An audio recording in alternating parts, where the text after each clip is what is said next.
The final full finals here in Copenhagen. We are live from the Forum in Denmark to kick off the Blast Premier Quarterfinals. 6 teams still in contention of lifting that coveted trophy. And today, it all goes down in front of the Danish crowd. My name is FaZe, joined by Stico and Pimp. Jacob, I've been missing you these past 2 days of groups. Did you expect to hear that? And how was the group stage for you? No, I did not expect to hear that, and I can't really... I can't say the same thing. That's my issue. I wish I would have missed you, but I had a lot of fun with Bobski. I had a lot of fun with Counter-Strike, and I've been enjoying the group stage so far. But I'm happy that we're inside the arena, happy we're getting into the nitty-gritty, and happy to standing next to this guy who's, I guess, a YouTuber or something, no? Thank you very much. Likewise. And basically, it's really nice to have someone like that in front of me, bouncing off the ideas out between each other, and it's going to be just a good ride. Yeah, how is it up here physically on the desk for you? You're used to being down in those booths, playing in front of the crowd. Is it nice to be up here? I mean, the feeling's a little bit less emotional, I would say. Okay. I mean, there's no much nerves compared to when you're a player. You need to perform, you need to put everything that is in your brain into the server. And right now, it's, you know, it's a pretty chill environment for me. Whereas for us up here, we don't really use our brain. We don't have to perform, Absolutely so it's super easy. Nice and chill. Nothing Nice and chill. going on up here. Tell you what, though, we are celebrating an anniversary today, aren't we? Ooh. Happy birthday/anniversary to Counter-Strike 2. Isn't that lovely, Jacob? I guess it is, you know, and I guess it would be nice if we got a big surprise maybe coming in on the 1-year anniversary. I think a lot of people out there share the sentiment that we could be in for a treat, but I think we also have learned from mistakes and learned from experience that we can't really get our hopes up too high. If you don't have any expectations, you can't be disappointed. That's exactly what I've learned. I'm going to question you, Jacob. What have we learned from Group A? That's what you and Bubsky were kind of fixating on for the past 2 days. Any surprises? Anything out of the ordinary happen there? Not really, for my money, to be completely honest. It played out the way I was thinking it would. Falcons, obviously, unfortunately, for then eliminated, and we'll dive into that later for sure. A lot of stuff is happening within their camp right now. Na'Vi looking like the best team in the world. Not a big surprise to me either. Haven't lost a single map so far. Been looking very dominant. And then FaZe Clan still struggling a little bit. But for Falcons to be eliminated, for Falcons to be out of the tournament, not really a surprise. Should we talk about what we've discovered about Falcons in there? You know, the last few hours, we woke up, got in the shuttle, and oh my lord, there's been some drama going down, hasn't there, Stico? Yeah, I mean, they're obviously looking for replacements, and Zonic suggested it in their interview, but the rumors are out and confirmed pretty much, with Simple coming in on loan for at least 3 months into Falcons, and that is the big topic of today. That's a lineup that Falcons entered the tournament with. Going forward, Jacob, though, quite different, because guess who's back? Yeah, let's take the highest rated player and let's kick that guy. Put him on the bench. Son Payers to the right all there. Out of the question now, being put on the bench. Simple coming in. I guess that's... It makes sense in a way that if you want to bring back in Simple, please don't bring him in as a rifle. You know, give him the chance to come back into Counter-Strike 2 in the positions, in the form that we would like to see him in with the AWP. But it is controversial. It is interesting to see what's going to happen within the Falcons camp. I'll tell you this much, though. For Simple to come back into Counter-Strike, that makes me very, very excited. And I think for all the fans out there, they should be excited too. And I'll also promise you, this one, Simple is not the only player joining Falcons within the next 3 months. Oh, have you got some insider information, Jacob? Care to share? I think it's pretty evident by the rumors, by what we hear, by what's circulating, that Falcons, they want to make moves now to make sure that they're not wasting another year being mediocre. They're not wasting another year not qualifying for the majors, not getting into the playoff, just being there.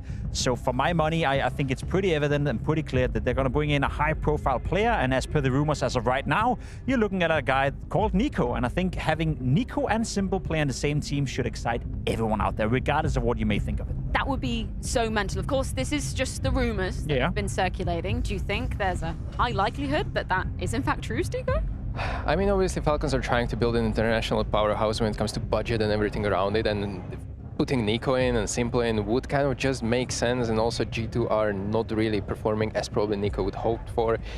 There might be some, you know, mutual agreements, disagreements, and, you know, in Counter-Strike, nothing really is set in stone, and anything can happen, especially during those transfer periods. Do you like that as a move for Nico? They like, objectively for Falcons, that would be amazing if you're able to sign both those names. But for Nico and his kind of career trajectory, makes sense? I'll be completely honest. I think a lot of people right now are having a negative stigma around that move, saying that he's going to retirement home, he's going for the money. I think if you're Nico and if you're a player of his caliber, you can also look at it from you're going into a project that's been failing for Falcons, and you can now come in and change the direction. You can now come in and be known as the guy who, together with Simple perhaps, changed it all around. So I think it's a good challenge for Nico if he were to go. It also depends on who's going to get cut, who's going to stay. There's a lot of, unknowns right now, and we're not even sure Nico's going to join. But for my money, I kind of like it. And I don't think Nico is the player with the mentality that he's just going to go there to retire. I think you want to make a statement with that move. Okay, Stiko, who's safe then? Because in theory, some players will be being cut. We just saw the announcement from Falcons as well. Who's going in replacement of Nico? I mean, bringing Nico in kind of solves us the puzzle of the roles as well, and you have to assume that Matches is probably going to be on the safe end of things. Together with Snappy, I don't think Nico is going to Falcons to in-game lead. He's tried that before, but I'm giving you names of Madden and Dupree that are going to be on the lookout, and basically role-wise, it could be either of them.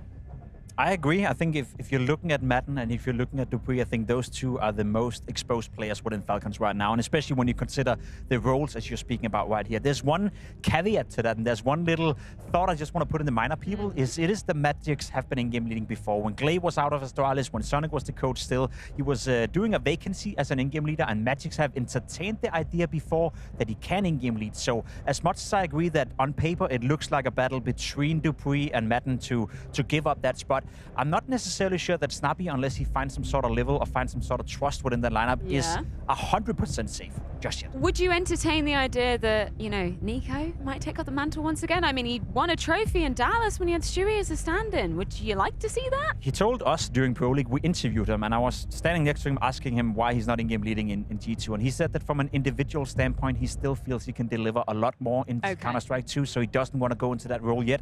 I suspect nothing has changed for him in the past 3 months, so I would rule that out, and I sincerely don't hope that's the case. Yeah? You're hoping that there's a likelihood, Stiko?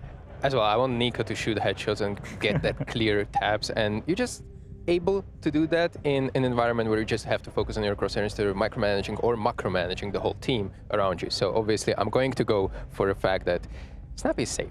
Group B, we had our fair share of drama, I think it's fair to say, over in that group as well. Astralis, unfortunately, eliminated by the hands of Spirit. That was, somewhat of a competitive series when it got into maps 2 and 3. But the whole Astralis conversation, Jacob, I really want to pick your brains about this, because first game versus Vitality, they were basically asleep at the wheel. That was not a series at all. And then we go into the Spirit game, Cadian afterwards saying, it was a series we could be proud of. Is that true? Do you buy that? I think so. All things considered, I think Astralis coming into the tournament, we all know what happened. We all know the noise around them, and kind of the lead up to the tournament for them wasn't great. And yet they found themselves on the third deciding map versus Spirit. I believe they were leading 10-7, 11-8 at some point, and then they couldn't close out the game. So I think, yes, in isolation, Astralis should be somewhat happy pushing Spirit all the way to the line where they almost eliminated them and almost booked a spot inside the Forum Arena.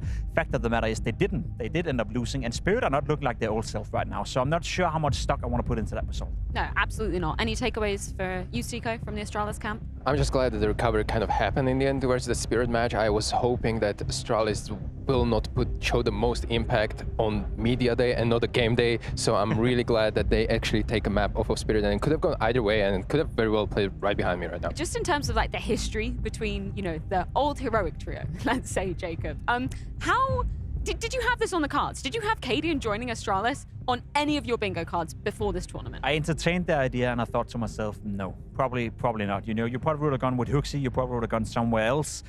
Even Stown, was being brought up as a guy who potentially could in-game lead with time and make that transition. For Cadian to come in, obviously there's a role class between him using to be the AWP player, still having device on, and we saw throughout this tournament that they were very willing to pull out the double AWP setup. And as much as I entertained the idea and would likely, make the argument it's possible to do on certain maps, it's not sustainable to have two players who both want to play the AWP as much as they did throughout this tournament. Does that make sense to you, Stiko? I very much felt the same, that it was kind of a gimmick that they did not have enough time to prepare, and they were trying to just pull some ace out of sleeve, and this could be one of them, and it worked on certain rounds, but it backfired badly on the others. Yeah, Device making history for all the wrong reasons, I guess, throughout the group stage.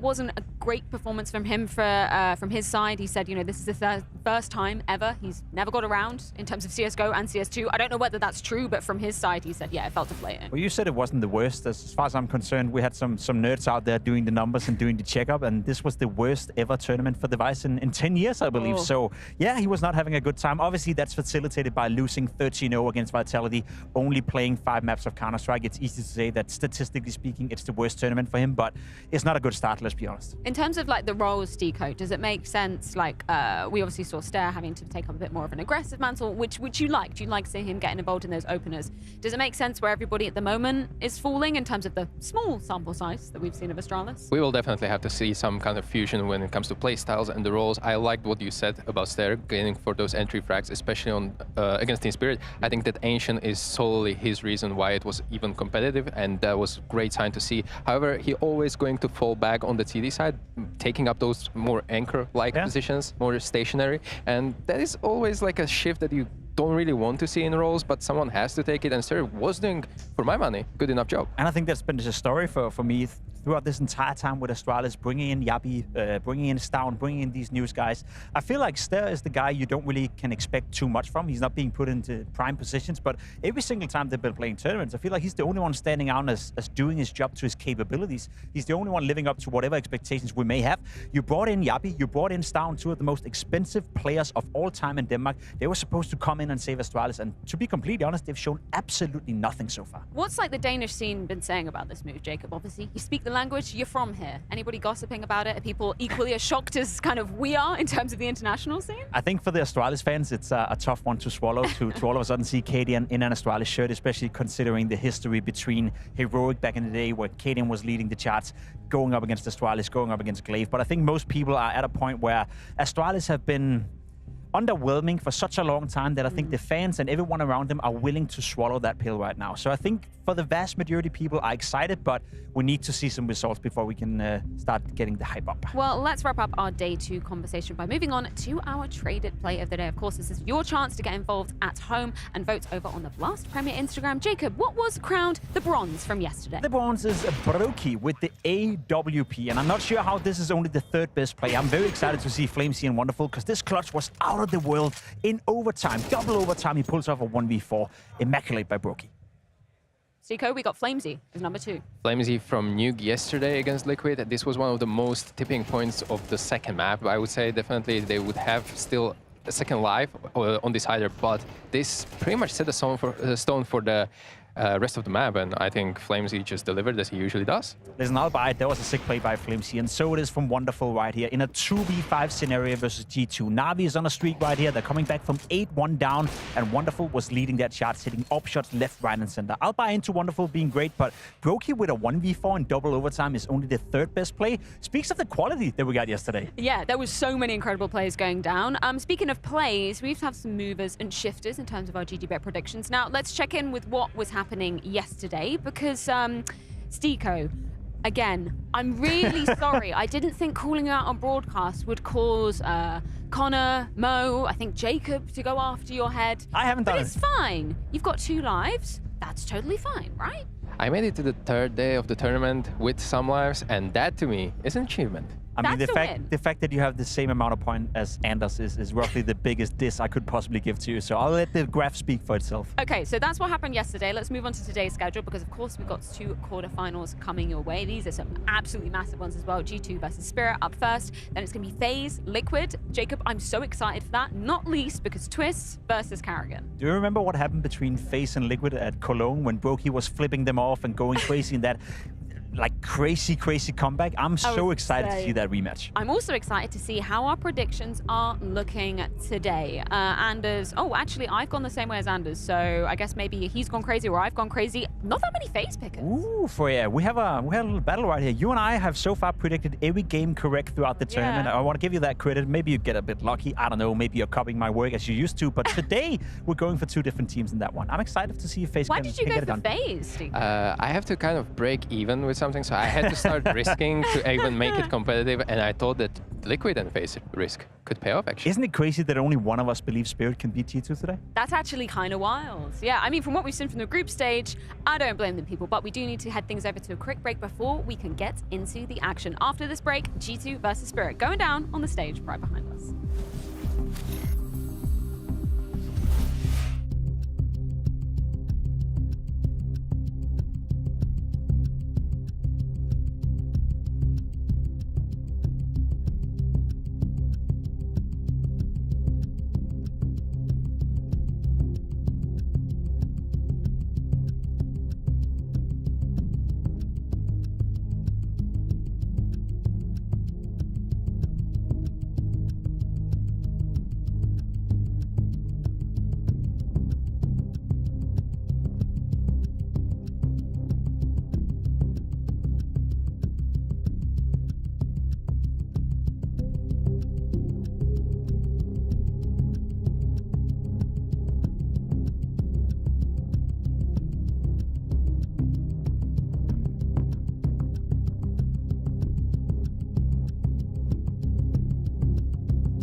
It is time for the Samurai's first foray inside the Forum. Taking down FaZe, but faltering to Na'Vi in the group stage, locks them in at the quarterfinals at the very least. And now they turn to take on Spirit. And I think it is fair to say, Jacob, Spirit have been having some issues of their own because it wasn't all plain sailing in that group stage. Surprisingly, that matchup versus Astralis, that was a competitive one. A very competitive, you know, a couple of rounds going the way of Astralis. It would have been them taking on the stage today in front of this home crowd, but it's not. And it's crazy to think of how well they were playing just 4 or 5 months ago in Katowice. We saw some of the best individual Counter-Strike, arguably of all time, coming out of Donk, looking like a team to beat for the rest of the season. But right now, Spirit, ranked number 4 in the world, they're not playing like it. And I think that's why our expectations are so high, Stiko, right? Because we've seen the heights that Spirit are able to hit, and when they don't, we're left wanting something more. Yeah, this definitely feels a little bit flat coming from everyone on the roster. Everyone is kind of pulling their numbers a little bit down compared to the start of the year, and maybe that was the baseline originally, and that was the overperformance in disguise. So maybe now this is its usual self. Okay, overperformance. That's an interesting way to put it. Are you buying into that, or do you think that's the level that Spirit should be consistently hitting? I think so to some degree. I think Donk have been masking some of the issues that there's been in the Spirit camp, and I think we spoke about that many times. There's been some blowouts as well. Last time these two teams were playing against each other at Cologne, it wasn't even a game. Elimination at hand. G2 was absolutely manhandling Donk and the boys from Spirit. So yes, for my money, they have been overperforming a little bit, but I think Donk in particular, without him playing as exceptionally well as he has, he's been masking some of those issues. 4 rounds last time these two teams faced off. That was the amount that Spirit were able to garner in an elimination game as well. Like, it literally can't get much worse than that, right, Siko? Absolutely. I mean, that was the tipping point for Spirit in some sense, because they said after that Cologne was a failure, and they need to have 5 consecutive good events in a row, and they're failing to deliver. They barely scraped through here into the arena, and well, they're still not favorites in this matchup. Yeah, let's talk about exactly what has gone down. But before we do that, we're going to check in with Magix, courtesy of James Banks. First thing I want to ask for about yesterday's game is you got the win. Obviously, it wasn't easy, but was it more like how you guys want to play as a team? I mean, I can say that pretty much we as a team was pretty much bipolar. It's so crazy because, you know, playing the first map, it was super depressing. The communications were bad. The ideas were not coming from anyone. The ability to shoot enemies was not on the server for anyone. And, you know, going into the second map, it was completely different team. And this is kind of not a great sign to have. But if we can fight with this disorder, we can get better. I love your honesty here. I want to touch on it as well because I saw like Donk's head in his hands, for example. There was frustration on a lot of your faces. Have you spoken as a team about how to deal with this? Because I didn't see this, if I say, go back to Katowice, it didn't exist. I know you're winning then, but there should be a way, even if you're behind, to come out of it, right? Well, yeah, if you're getting these things happening into the game, you can't just let it happen. You need to have a conversation about it. You need to fix that because it is not healthy, it is not normally, and it doesn't help you to win the games. And yeah, talking, as you mentioned, the Katowice, of course, the failures has been happening, but the amount of emotions and reactions is currently much more when you have a bad round and you're feeling much more bad compared to the previous when you were like, all right, shit happens, let's go next. Maybe in the past few days, it was kind of overreacting.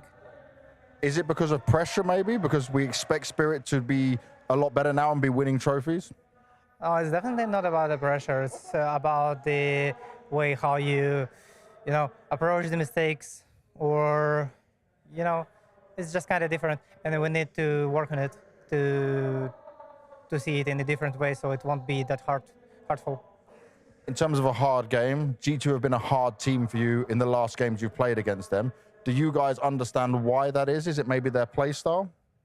Oh, well, the last time when we played them, it was in Cologne, as we all know, but we are no more in Cologne. Okay. So we may expect the better outcome. At least we'll win more than 4 rounds, I do believe, since it's not like alone. So we'll see. Okay, that's actually one of the more candid Magic's interviews that I've heard in recent times. He's at least acknowledging that there were difficulties in Stiko. That is something that you were really picking up on yesterday. When we were down by the booths watching Spirit, there were clear frustrations coming out of basically every single member of that camp, right? Absolutely. I mean, the frustrations are running high, obviously, and you can even acknowledge it from Magic's interview, where they don't really know or don't have recipe how to fix it, and obviously this shows like volatile signs.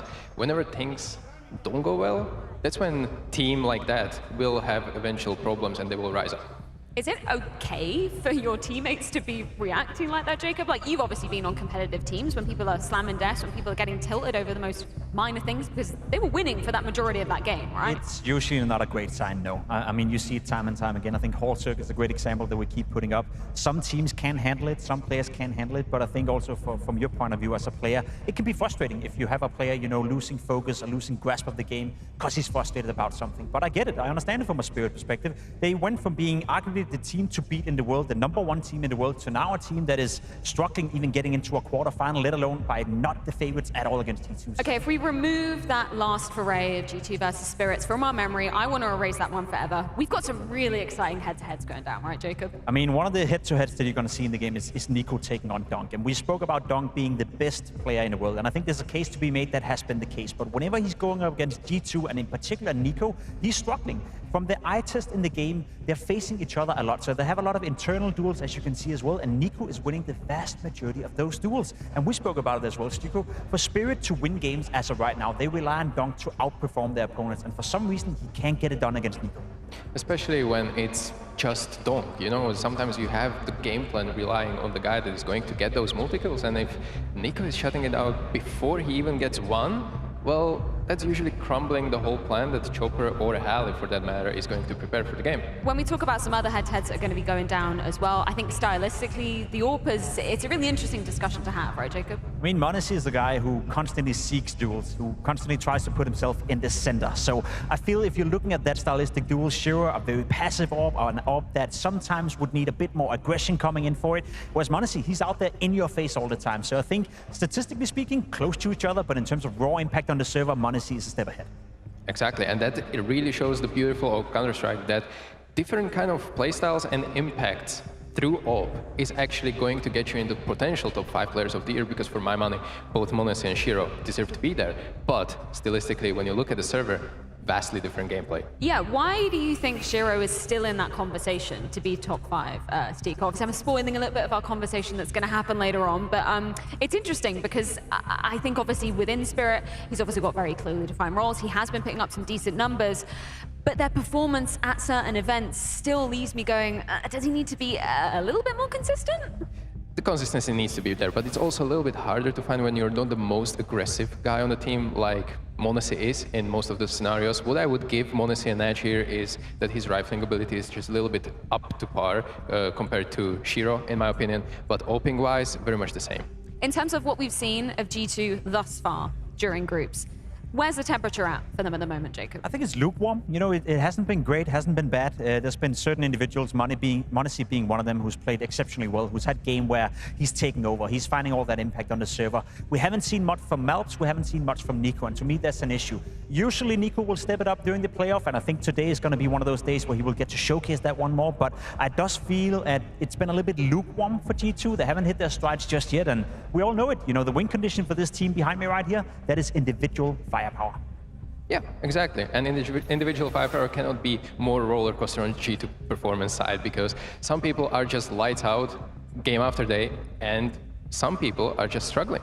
How do you feel in terms of this iteration of the G2 roster? Because I think them coming together, making it to the grand finals of EWC, I think that put our expectations super, super high, Sure. Jacob. Is that kind of, was that an overperformance, essentially? Were those numbers kind of inflating and giving us a little bit too much hope? Or do you see this realistically being a G2 that we can see at more events? I think the issue for me is changing Snacks to the in-game leader instead of Hooksy hasn't changed anything in regardless to their consistency or how they approach the game. G2 has always been a team that on any given day they can win a tournament. On any given day they can beat any team out there in the world, let alone Spirit. But in terms of finding raw consistency, finding team play, I haven't seen that evolution within G2. So again, for me, comes down to the individual. If Monesi is having a great game, if Nico's having a great game, they'll most likely win. If not, they could lose. And for me, it's simplifying Counter-Strike to a point that if you want to be a consistent top 3 team, you got to have more than just that. And right now, I don't see that within G2. Yeah, and Snax individually, Stiko, obviously, we're not relying on him to be the individual star, but he hasn't been looking great in terms of that, you know, isolated output on the server. No, definitely not. And I think everyone expected more. Even Taz bringing him in, probably having that Polish connection from previous days, might have been influential, but on the server, statistically wise, it's been rough. There's been consecutive games after games where things are just not clicking, and the record is kind of impressive. And I think that's my issue, right? You bring in Snax, you think to yourself, okay, you bring in a new vision for the game. You're bringing in a player that maybe have slightly more firepower, but nothing has really changed. If it's Tuxi playing, Snax playing, it could all just be the same. It still relies on Nico, still relies on Melt, still relies on Monesi. And I think that's always going to be a problem when you see the numbers that, you know, obviously, maybe Nico aside 1.11 ain't too bad, but Malbs, I think individually, he hasn't been looking, you know, like the sharpest tool in the No, especially not on the CT side. And when we speak of the roles, Malbs coming into the lineup, not being gifted the roles that he's supposed to have. T side, he's been great. CT side, non-existent. You know what that noise means? That means the picks and bans are rolling on in. Now, just to reiterate, last time around, it was Nuke, it was Mirage. Didn't even need that third and final decider of Dust 2 because G2 absolutely handed it to them.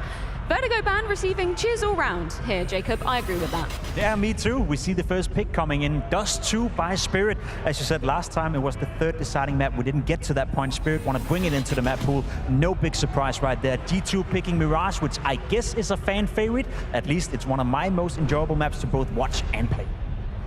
Any other thoughts for what you think the third decider will be, Stiko? Do you think we go back to that Nuke that was the first last time around?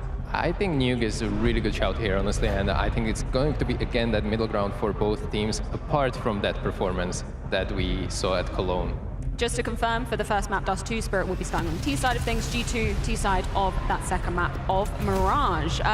Jacob, are you liking this? It is the same set of maps, just in a slightly different order, with a Spirit choosing to start on the Dust 2 side of things. I like it from an entertainment point of view. You get Dust 2, very open map, can be very fast-paced, can be fun to watch. Same could be said for Mirage. Again, a map that allows for the individuals to come alive. Think of Monesi on Dust 2, arguably the best AWPer in the world on that specific map. Same could be said for certain of the players on Mirage. And then Nuke is a little bit more tactical affair, so should we go to a third map, it changes the dynamics. So a very open map pool to begin with, and should we go to a third, it becomes a little bit more tactical. I also like the fact that we're having rematch on 2 maps from the Cologne, because it clearly shows that Spirit thinks that that result was an anomaly, right? They still believe in the matchup, even though they got 4 rounds total combined on 2 maps. So I love it, I love the confidence, and it's going to be a show. I would really hope that series was an anomaly, Jacob, because, I mean, Spirit, just thinking back to that Cologne performance, they looked dead in the water. Like, there wasn't even frustrations. There was just nothing. Like, no emotion, no feeling in an elimination game. Surely they're going to be, you know, vying for it on stage here today. I think it's fair to say that expectations for today is going to be different, right? As you said, in Cologne, they never really showed up to the tournament, whereas for today, we did see them play against Astralis yesterday. Astralis were very close getting that victory, but at least there was some frustration, some emotions coming out of them. So I believe it's a different Spirit today, let alone them being the favorites. No, but they can still put up a good fight. Did we all go with G2 in our predictions? Can we confirm that right so, now? Yeah? Any changes in heart, Jacob, now that we know the maps, or do you think G2 is going to hand it to them again? I think it's even worse with this map pool. I think we've seen Monesi play exceptionally well on Dust 2 throughout this tournament, had the best, I would say, individual performance so far on Dust 2 in one of the group stage games for him. So no, I don't really see that change anything. To me, it comes down to Donk. If he can somehow get over the hurdle of facing Nico, that can open up the matchup. But without Donk playing well, putting up a 1.4 rating, which he, by the way, hasn't done so far in this tournament, I don't see Spirit having many chances of winning. Yeah, I think that was something that we were really noticing in that group stage side of things, right? I mean, if we look back to the G2 series, again, there was a map where Donk was bottom fragging, getting 4 kills. We also saw that happening in the group stage. So if you're young Donk, man, you're going to be wanting to fight back in this one. Absolutely, and you need to fight for that spot that you kind of laid over in the first half of the year of being the best player in the world for CS2. However, you need to put up a performance to confirm it in the second half, and so far we haven't seen that too much to the likes of Donk. And that's a game within the game, right? You have Yes. Monesi right now, who's arguably one of the contenders to be considered the best player in the world. I bet you he's motivated to do it against Donk one more time. Because what happens is every single time Donk is facing Nico, every single time Donk is facing Monesi, he's getting it handed to him. Can you argue he's the best player in the world if you can't beat the other best players in the world? So I think in terms of the game within the game, Monesi is super motivated to prove a point. Well, we've got the map cemented for G2 versus Spirit, so it is time to get the show on the road.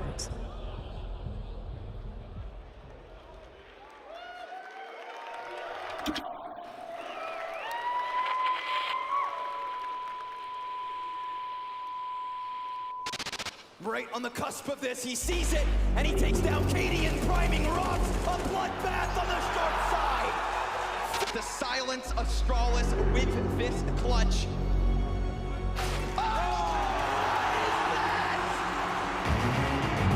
Covers the first, and a bomb plant denied. Wallbang from Zaiwu, the legend of love strikes again.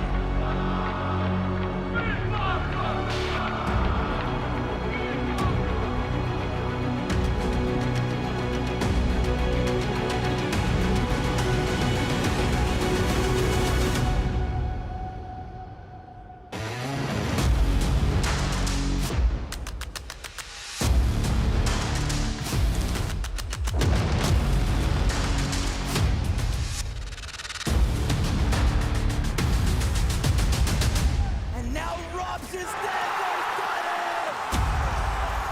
They've done it.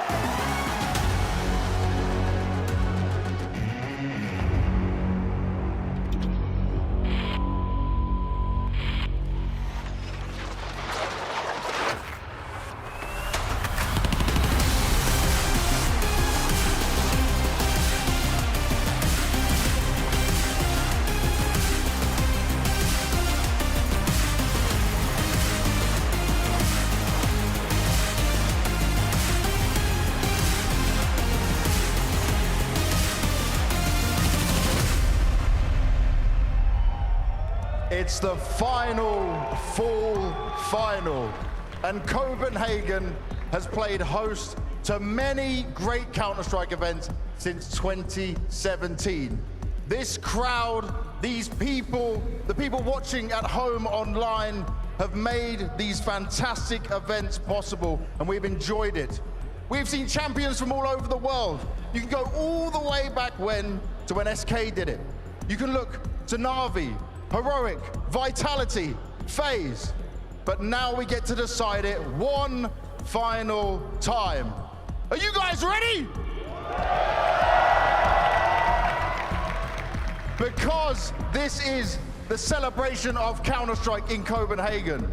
It's the birthday today. I want to see us celebrating, enjoying, and going absolutely crazy all weekend long. Can you do that? I'm sure they can.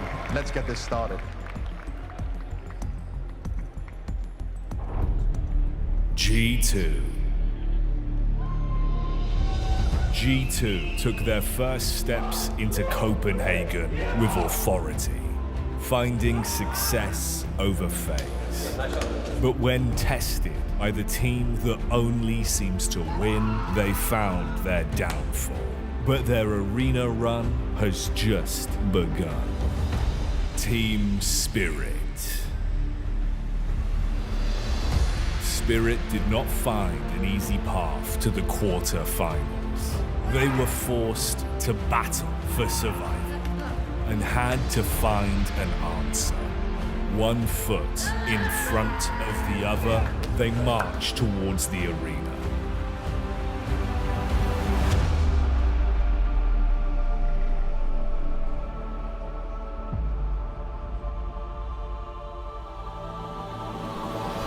On the grand stage, only now will their performances matter. The past is put to bed. The future is for the making. Chopper centers his pieces. Snax heralds his pawns. The clash between these two is sure to send sparks through Copenhagen.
While it wasn't an easy start here at the full finals, the G2 Samurais were able to hold on and keep control against FaZe in a series that saw m0NESY shine.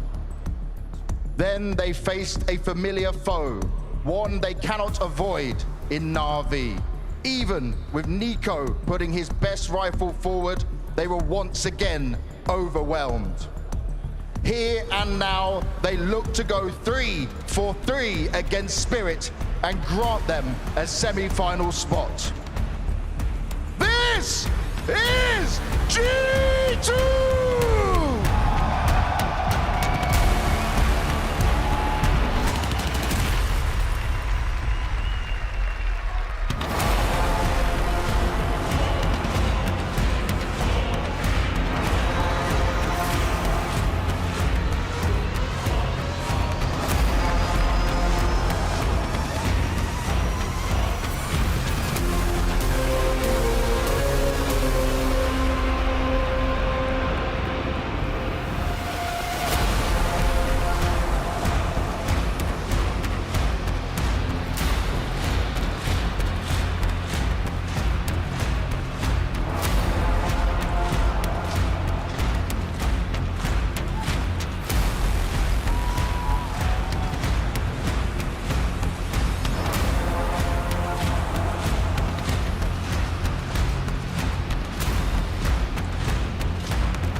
The Dragons of Spirit are yet to reach their final form.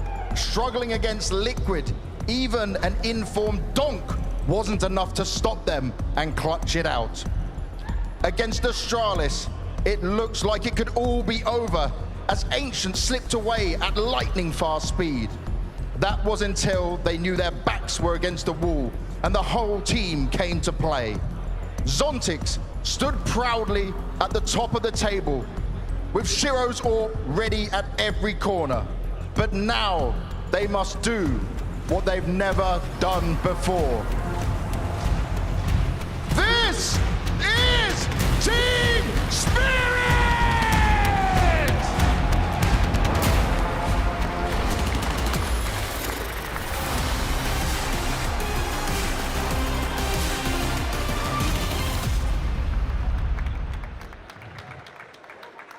A series that was once a whitewashed back in Cologne, now a chance for Spirit to be righting those wrongs. It's incredible to think, Jacob, both times that they faced G2, they have never been able to take a win. Do you think that changes today? I don't think it's going to change today. I, however, do think the game is going to be way more competitive this time around. Obviously, 4 rounds last time around wasn't really enough to get it any excited or having any excitement for watching the game. However, today it's going to be different. It can't get any worse, and that's my first argument. Second of all, I do think that Donk have shown glimpses of what he can do. I also do think G2 is not playing up to par with the highest of high level that we saw at times in Cologne. So, for my money, the matchup should be fairly more equal. I also think that G2 are kind of going to feed off that hunger of audience finally having in front of them, and that's just more experienced team when it comes to this, and I'm hoping that they will win because, well, after all, they're my pick. Yeah, Dust 2, it's going to be Spirit's pick as the first map of this series. T-side start for them, of course. When we talk about Dust 2, we got to talk about the AWPers. It's an AWPers playground. How do you think Shiro and m0NESY are going to be tackling this one, you know, in their different stylistic ways of AWPing? Well, here's the thing, right? m0NESY, we know he's going to be involved in the game because he's charging. You know, he's going to be boosted up on catwalk. He's going to be on long. He's going to be in middle. He's going to be finding duels left, right, and center. Whereas for Shiro, to find impact in the game, he relies on Donk. He relies on Chopper. He relies on the rest of the team to put him in a position where he can win a 3v3 after playing, where he can come into play. So it almost feels unfair in a way saying that m0NESY is starting ahead of Shiro. He will have a chance of making the impact in the game, where Shiro way more reliant on the team. So for my money, look out for that. Can Shiro just be slightly more aggressive, find slightly more impact in the beginning? I think that could be a win condition for Spirit to at least get the game going.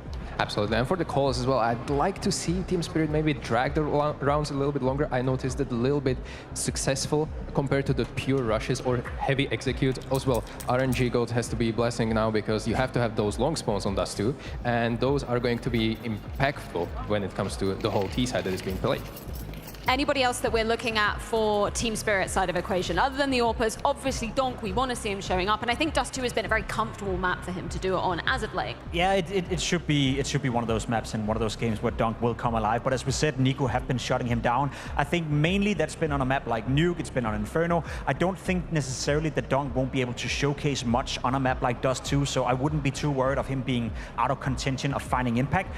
For my money, more it's more about the support cast. I'm looking towards Chopper, I'm looking towards Suntix as well. We know that for this tournament, T-side wise, he's been non-existent. CT side though, he's found impact. I think it's a given that Donk and Shiro will have moments in this game where they're gonna find impact, find kills. It's not a given for me, Magic's, Chopper, and Suntix will. So for my money, it's the support cast I want to see step it up. Absolutely, perfect, spot on, because as well, economy plays a heavy role in Dust 2, and I think there's going to be a lot of back and forth. Some people will have to be stuck with those MP9s and FAMASs, and those players need to get some multi-kills, especially those anchor positions towards B, zone ticks, and long towards Magics, right? So you have to have that kind of itch to find another kill, not only one before they hit your side. Well, we did just have the live odds going down on screen for this series versus G2 and Spirit. Tell me a little bit about maybe the mental space that G2 will be in right now, because we know that rumor mill, Jacob, it has been grinding, and the man right at the end, his name has been thrown into the ring as maybe, just maybe, moving somewhere else. I mean, I think that they would have discussed it internally. If there's something to those rumors, maybe the players already know, maybe they haven't had the discussion. I don't really know. What I do know is when you're sitting on a stage and you only have one thing to focus on, what's in the game, all of that goes out of the window. I think the players will be able to abstract from that. They're in the moment, they're in the zone, they're ready to go. And if there's one player I want to put on the spotlight in regards to that, it is Nico, right? On a playoff, on a stage, he usually shows up more often than not, especially considering to the group stage. So look out for Nico, look out for Monacy, and look out for the stage hunter, because he always plays well on a stage. Well, we are ready to be getting into our first quarterfinal here in the Forum. It's G2 taking on Spirit, Dust 2 as map 1. Yes, indeed. It's finally time, ladies and gentlemen. Welcome to the playoffs of the last ever full finals, live and direct from the Forum in Copenhagen, Denmark. We've got two ravenous teams looking to reclaim their championship form and make a deep run here at Blast. Introducing your first quarterfinal, it's G2 taking on Team Spirits.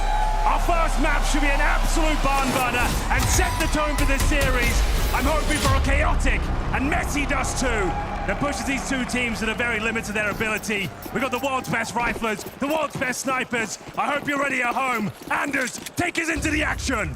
We're not going to delay, Henry. We're not going to slow this down. The fire is right now. Spirit on the T side, and G2, they're on the CT side, ready to fight at long. Almost every single player on the map right at the corner, ready to pop off with those USPs. Here comes the flash, and here comes the swing. Mounts, big couple of kills, 3 in a row with the headshots. Leaves Magic's on his own. It's an absolute slaughter towards the pit. Well, that's more like him, Albs. He's had a difficult tournament. We haven't seen that star power from him in a couple of weeks now. And now he gets a hat-trick. Normally, when a team goes to take long at the start of the round, you'll see them get full control of all 5 players, looking to smoke the crossover, but they're combative. And then some. Mouths gets 3 beautiful headshots, and Magic's, there's nothing he can do, Anders. The best he can hope for here in this sort of scenario is get the bomb plant, but how does he make that happen? 36 points of health and just running down that clock. Requires G2 to make some big mistakes right now. They have to peek him a lot. A little bit of a jump for information. They know it as well, and he knows it. If they don't peek him, then he's forced to try and find a bomb site, and he's going to be very vulnerable in the middle of all of that. Fair play. He's going to change his position, which could give him a bit of an element of surprise. Doesn't seem like G2 are quite ready for it. They haven't really considered it yet, but still is very hard to win around like this one. Now they are started to rotate, and they're actually making enough noise that he's going to be able to hear some of those footsteps here. He's going to get tagged once again, puts him even lower. The bomb plan, though, would be significant. That's all he's looking for. It could happen if he gets a quick kill here. Not going to be realized, though. It's a strong start for G2. A comprehensive victory in the pistol, courtesy of Malbs MD. The doctor is in session as he lights them up. Look at this flashbang. That is... yeah, courtesy of Snacks as well. Just devastating, isn't it? Bamboozles them. Malbs knocks them all down, no problem whatsoever, no plan. Presumably we'll see an eco coming to the next round. There is a conversation about Tech9s and Armor, but in Dust 2, I don't think so. So yeah, just the Glocks. Nothing really to report here. Chance to farm some cash, and there's 3 players on the SMGs, and Hunter licking his lips at the prospect Same story for Monacy as well. Full send towards top of middle, ready to find a couple of Glocks on the other side. It's hard to criticize, isn't it? We're going to be making a lot more money. Said especially Monacy, finding some of those kills could be valuable. Him with the AWP on a map like Dust 2. Anybody who's a fan of Counter-Strike is going to look forward to seeing that. And yeah, the buy up here in this round for Spirit, I agree. I mean, Spirit wants Shiro to have that weapon too. Well, like I said in the build-up, right, this is such an exciting prospect. The fact we've got Monacy versus Shiro, Donk versus Nico. On Dust 2 to kick things off as well. Both these teams looking rather flat right now. Like, sure, top 5 teams, but in terms of like championship form, I don't think we're seeing it. The T sides look messy on both sides of the coin, and it's going to come down to individual skill today. Will the star players show up and deliver? That is the big question. Nico has been playing well, but definitely not the best that he can. We all know that much. 40 seconds left, and actually not even that many grenades really thrown from G2. That's normally why you slow this down. Monacy having a great time making the money on the MP9. And there's no reason for Malbs to stick around. It's not really important that he gets these kills right away. Again, just don't lose the weapons or the armor. And here comes Monacy for a final one. So at the end of the day, turns out he's going to make quite a bit of money leading into round number 3, where things get a little bit more interesting finally. But yeah, it's a decent start for G2. Yeah, couldn't be going better, really. Couple of kills given over, that's about it. This is the all-important round. Bear in mind, with these SMGs going into the following round, could be a little bit more complicated. I think they're going to get the Monacy AWP, and you love to see that. Let's get it out early. Let's not wait till round number 5 and get the money compromised. Let's get this kid online nice and quickly. Hunter straight in towards lower once again. Donk aware of that prospect. Pretty meta Molotov right now to stop the short swing. And it's going to reset the round. The CTs were considering a bit of aggression there, but Hunter, he'll disengage, go back towards middle. Same story for Nico. Got his comrades there on the A sites. Magic's actually expecting to get peeked there.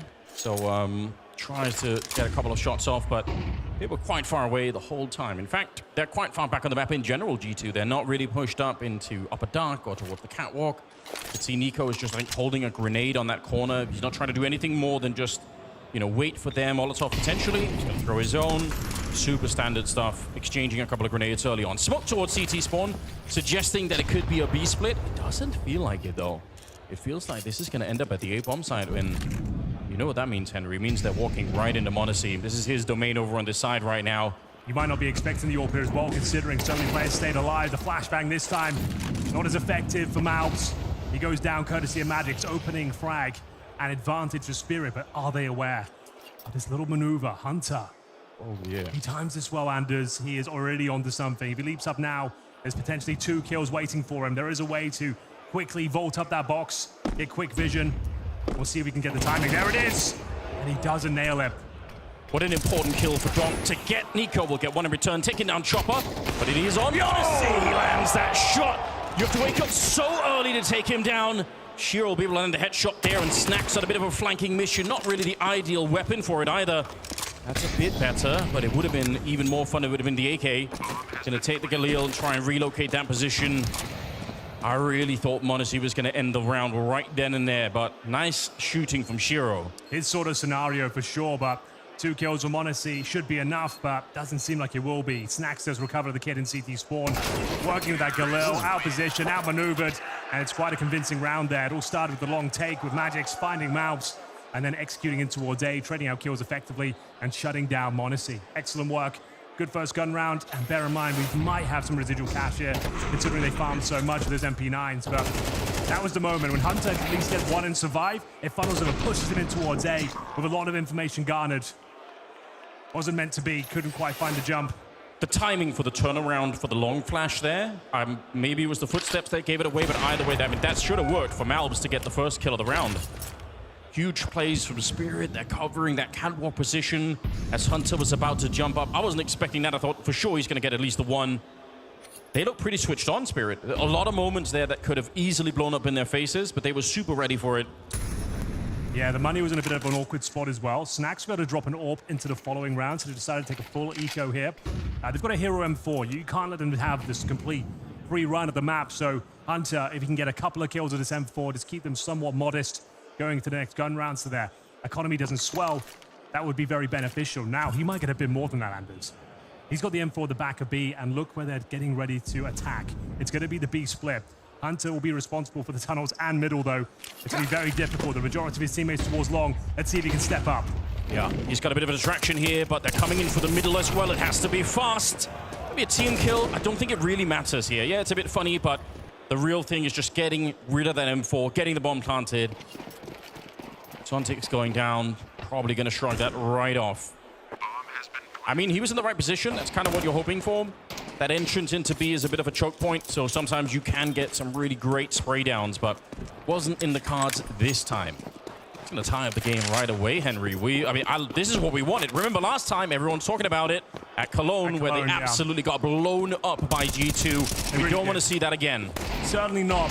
See if they can get anything on this eco. A kill has been found, but it wasn't for them. It was a team kill. That's the only injury and casualty they'll take.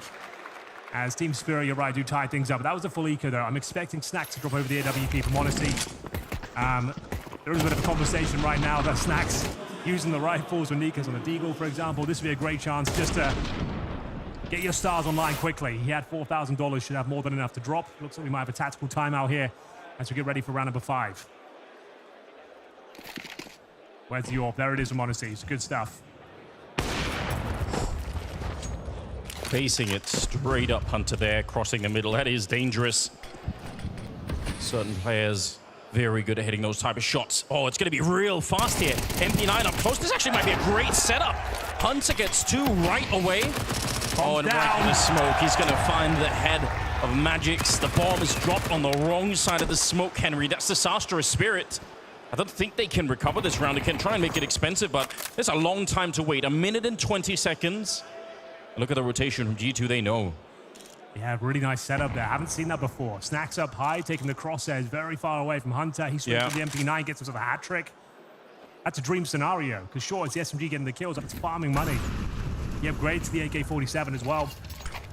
It's kind of a sick variation from Spirit in some sense too, right? They're walking in towards that bomb site with no utility, which obviously sounds a bit silly, but the whole point is there's no warning. If you're defending, sometimes you're waiting for the Molotovs and the smokes and the flashbangs to land. That's your cue to really be alert. You're this hoping time, there's nothing. That the support player is focusing on the mid doors. It's just one isolated rifle in there, but G2 read it very well, and it looks to be a clean sweep, Anders. I think they're saving already. Shiro's got that AWP, Zontic with an M4, trying to keep the money healthy. They've concluded the round is over. The bomb is down in probably the worst possible position, and now Shiro just holding it towards Steve Spawn. Excellent work from Hunter and Snacks. Like, Snacks doesn't get any kills, I feel, for him, because he did the majority of the damage there. He was actually taking all the aggro, delivering the body shots, but Hunter to scoop them all up. And that's probably the best possible outcome.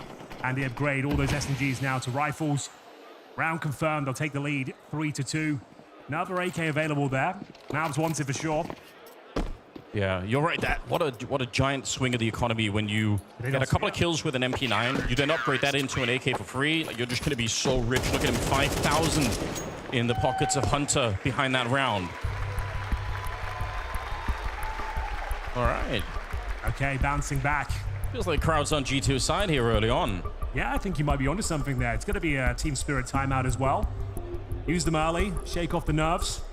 A little bit chaotic here, back and forth in the early stages of the first map. Bear in mind, this was picked by Team Spirit. Right. We have Mirage coming up next, so 2 very brawly maps. Not much in terms of strategy behind them. They've kind of been figured out, these maps. Every team plays in a very similar way.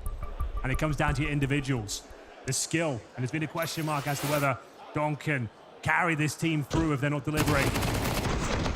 This is the replay from Hunter. Yeah. Like we said, Snacks just softening them up. Gets that cheeky one through the smoke as well. Nice work. Convincing round. And we'll see what the rebuttal is here from Spirit. Do they go back into the defaults or another set piece? An idea out of Spawn. The smoke will cover the cross. We've seen a lot of damage recently from the top AWPers in this position. Smoking the double doors from Suicide as well. I kind of like the early timeout from Spirit. We saw the frustration in their game yesterday. Oh, yeah, you're right. That's not a smoke that's meant to land there at all. No, definitely not. That's for the double doors. I guess it doesn't really make a big difference. There's no one from the CT side on that side of the map. So they get away with it, I suppose. Snacks. Dropping quite low, that grenade. Could have had him. It could have. That would have been a sick opening for Sontix. Messing around with the M4A1. All around the middle. Nobody should be surprised. Such a core part of the map. Clearing out the catwalk, going through all the standard protocols for getting a bit of map control here for Spirit. They have some utility, but it's not that much. Smoke towards CT spawn there. Another smoke on the other side towards the B-bomb site. As they once again get a bit closer towards the catwalk, walking into m0NESY. Nobody has to be told how powerful he is. Nice timing on the smoke just to really slow them down, but they might just use it, yeah, as a platform to walk through. Good spray from Nico, but he gets traded almost immediately. 3 versus 3 here as Chopper's taking a bit of damage, but a headshot on Malbs might just turn the tide of the battle here. A missed flick from m0NESY, jumps up and is immediately executed by Shiro. And it leaves Snacks. He was low from earlier. I don't think he engaged this one. Wow, kind of a slow approach from Spirit, but it works really well. Yeah, trying to surprise the defense going through their smoke. You think you've got a good 10 seconds. They're going to respect it, but no, just some strong flashbangs. And then very nice trade on Nico as well. He's in a power position. Boosted up on those short boxes. You'd think he gets more than one there. He didn't really get flash, but great trades. And then Shiro hits a showstopper on m0NESY. Like, he's been relatively contained so far. He's 6-3, but only gets one in that key round. And Snacks, as you mentioned, took a lot of damage at the start. 23 points of health, can't even consider it. And we're going to tie things up once again. So approach F and Spirit, a missed smoke, but the short take was successful. And we've got a tied game.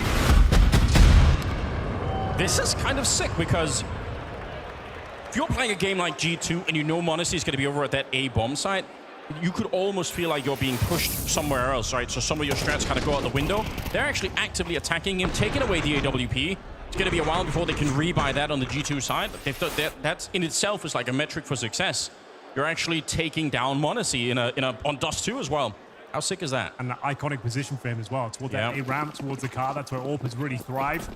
He has got the weapon once again. He could just pick it up. That's sick. All right. So, this time patrolling towards middle, trying to be a little bit more active. Trying to see if he can find the advantages early on in the round. No smoke down, but that's quickly changing. This time it lands. That's got to be the 3 MP9 kills for Hunter, right? Yeah, almost like that's got to be what made the difference. Interesting. Here we are, round number 7. Not that many kills really happening on the Spirit side necessarily, but on each individual player, but they're doing fine. 3-3 at the moment. Not too much activity from G2. Curious to see them not trying a couple of more things. They're really far back on the map, relying on this default setup. Yeah, you can see the Spirit is trying to bleed out any sort of initial utility. Bait out the aggression at the start. See if there's any reaction on the map. Is anyone probing towards short, investigating lower B. And now, once again, just showing presence towards short, but it looks to be a B split, potentially again, maybe even just a contact into towards the side we saw before. But look at the setup here from G2. They have 3 players in towards the bomb site. Hunter up high, Snacks tucked in. m0NESY, the turret at the back of the bomb site, hoping to take all of the attention. This went so wrong for them before. Will Team Spirit make it work here? No. Snacks goes down. m0NESY needs to deliver. Just a bit of a disaster, isn't it? Hunter up on top. It leaves the sniper alone at the back, and he will get burned out. They had 3 people. That's such a tiny choke point that they're walking through. I can't believe it. I can't tell you what Snacks is doing. No, like... It was looking so good. Everything was set up nicely. You have him in his power position with m0NESY looking down the tunnel, and he randomly swings, and like, you get nothing from it.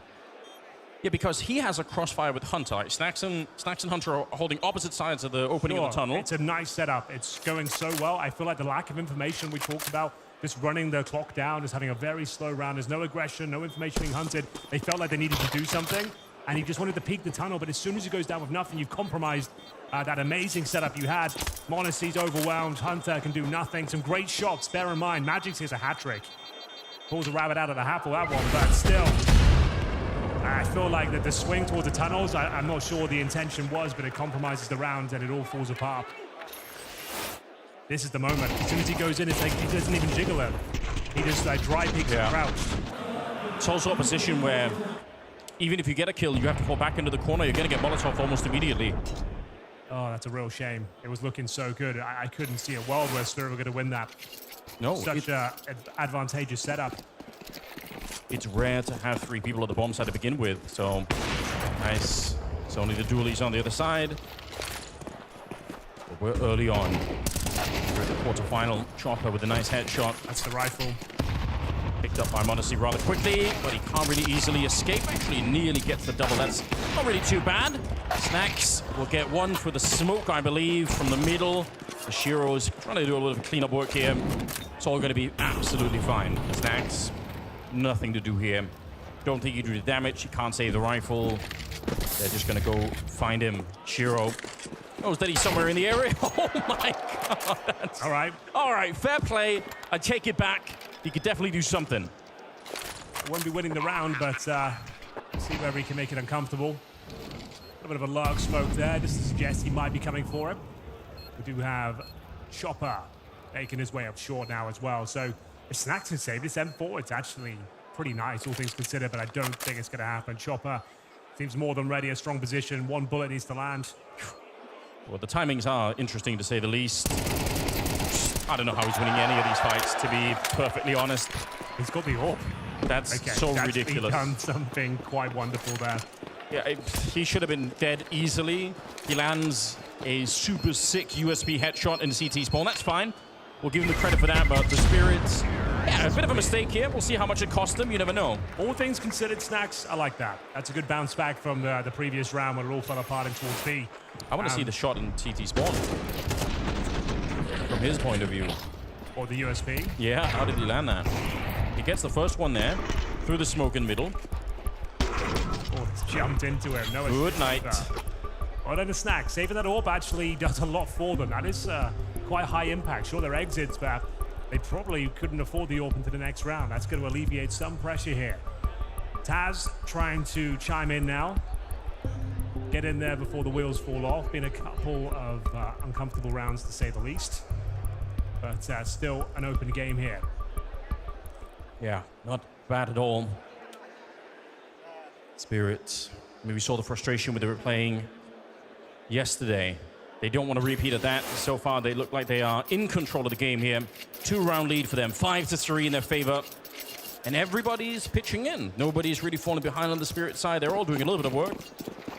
Yeah, I think Magic's looking very good as well. Donk hasn't had to carry them, which is actually quite good news. If everyone can just chime in and do what they have to, a couple of kills around. Speaking of which, now set up for a double. Nico will stake it away. It's going to be that long take shut down quickly. That should be enough to win the round. At this stage, it's up to G2 to offer it up. You could just enable crossfires on the bomb site, slow them down with the massive amounts of utility you have. It's curious to see Spirit commit that much to the long attack without throwing the long corner smoke from T-spawn. Which is very meta right now. Every team will be throwing that. I guess maybe also, like you said, is a warning sign you're coming. Yeah. But it's thrown for a reason. And there was way too much vision, as m0NESY looks like he's destined for this kill. Not going to miss that. Jumping for information, just trying to bait them into the AK-47 of FaZe. MD. Bomb down. Round over. Snacks found in towards. Was he pushing up? He must have been. Yeah, he was. Trying to push with the smoke, I believe. Or maybe that was put up by Hunter afterwards. But regardless, not a lot to be done here, unfortunately, for the rest of Spirit. The bomb is dropped out there towards long. And Sontex and Chopper. The rifles are just a little bit more valuable here. They don't have a lot of money in the back. They have a little bit on Magics. But the rest of them, slightly poorer at the moment. So, slow into the round here. As G2 will pick up a fourth. Don't necessarily hate it. m0NESY still leading with 9 kills. We expect nothing less. We might expect something more. That is very likely will happen. On Dust too, yeah, like he's going to have some insane moments. He's been decent so far, but he hasn't had one of those quintessential superstar clutches or ridiculous shots yet. It's been pretty par for the course, but that's absolutely fine. Convincing round there from G2. Oh, yeah. A couple of blunders in the mix, and some very convincing ones as well. You're right, that non-corner smoke, real problem. They actually run through the standard CT smoke as well. Yeah. So that takes like 5-6 seconds to actually be deployed, so you get to see that before you even commit. So when that smoke's out, I don't think that's the call rushing through, especially without the corner smoke or any real utility deployed. It's a little bit of a limp round, if you don't mind me saying, from Team Spirit there. And they'll take the timeout.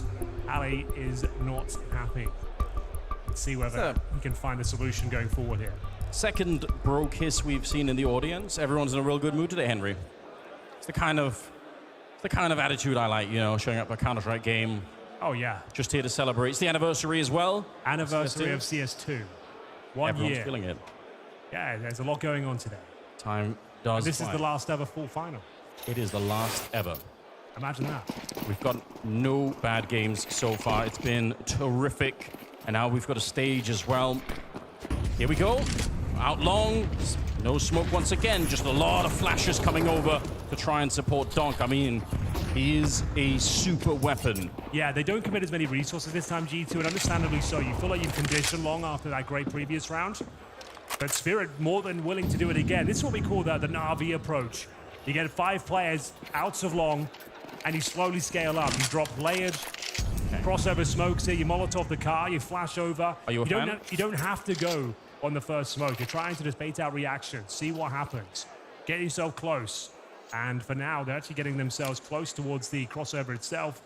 They might just peek this without the smoke going down, Anders. That would be wild. This is the new smoke we're throwing as well on the CT side. And it looks like this approach is paying dividends. They're going all in without the utility. And now it's down to Modesty to fend them off. Yeah, just as the smoke was landing. Malves, what a spray down. Donk and Sontex, they thought they had the upper hand, but he landed that absolutely perfectly. Cut them down. Monacy's going to be the next victim of the round. Now it's a 2 versus 2. We get about 40 seconds still. Bomb plant definitely within their grasp. Oh, the smoke fades, and Malves finding himself out in the open. It's up to Snacks now to try and clutch it. They don't even try and plant the bomb. They know they just need to find the kill. I mean, it's better to wait. He's got to be so careful here. They're already expecting it. Oh! A mid-air dink onto Chopper, and he's dead. All right, this round all of a sudden is possible. A little bit of fortune for the in-game leader. Time ticking away. 10 seconds, Shiro. You don't know. He has to go for the kill, Anders. He can't win this. He can't plant the bomb. This 1v1. Who comes out on top? Snacks is ready. But Shiro comes out on top. A scary moment there. There was no way to plant. He commits to the fight. That's a rare sight. He abandoned the mission to look for the kill instead. And it starts with a bizarre scenario for Snacks. The whole half jumping up. I just can't believe what we just saw. It's a fortunate kill. And with the bomb not being planted as well, you might even give the advantage to Snacks there. He tucks in on the left side. Yeah. Maybe in a different story. How is he meant to know, though? Exciting moment. 6-4. Another buy available here, but not a strong one. Snacks on the pistol. Nico with the FAMAS. I think you get a sense of how much these teams play each other with the way that they threw the cross smoke and peeked right before it. Like, I'm sure those timings are changed every other day. Like, sometimes you wait, sometimes you go a little bit, sometimes you don't even throw it and you just peek. Like, there's all these different variations. This time is a great opening for them. Yeah, I love that sort of variation of it. Like I said there, the traditional approach is like layered smokes. You do maybe 2 of them. Yeah. Get yourself close, bait out the utility. They did 0. They barely threw it on the cross. They wanted to get that first kill and cause pandemonium. You're so conditioned on the CT side. It's like, right, wait for the smoke, pop it open, then we'll get them crossing.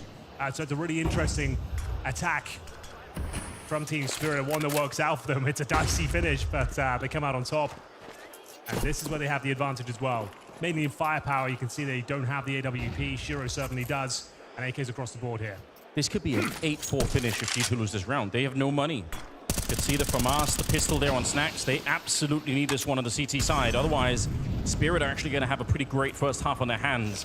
A push towards the middle, but this is a fake right now. They're selling the idea. They're saying, oh, it's going to be another B split. You've got to be ready. But actually, the bomb is out long. You've nameplated Monacy now. So the fact you've killed him, you know there's no AWP towards that A-bomb side. Yeah, you know they've gone for a B lean. Oh, they're coming back to check. Continuing in towards A. The flashbang, is it any good? Not quite, but Nico, he's delivering the goods here with the FAMAS. An unlikely candidate, but he gets a triple kill. Unbelievable. And it might be enough to save the day here. 3 versus 1. They can't, I don't think he can even get there. He's going to have to look for the kills if he wants it. Otherwise, there's just no time left. Nico, I think it was a couple of missed shots from Shiro there. A triple kill with the FAMAS. Enough to win the round. They had to stay in this first half. That's absolutely huge. All right. Not the weapon you expect to find that sort of impact. I've got to be honest. Sort of scenario. When they come back like this to check long because they realize it's not a B split anymore, that is, in a way, kind of a sloppy way to check long, right? You're not flashing your way in. You're just double wide swinging. You could have got mowed down easily. Risky. Like this, Anders. Now it's becoming a bit of a brawl. Oh, yeah. This is exactly what we wanted. Have we got a B rush to close this one down? Why not? I think we might. Ladies and gentlemen, strap yourselves in. Here comes the Molotovs right for the flames, and it snacks on the other side. He's been feeling a bit hungry. There's no doubt about that. Been a tough game, but gets a couple of kills here and absolutely shuts it down. Dong and Sontix, they know. Once again, the bomb dropped on the other side. For a quarterfinals, for the last fall final, yeah, we want an even game. We want a close affair, and it looks like it's going to be a 6-6 tied game at the beginning. Oh, touchdown. The B rush. Completely pushed back on, and now it's just Zontix. Doesn't have a whole lot to work with here. I think you might be onto something, Anders. It looks like it will be a 6-6 game. Is there anything Zontix can do with this, though? You win these rounds with the help of your enemy. They have to make some mistakes. I repeat it over and over again. And they're very disciplined, you can tell. Nice crouching. That's a beautiful shot. Do that one more time, and we'll pick up the conversation once again. But the next target is Modesty, and he doesn't miss a lot. The game is tied right down the middle at 6-6.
Here we go. We're back once again. The playoffs are live. We've got Spirit versus G2. And we're at the heart of Copenhagen.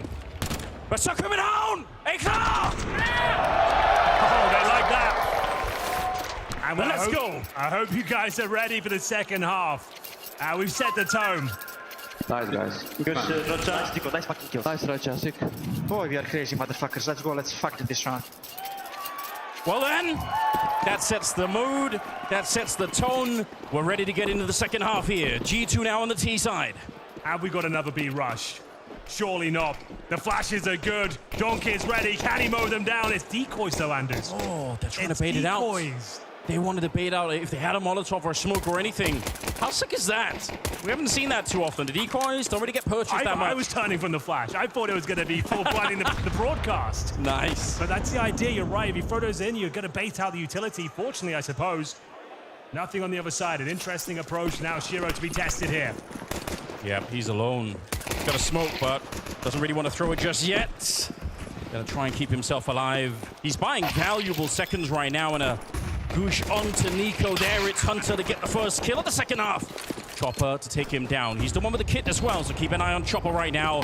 His job just became a lot more important as they're trying to get up to the bomb site itself. He does go down. A bullet from Malbs will connect, and Monacy eventually wiped out. The retake is looking good right now for Spirit. If they win this round, they are well on their way to winning their own map pick, and it wouldn't be too bad, would it? Malbs hiding here towards that Gandalf position with the Glock ready. Snacks at the crossfire. They've taken down Magix, and the clock is ticking away. Snacks! One more headshot, taking down Shiro.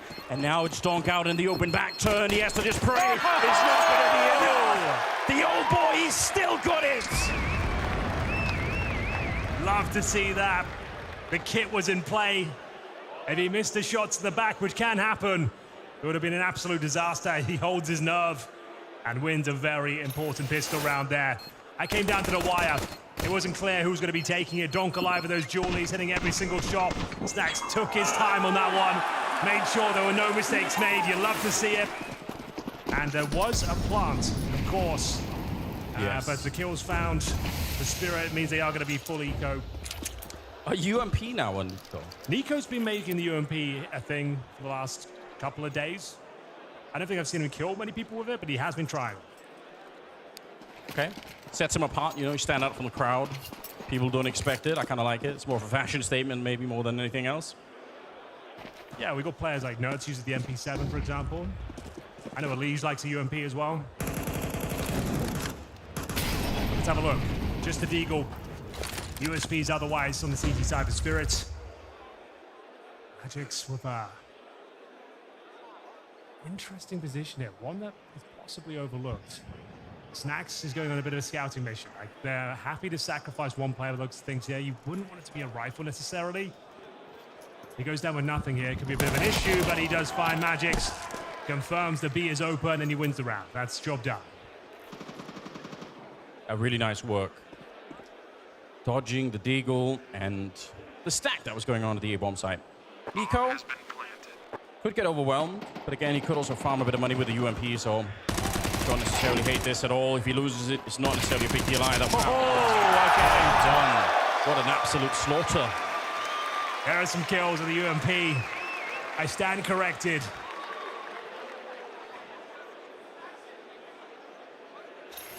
And we'll see whether they can keep this one going. T-side now with a couple of Galils and some SMGs in the mix. Nice lead here. All for Monacy early. Throwing away that UMP. Smoke on the cross. Monacy is an absolute demon at finding these opening kills and damages on the cross. We are going to see Shiro playing in front of the smoke, however. It's looking towards top right for now. Players coming in from lower. Good protocols from G2. Good flashes, making sure there's no danger from short. Known to be more of a defensive sniper, Shiro. Very good at holding those angles and positions. Maybe not as flashy, maybe not as aggressive as some of the other AWPers that are currently topping the charts, but put him in the right position. Very, very hard to get past this guy. Molotov down, flash for the corner. Eradicating risk. Trying to bait out the util as well. Still with over a minute on the clock. 8-6 here in favor of G2. It's their opponent's map pick as well. Look at the utility on Spirit. They have one HE grenade on Zontix. That's it. So they can't really slow anything down. Any retakes are going to be very nearly impossible. He should be anchor as well, so it's going to have to be a hell of a grenade. Mid to be smoke deployed, lurk smoke in towards the side itself. I think Hunter gets caught out here. He's got no idea. Really nice maneuver from Donk. That is sick. Catches him with the utility in hand, and now Zontix. That's a crazy maneuver. Through the doors he goes, but Chopper through the smoke keeps the dream alive. Can they get Dong? That's the big question. It's always the big question. They do eventually, but it cost them almost everything. 2 big shots, especially the first one. He disarmed an entire arm of that attack. Nico now, they don't have any head armor, so actually the M4 here could do some real damage, but it's gonna have to be lightning fast, and it's not good enough here. Chopper will take him down. Great defense put up by Spirit, especially Dong. Absolutely true. Really nice from Dong, feeling like they lost control of middle. So you can't just sit in the B bomb side. You feel pressure from upper and from middle. You can't sit there. You're a sitting duck. You'll be flashed off, Molotov, naded, and shot, of course. So as soon as you hear him juggling that utility, especially the Molotov, as soon as you draw and pull it, a sound cue's given up. Dong then falls back into the bomb site. But a ton of damage, and Nico cannot come out clutch with 20 points of health. Very important round. Say they were helped a little bit, I think, by the fact that Chopper got that 1 kill through the smoke towards CT. That did help. You can get vision, though. If he was potentially blowing it open, I'm not sure, but it looked like it was a pretty clean kill. Let's have a look, though. It's Nico on the Deagle again. Double AWP. You'd love to see him on the rifles there. On the Spirit side, Shiro catching Malbs, airborne, trying to get out long. Snax has gone down next, and they've been absolutely slowed down here. Wow, Spirit are looking to make a very, very fast comeback into the second half, which you've got to appreciate. You invest into that double AWP setup, you kind of have to keep it alive for a while. It's not enough to get it and then lose all the orbs in the next round. That's just costing you so much money. So it has to keep going. 5 versus 3, and a nice flick Monacy. Straight deleted from the round.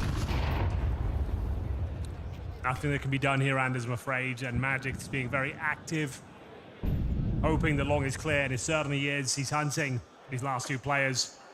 I find one of them right here. It's going to be Hunter.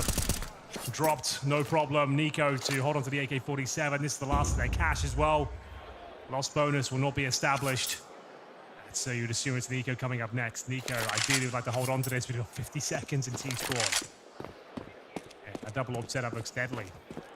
Probably the most viable map for it. So we'll see whether they can hold on to it. They don't even know about the other AWP yet. Good point. So, because if they do, I guess there are ways that you could, like if you get a really good spawn for the B-bomb site, maybe you think, okay, you know what, actually, maybe we can, maybe there's just an AWP and a rifle. We get the rifle down and we can overwhelm the AWP, and the retake's going to be real hard with an AWP on the other side. So, possible that you could try and play around that information if you have it. Down to now 15 seconds here, Nico. It is the only choice. Maybe not the most exciting one, but it is the correct one to try and keep this AK alive. Presumably going to be on him as well. If you had a hero AK, you'd put it on Nico every single time.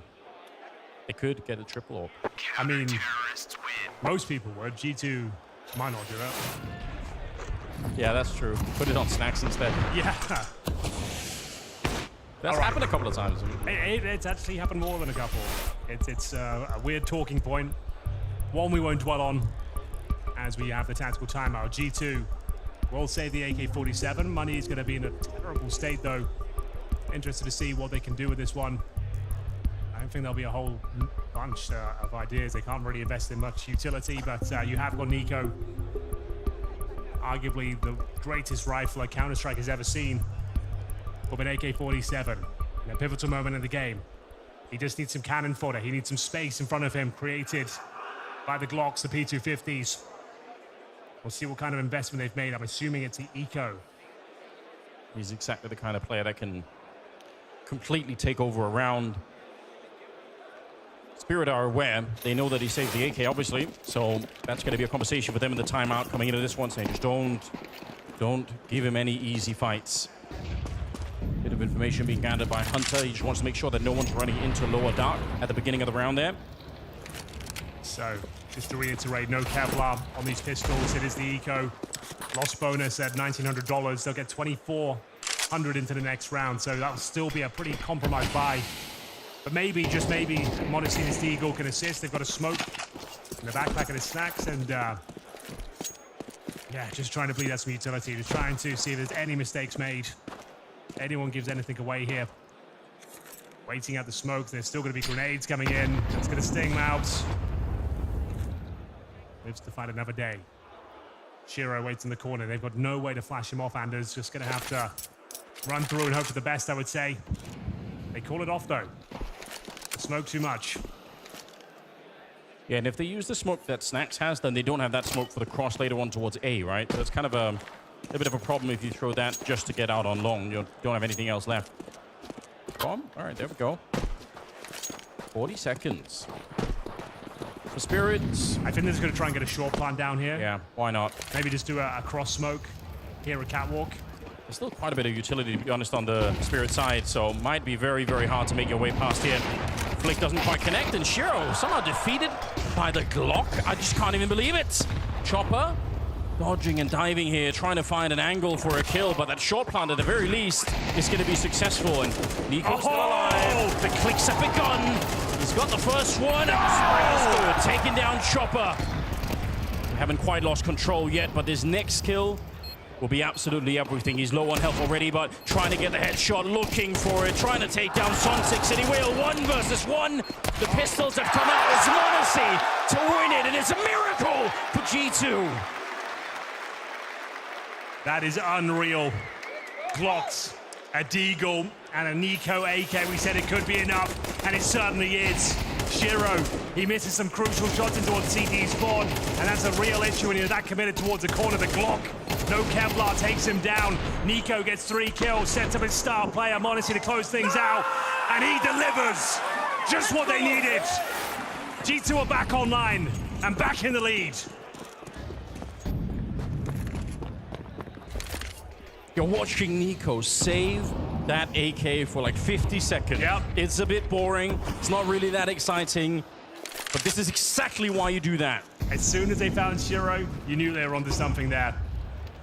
High-octane Counter-Strike. 1 missed shot can cost you a round. Can cost you the tournament. Shiro, though, back on the AWP. Bear in mind, no helmet here. Against the AK shouldn't be a big deal. Towards short they come, buys himself some valuable time. Mouse towards long. We're toe-to-toe with Magix, who's tucked away. Yeah, both of those players out long have been playing decently well, so... And a long fight can change this round a lot. Shiro's at the corner too, so for Malbs to be kind of rough. Ooh, Shiro, one of the few times we see him a bit aggressive. Wow! I feel like he should have hit that shot, but Malbs, he was already jiggling. He wasn't holding a cold position. He was ready to take that kill. 4 versus 5 now at about 40 seconds. And they're setting a couple of smokes there, but I think they might have been countered themselves. So now they're slowed down, and look at Chopper. He's actually in upper dark. He's on a bit of a mission.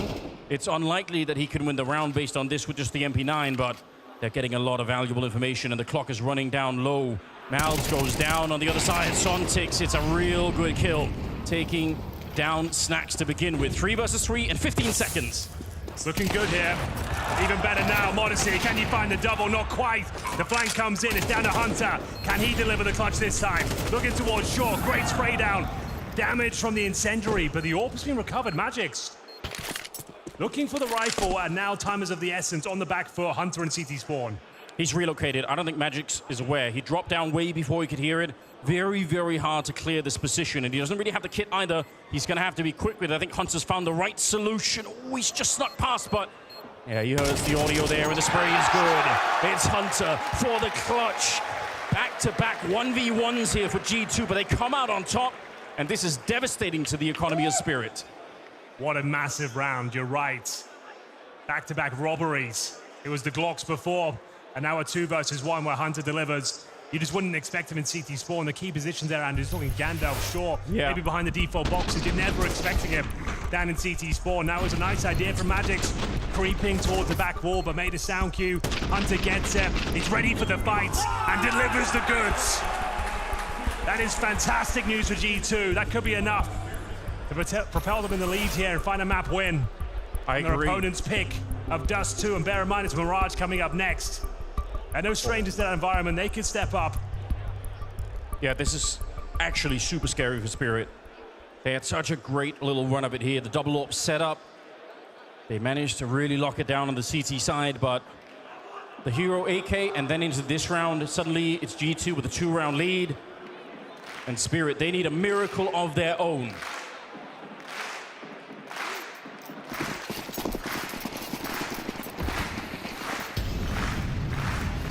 go then. Nothing but USPs, as mentioned, it's a full eco. G2 have got such a massive advantage now. You can't imagine a world where they give this one up, Anders, but if ever there was a team to give it a good go, it might be G2. Yeah, unfortunately, you're not wrong about that. Every G2 fan knows Nico, he's seen them already. Should have an HE, doesn't have to be a disaster, but hold the phone, Henry. Uh-oh. The cousins have gone down. Now they're going to be planting at the A-bomb site. And obviously, there's not going to be a defuse kit or anything else really to work with. So it should still be a decent round to defend here. You're right. I don't think they're losing it. But still, that's the way things are opening up. Who knows where this one could go. The right thing to do if a Spirit would be save those AKs. I think so. But you've got such an opportunity here. If another mistake is presented, if you can find a quick pick here, you never know. See, they're uncomfortable. Yeah, panicking a little bit. I think Spirit have already decided. Lock them in, try and take everyone down. I mean, you could be more than 2 AKs, right? Trying to get close with the USBs. Son6 with a headshot, but again, that clock has already run down so low, and Modesty absolutely chewing them apart here. If he had a kid up there, this would be a very interesting round, but he just doesn't. So, nice shooting. Overall, a tremendous round from Spirit in terms of doing damage, but it's still G2 getting to 11. It's a hollow victory, to say the very least there. Yeah, smile. They're laughing. Yeah, I suppose you don't laugh, you'll cry in that one. That was so close to a disaster. Really nice swing on the grenade as well. Like, it's a well-played round from Spirit, but going into that tight choke point with the rifles, not sure that's the one you want to be going for, boys. But they win. The money, though, is compromised. That does set Spirit up for a comeback here. They can win one round. Yeah. It will shatter the economy of G2. All 5 players went down. They got mouths on a Galil. They don't have the orb. They've won 3 rounds in a row here. Yeah, you're absolutely right. Yeah, that's probably what Spirit are telling themselves to keep the mood really high. That round is our ticket back into the game. So they don't lose the round, but God, they made it as uncomfortable as possible and set yourself up to disaster now. If you do lose one single round, it could all fall apart. But confident, assertive, it Snax. They found a gap here towards middle, the wolf pack mentality. Oh, no grenades thrown. Chopper should be dead, and he will be eventually, but again, they didn't throw the grenades. It's the same thing that Spirit were doing, trying to walk in with absolutely no utility. And by all rights, Chopper should have been dead. There should have been a straight 4 and 5 to begin with. Yeah. A little bit of a screw up there from G2. If Snax gets that clean kill, yeah, it's such a done round. Everyone swings. Listen. And you overwhelm the bomb side, but yeah, the fact he makes it so much more complicated. He actually could finish this. They have no idea. They don't know that he's in here. This could be the round-winning play. He gets one, and Disaster strikes. Modesty comes in, tagged into the round by Nico. Crisis averted, Anders. Nico with the godlike play.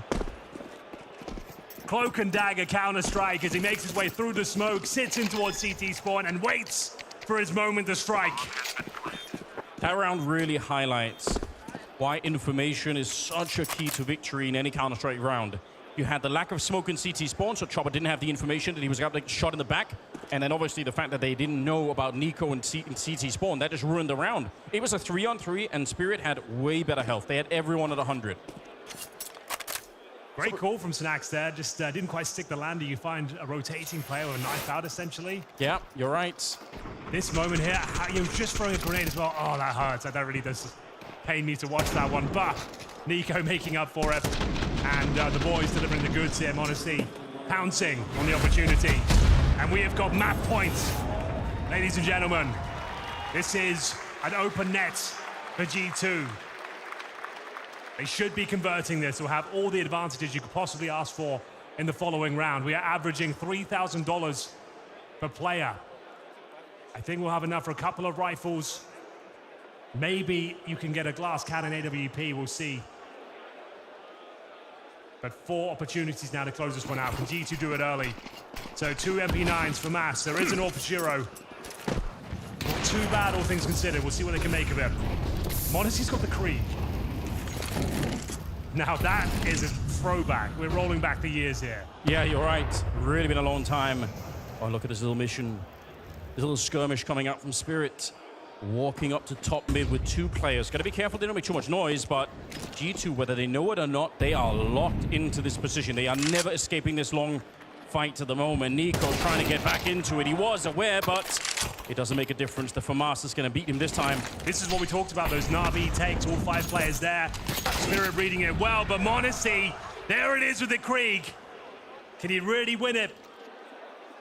With that weapon, it's going to be Shiro. He hasn't got any idea they've crossed. He has no idea. Should be a free kill here. Snax delivers, finds the kill. Is it enough to win the map?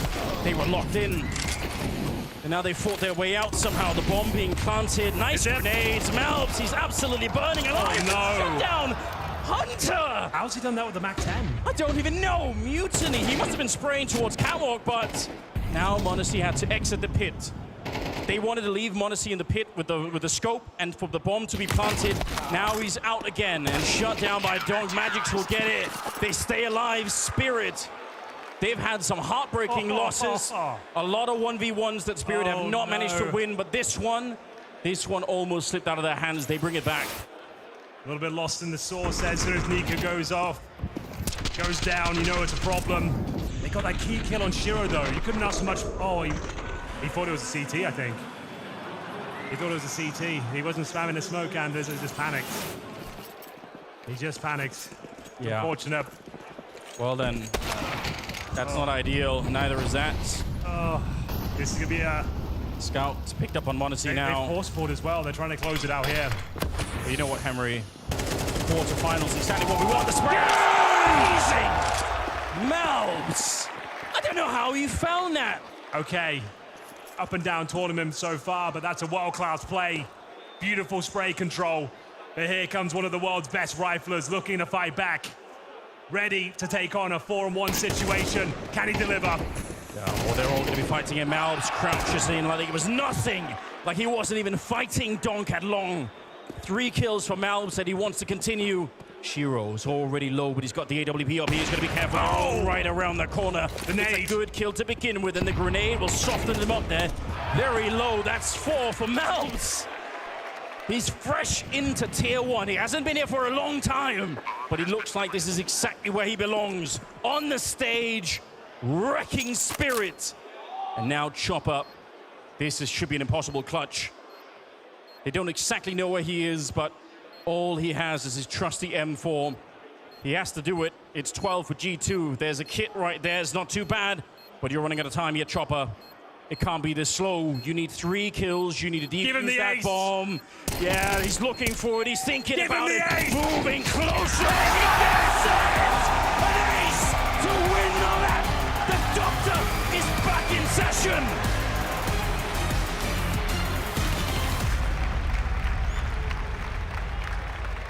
Up a storm on Spirit's map pick. It was the map that we didn't make it to last time around, but today doesn't fare any better for Team Spirit. And what a way for Malbs to end this one, Jacob. Getting the ace. Yeah, that was a beautiful sequence from Malbs coming out of this game. Obviously, he had a strong start as well. I believe he was 6-1 on the scoreboard, then completely zoned out of the game. Couldn't find any impact, wasn't put into any positions. Come to the T side, where we've seen Malbs do his absolute best work within G2. A beautiful ace on a stage like this, and a very important win for G2 as well. As you said, it's Spirit's map pick. It was their, I guess, vision and their trying to rattle up the map pool a little bit, and it didn't pay off.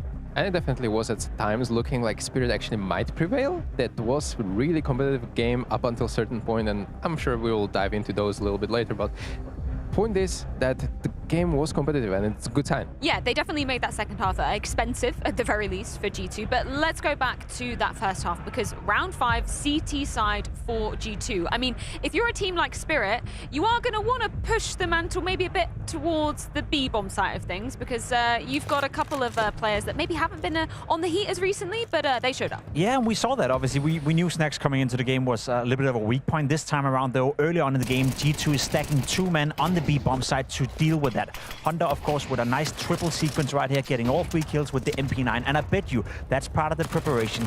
G2 is well aware that Snax was struggling a little bit on the B-bomb side. He's been struggling from an individual point of view, and even from this moment in round 5 where they shut it down, there was still a couple of rounds, Stuka, where they kept targeting Snax on the B-bomb side, where they were successful with it. So for me, it was clear to see that it was something they were trying to take advantage of.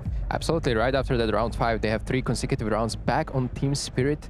and they actually played pretty well, and they targeted the B, as we said. Snacks was there, and obviously that was probably the main point of a game plan. Yeah, let's dive into round 17 when we flip on over to G2's T side. As we kind of iterated, you know, Spirit, they made the rounds costly for G2, and we see G2 coming in with just a few pistols and an AK. We speak of impact, right? I said it coming into the game. Nico on a stage, he has to show up, and he does. Hunter getting an entry with a Glock, that is what it is. But from this point onwards, for Nico to win a round, he's basically alone, let's be honest. He has 2 teammates with him, no armor, just a couple of pistols. Nico is down to 32 HP, 15 HP at this point. He's still going for the duels, he's still winning them, and he closes out the round. From this point and onwards, it was G2 dominating and controlling that T side, and I bet you, without this round, I think the game would still be going right now. And it all started with uncharacteristic miss from Shiro, and he had a couple of those actually throughout the dust too, and it was, well, if we were talking about All Paradise, you want to minimize this as much as possible, and those crucial rounds actually costed them big time, and this was one of them. Stiko, tell me from, you know, a player's perspective, what is it like to play against Nico when he's on a big stage? Because I think we always gas him up from the outside, saying, you know, he's a player that thrives in this kind of environment. Do you feel him being extra punishing? Absolutely, like this is aura for him. This is where he thrived. This is where he's playing S-tier Counter-Strike up from that A-tier that he's already known for, basically. And obviously, if you have rounds like these and you have saved up AK, you're just going to have that AK handed to him, and he's going to single-handedly win some of the rounds. It might happen once out of 5, 6, 7 times, but if it happens to you, the economy crumbles, it says to. And I just want to quantify what it is that makes Nico so good on a stage. You will see good players retain and retract from what they normally do in a group stage game, what they normally do in practice, be a little less aggressive, being a little less, you know, I guess trusting yourself a little bit less, not trusting your aim, as we like to say in Counter-Strike. Whenever you see Nico play on a stage, it doesn't matter if he's feeling it, it doesn't matter if he's having a good game or not, he will still do the right thing, or he will still do the thing that he believes is the right in any given scenario. Obviously, sometimes he's not hitting shots, and it is what it is. It can look a little bit silly, but the vast majority of the time, I would prefer a player that continues to do the so-and-so right thing, even though the pressure's on, and he does that time and time again on a stage. Another couple of players that we were putting under the microscope prior coming into this, particularly when we're considering a map like Dust 2, were of course the AWPers. m0NESY versus Shiro. 2 names that, you know, we definitely got in the conversation for the top 5 to end out 2024. What was the story in this map, Jacob, in terms of the AWPing impact from both these guys? I think if you pause the game after the first 10 rounds, I would argue Shiro had slightly more impact than m0NESY. They were both having moments in the game, but it felt like Shiro actually had the number of m0NESY and had the number of G2 as well. The beginning on the CT side as well, Shiro had a couple of rounds where he was shutting down G2, shutting down their default game style, so I would give it to Shiro. He found impact, but what usually happens is that Shiro will fade out of the game, m0NESY will take over, and if you saw the last 5 or 6 rounds, it was by far m0NESY having the most impact. Absolutely, and it tipped the scales. Probably that 8-8 round we already saw before, where Shiro got that miss, eventually lost them the round.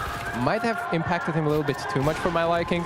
We will never know, but obviously it is the thing you have to deal with kind of as an AWPer. You're going to not hit all of the shots, and once you don't, you have some way to fall back, and in that specific round, he hadn't. And I think that's a fair point to make, that sometimes Shiro is a little bit fragile. I mean, we've seen it in history before that he can get affected on big stages. He sometimes falls out of the game, can't really find the impact, and I'm not sure whether or not that one round or that one miss is the turning point for him, but I think it's a characteristic that we can put on towards Shiro, that when you compare him to m0NESY, it seems like he's a little bit easier to get rattled out of the game as compared to m0NESY. It stacks up, and we also saw that on player webcams where they were losing the round, and it was clear that m0NESY was not showing any kind of emotion, while Shiro was a little bit vocal. He was facepalming, he was punching the desk at some point. It happens, and it should happen less. Yeah, definitely want it to be happening less. Overall takeaways from Spirit for this particular map, Jacob, was indeed their map pick, unable once again to take it off of G2. What do you expect going into the second? I'm worried for Team Spirit. I thought getting into this series with them picking Dust 2, I thought it's a nice way of changing up the pace a little bit, changing up the map pool, but they had to win Dust 2 to make this game competitive. I'm afraid that we're looking at a 2-0 now for G2, and especially considering once more that we had Nico showing up. Donk had a decent game, but not to the standard that we want to see Donk, and I think the way I praised it coming into the game, saying without Donk playing at a 1.4 rating level, Spirit is not going to win, and we haven't seen that Donk so far. Yeah, and maybe the game plan is going to again revolve around finding weakness around Snack's performance. We will see, I guess, but for my liking, I would like to see something more tactical, something more in-depth. And again, those rounds, as I said pre-game, those rounds that were kind of tracked for longer periods of time, those were when Spirit was actually successful. So I would like to see that slow-paced Counter-Strike coming out of them. I think that's the thing, you know, even when we talk about Snax and, you know, his lackluster individual form, didn't ultimately matter in this map, right? Like, how much is it going to matter in terms of the longevity of the series, Jacob? What do you think? I mean, it could be an issue on a map like Mirage as well that we have coming up, especially considering his role on the CT side. But I think Mirage is one of the few maps, and I believe you've been playing in that position as well on the B-bomb side, where you can get an awful lot of help from your teammates and with your setups from the beginning of the round. So there's a way to mask the fact that Snax is perhaps not the most strong individual on the server. Well, we will dive into more thoughts about the upcoming Mirage after this break. The pick of G2 coming up very soon.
I want to also just touch on Snax's confidence right now, because he's been very honest and kind of hard on himself.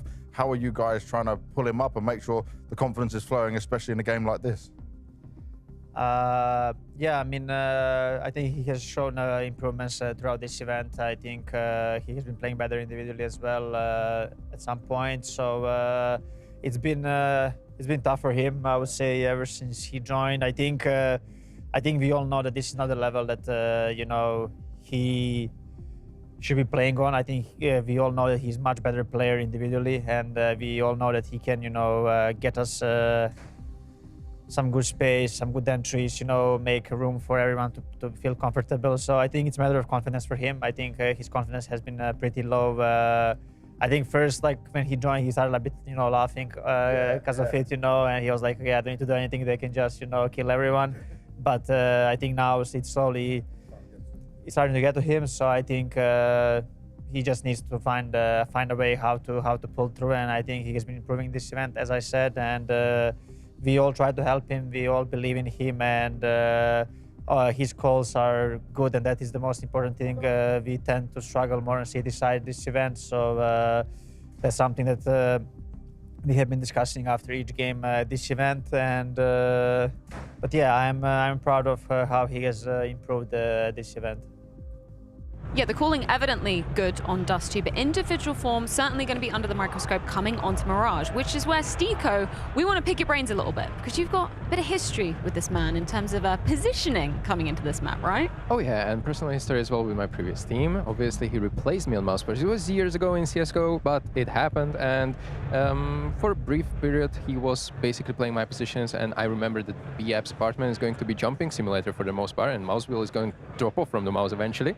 But there's ways where you can play it a little bit more aggressively. I remember when Snags replaced me, he was a vastly different player than I was, a little bit more aggressive and more initiative. And as well, he was taking that space in B apartments, he was pushing up, he was trying to disrupt the economy and the whole default of the terrorists coming into that B apartment. So, you know, we will see how his confidence backs, because if you are not confident, you're obviously going to fall back into those more passive and stationary positions. And, well, it might be the fate of Snags in G2 right now. As Nico said in the interview, the confidence is not that great, and that's why I'm really interested how he's going to attempt to play Mirage here. And that's why I want to continue to pick your brain a little bit from that standpoint of playing the B anchor position. How reliant are you on your teammates to help you out? Because we do see certain teams placing arguably individually the worst player in that position, and then you have certain players surrounding him.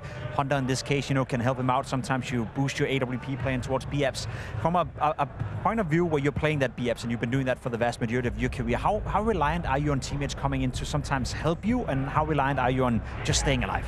Yeah, this is the thing. Like, you're not necessarily going to make an ace on coming on B side. No. All your job is to really kind of like survive, get a kill, survive a little bit more longer, enable those rotations coming in from kitchen or short. It really is kind of a game within the game itself, and you have to use your utility to the maximum advantage, and especially now in CS2, where you can kind of break the smokes, you're nowhere safe. Would you say it reminds you a little bit of playing Ramp on Nuke as well, where it's not all about getting the kills, but more so about getting information and staying alive? Very much so, but Ramp is a little bit more forgiving, because once you give it up, you're not giving up the side which terrorists can win the round off of. Obviously, Mirage B side, very hard to retake in general, so once you die, once you give up that, you have to pretty much sell the round. Well, we can check in with the live odds to see exactly where this series is stacking. I don't blame them, to be fair, because last time around, it was a 13-1 in G2's favor, but a chance for Spirit to be bouncing back in this one. It's going to be a tough mountain to summit, though. Mirage coming up after this. Thank you very much, guys. Yes, indeed, the quarterfinals continue. We move on to Mirage. Now, looking at the Battlelanders, we had Donk versus Nico. It's safe to say that Nico came out on top. Shira had some moments of glory, but it wasn't quite enough. Do you feel like they can actually take us to a third map? I think it's going to be something truly special if they do. This will not be easy. G2 look fired up right now. Nico is here. I think it's going to be one hell of a second map coming up on Mirage. I hope you're ready, ladies and gentlemen. The quarterfinals is live. Make some noise! Let's get into the action. A T-side start for G2, looking to find themselves in the semi. It was a messy game on Dust 2, but the individuals that you want to see popping off delivered. We saw an ace from Malbs, m0NESY and Nico both posting 20 frags, and the battle continues in towards middle. It's Zontics to defend short. Well, the pressure is relentless. They're not slowing down. They want to hunt him while he's reloading. Struck in the corner, he can't get out, and flashed.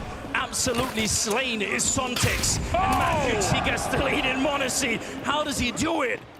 Straight headshot to bring him down. Now a 5 versus 3. Final boss though, Donk waiting in towards the kitchen. Joined by in-game leader Chopper as well. They do have a kid, Anders. This is not a foregone conclusion. This is not guaranteed. Nothing is. And a smoke as well, you're right. But it doesn't even matter, they can't get out. Malbs has just absolutely savaged them. 4 kills in that round. He's been the missing piece of this G2 puzzle. Yeah, you're right. We know how powerful he is, but this tournament, he hasn't turned up. What a time to peak against one of the world's best in the quarterfinals. A big game player. And that's a very convincing pistol here on Mirage. Spirit don't even get a look in. They don't even get any bullets off before they are eviscerated across the bomb site floor. And it's a full eco, 2-0 locked in. And they throw those smokes towards top connector, towards window, so that they can path the way all the way to catwalk into the V-bomb site without getting shot in the back. So they have a lot of map control before they even reach Sontix, and he's along with the USP. It's never going to be easy. I think they even had a flash for that corner that Hunter managed to throw in there. It was just a really sick round from G2. Well structured and well executed. USPs now on the side of Spirit. Well, as we've already seen, you can do some damage with those. It doesn't mean you can't do anything. Yeah, they did get 5 kills before. And there's the first stink. The kickoff proceedings here to make things uncomfortable. It will come down to the wire at this stage, it feels like. Shiro, promising position as Hunter will claim the connector. Transitions towards the steps. That smoke's going to dissipate, though. Is Hunter ready for this? Such a common position, and one he pre-fires. That should be enough. Yeah. Takes care of business. Double kill. And at this point, might as well hunt for a bit more. The Mac 10s, they're the guns you want to be farming here. And there's nothing but SMG kills in the feed. Donk, last player remaining, nothing to say about the round. Yeah, that was so well played.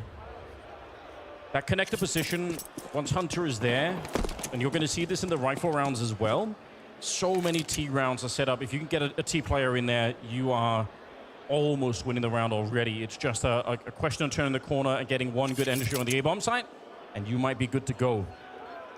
Sure, Spirit are going to be aware that that could be happening. Obviously, in this round, they didn't have a lot to really fight back with, but some teams are just very, very good at finding that particular part of the map and doing a lot with it. Wow, we have an interesting scenario up next.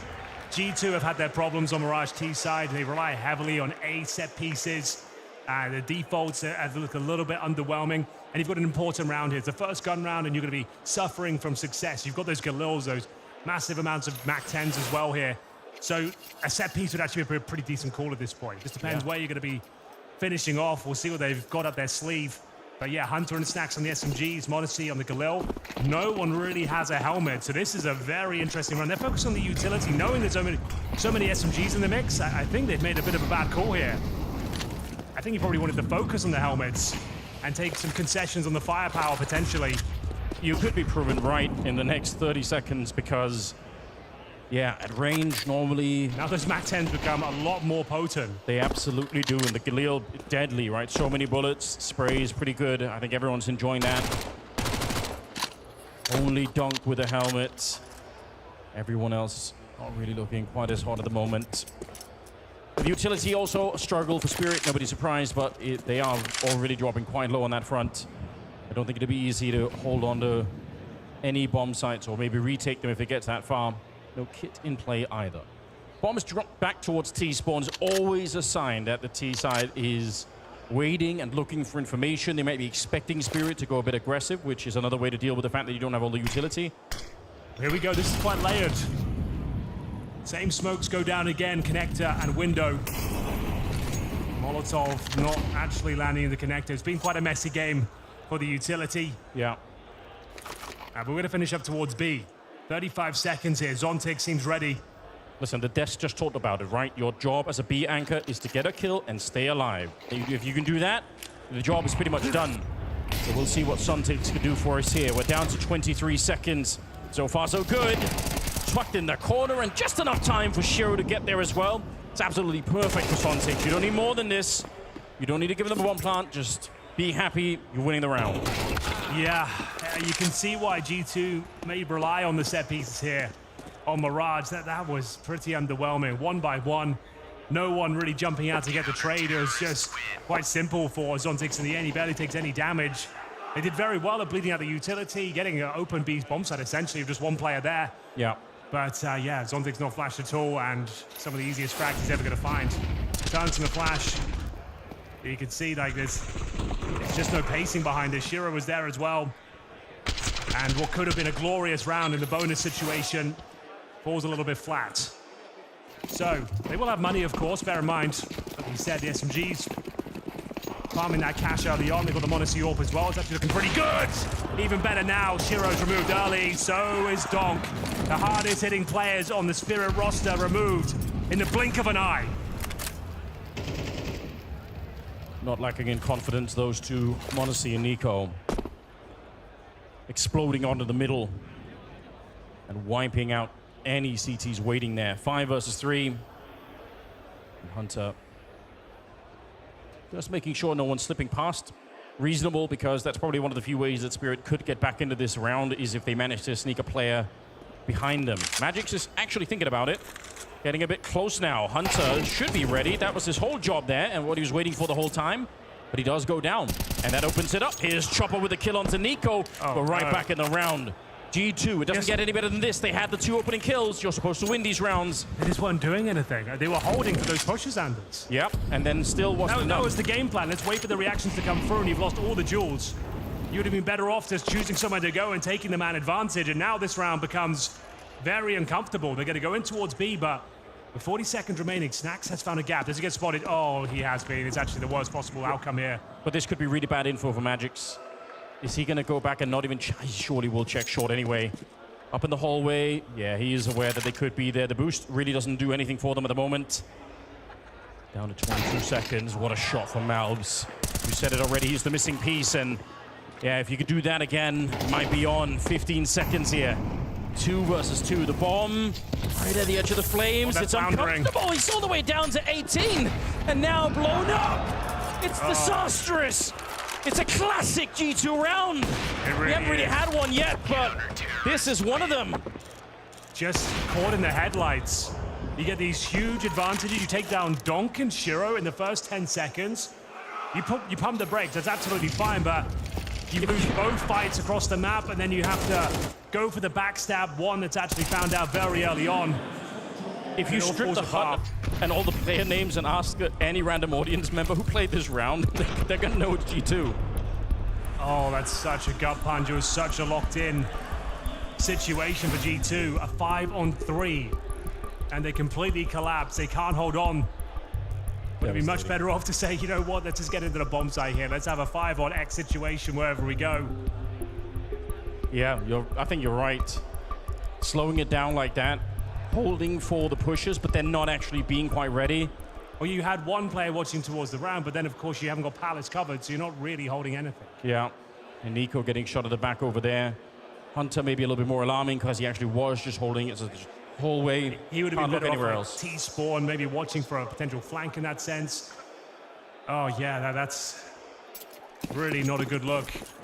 Listen, if this goes to a third map, these early rounds are going to be a big reason why G2, sure, they lose the bonus round, but this last one, double opening in the middle. And like you said, you're taking down Shiro and Donk, so you've come a long way already. A little bit of a jump up, but Shiro, he's not a slow player himself. Gets the flick onto m0NESY. Nico's picked up the AWP in the meantime, and the rest have got Tech9. But the bomb's still real far back, so not expecting them to commit to too much at the moment. He spots it out. He knows that they're there.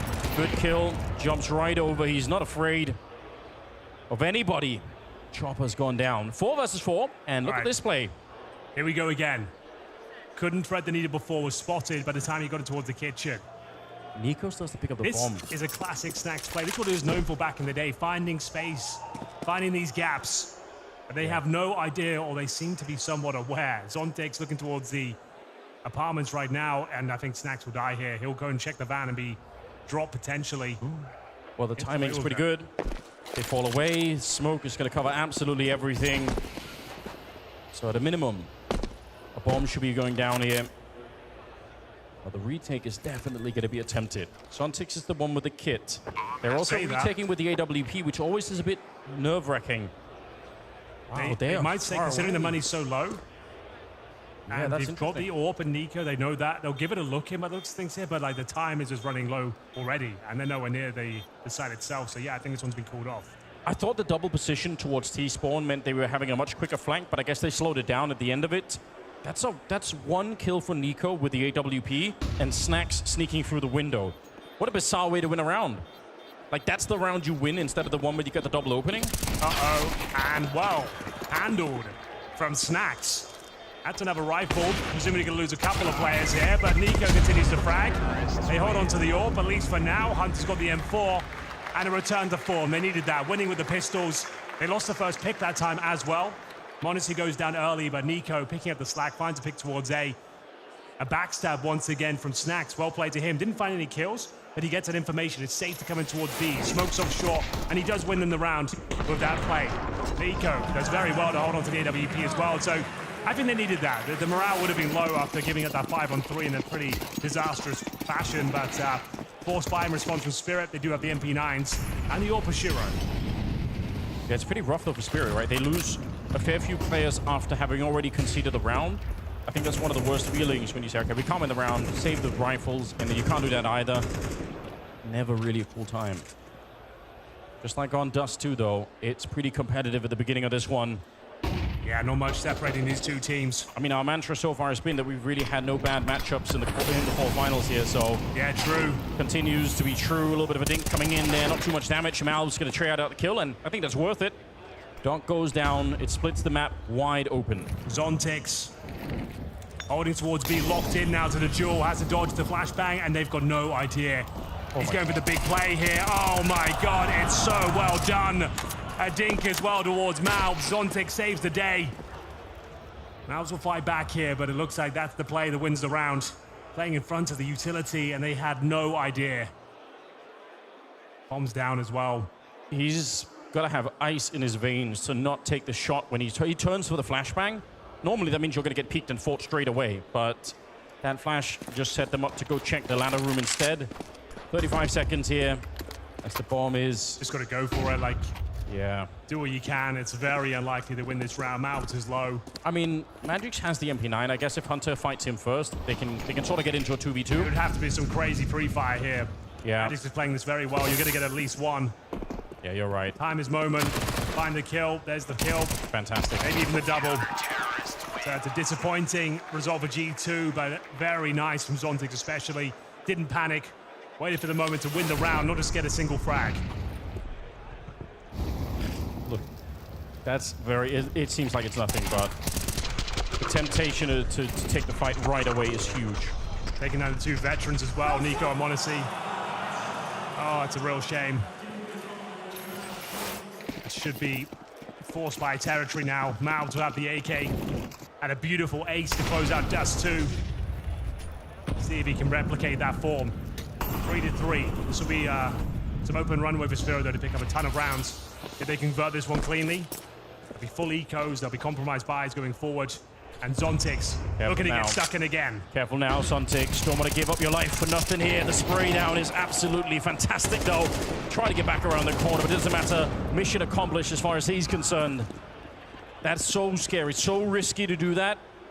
It could have opened up the entire B side of the map, but well done. Hunter now. Just the P250. Best he could do. A little bit more damage, I think. A scrappy game of Counter-Strike this is to begin with. I feel like both teams have made some pretty critical mistakes, really, especially on the first map, but also on this one. We've seen a couple of them already. It does make for entertaining Counter-Strike. Nobody's running away with anything. Score-wise, they're staying close to each other here. For Spirit, though, it is really about the money and the economy on that CT side. They just have to keep this going. So what Zontic just did here, the last round, now again, unbelievable impact for him. Flashbang from Donk as well on the other side. Beautiful couple of rounds here from Zontics. Solid work, as I mentioned. That round had a lot on the line there for G2. It's going to cost them a couple. Nothing they can do here. It has to be the full eco. Blocks. No Kevlar, no nades. One of those rounds you really do nothing with. They'll get 2,400 into the next round, so yeah, get comfy. Yeah, I'm sure Shiro remembers the Glock from the Dust 2 map. Doesn't want to touch that again. So you can use these like a bit of a timeout as well. You can see everyone just repositioning the chairs, getting comfortable, letting some of the tilt drain away. Yeah, been a while since we've seen one of these, but I guess they're practical. CT side gets to throw a couple of grenades here and there. It all costs money at the end of the day. It'd be surprising if they were allowed to get a bomb plant down, but I guess it is possible when Magix is alone back here. Gonna be smoking that one up and doesn't have another grenade behind him either. Just a flash, so yeah. 45 seconds. I'm expecting a huge spray down here. I think as well, he is just too, but bleed out those bits of utility. Everything has a price. here we go. Essentially, we've got a little bit of a B collapse, and as mentioned, a big spray down expected. That's exactly what we'll get. They'll get a kill, so not a completely wasted bench up. But very convincing in the end. Gonna be another difficult one going forward over G2. They will not have the luxury of the Monacy AWP. Concessions to be made with some key bits of utility as well. They definitely can afford AKs across the board, but might want to take a little sacrifice here to get all the utility. So there it is, Galil for snacks. Like I said, we haven't seen a ton of set pieces here. Like, Yeah, where are they? at Pro League, they were almost doing too many of them. I'm surprised. Definitely a different flavor to begin the game with here for G2. Very slow. And while it's worked a couple of times, it's definitely also backfired in some critical rounds. Nico's up at the Palace, working a solo mission. Bomb is slowly being carried on over, so you can start to see that it is taking shape a little bit more like one of those plain AX dupes that we're used to seeing. They're going to leave snacks at top mid. It doesn't look like Spirit have anyone in the forward position either that's going to be able to find out what's going on, so they're going to be a little bit blind to what's coming. Only 2 smokes, though. And actually, maybe only 1 for the actual site itself. Well, here we go. Smokes. Flashes delivered towards connector. 4 players ready at the mouth of the A bomb site here. CT's ready and waiting. They have Shiro, AWP locked in towards the ramp. Going to find an absolute sit-up. Maubs. Now what do they do? Do they commit? Do they wait for the util? What's the next move, Anders? There isn't a lot more util ready to come. There's 1 more smoke that they just managed to throw out, and now they got 2 Molotovs left. All right, so Molotov on top of the stairs here, but Chopper inside of the bomb site. This is looking very flat, very uninspired for G2. Snacks trying to get it back open again, and Monacy maybe helping out down to 22 seconds. I can't actually believe it. G2 should not be in this position right now. They did not have the utility, they did not have the speed behind this one, but it's working anyway. Nico will take down Magix, and now Shiro finds himself alone. I don't know how this 8 defense collapsed, but it did. It wasn't looking good for G2 at all. It was messy. It was uninspired, as you said. The timings looked off. Yeah. They limp in towards the bomb site. Then out of nowhere, they start hitting some shots. Nothing too crazy, just a couple of opportunities present themselves, and they convert them. Shiro. He's got a kit, but they're still close by. Monacy still in connect. It's a cool idea. It's a really cool idea, but I don't think he would have been able to do it. Yeah, Nico shaking his head, saying, absolutely no way, buddy. Okay, that's a bizarre finish. It looked like they had nothing left. Of Shiro getting the first kill, no further utility. Fair play to Snacks as well. That's a one-on-one duel. He's won against Donk with a Galil. Yeah. You can take that all day long. If you watched the Snacks that we saw last time they played, he wouldn't have been winning any of these fights, but he's winning some critical ones right here. Yeah, that was, gotta say, tactically, I'm not a fan of that round for G2, but you know, if it works, who can criticize it? Who cares? They're happy to have the round. Spirit. Bit of a timeout. Bit of a timeout indeed. We'll have a look at their resources and see what they've got in mind here. It was Nico that picked up 3 kills in the previous. He had a stunning performance on Dust 2 with 20 kills to his name. Zontic's at the top of the board right now with 11 kills. Fantastic rounds to give Spirit this lead. Their money's still pretty decent. And aggressive is Donk. Yeah, he's actually hiding inside of the smoke right now. They don't really know yet. Sontix didn't even need Donk to get activated. He's been playing great in the middle. Sontix got 13 kills. He's one of the big reasons why Spirit have got some of these early rounds. I think he's 1-2 on his own, essentially. Maybe this one to add to it. Chopper's going to get the headshot on Hunter. And Monacy, not much to be done here. Shiro will take him down. It's actually a flawless round from Spirit. It is a very bizarre first half, Henry. I'm super confused. It's strange, isn't it? It's not the most beautiful Counter-Strike, but no. Team Spirit will certainly be enjoying that one. Fast pace towards middle. Everyone looks to be overlooked. Listen, Zontic spraying them through the smoke. It doesn't have to be beautiful to be entertaining, right?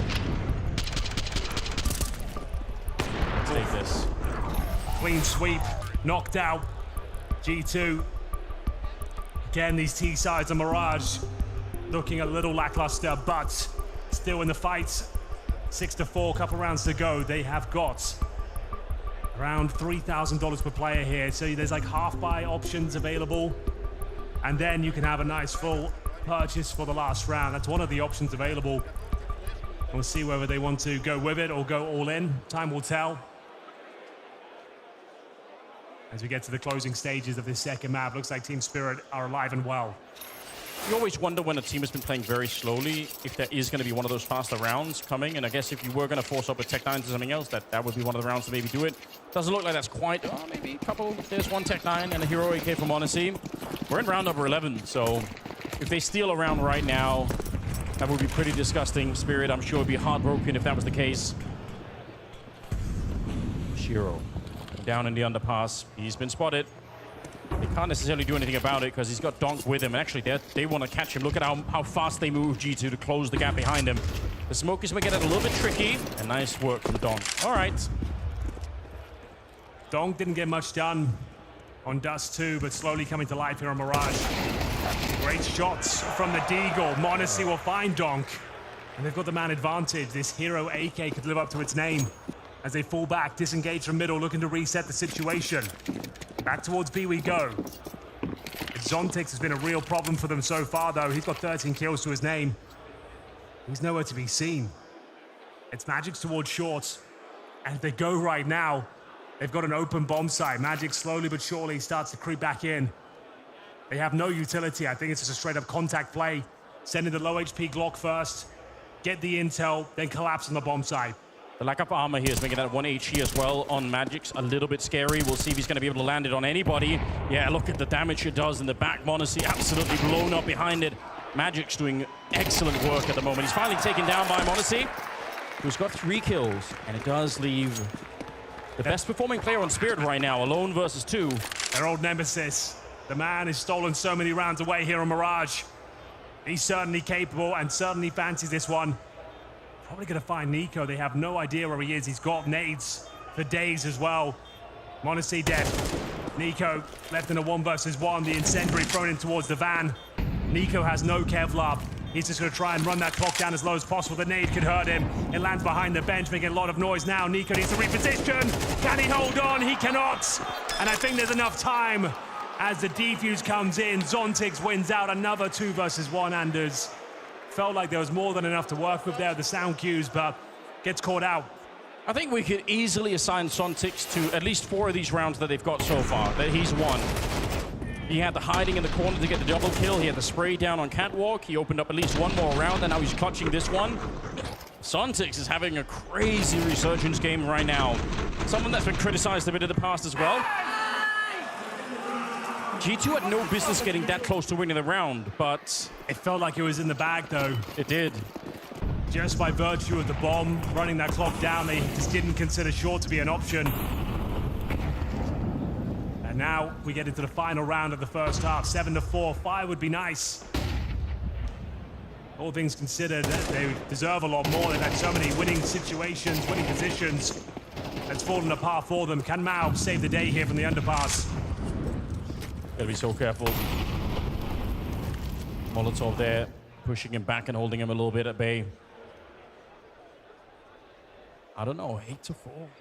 G2, they're still competitive even if they only get the 4 rounds here, but I don't think it feels great. Bit of an aggressive move here. Nico, is he gonna get caught sleeping? I can't believe how close he got.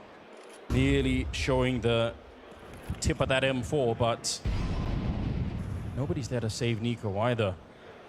Chopper might not even realize how much danger he's in. Holding a smoke in his hand. If Nico slips down from the urn and just goes forward, he's going to find a free kill on Chopper, and that will unleash this attack onto the bomb site here. It all relies on that interaction at the moment. 40 seconds here, and it's been going on for so long. Chopper, I still don't think he realizes, pulls the rifle back out. He's still going to go down. Nico with the opening, and that might solve almost everything for them, although Donk is trying to change that fact. It's a good kill in a 3 versus 3. He actually gets the headshot, takes down Hunter as well. It looks like they've done enough here. There's been some frustrating rounds for G2, but Spirit to dominate the first half. Looking to take us to a third map. They go 8-4 on their CT campaign.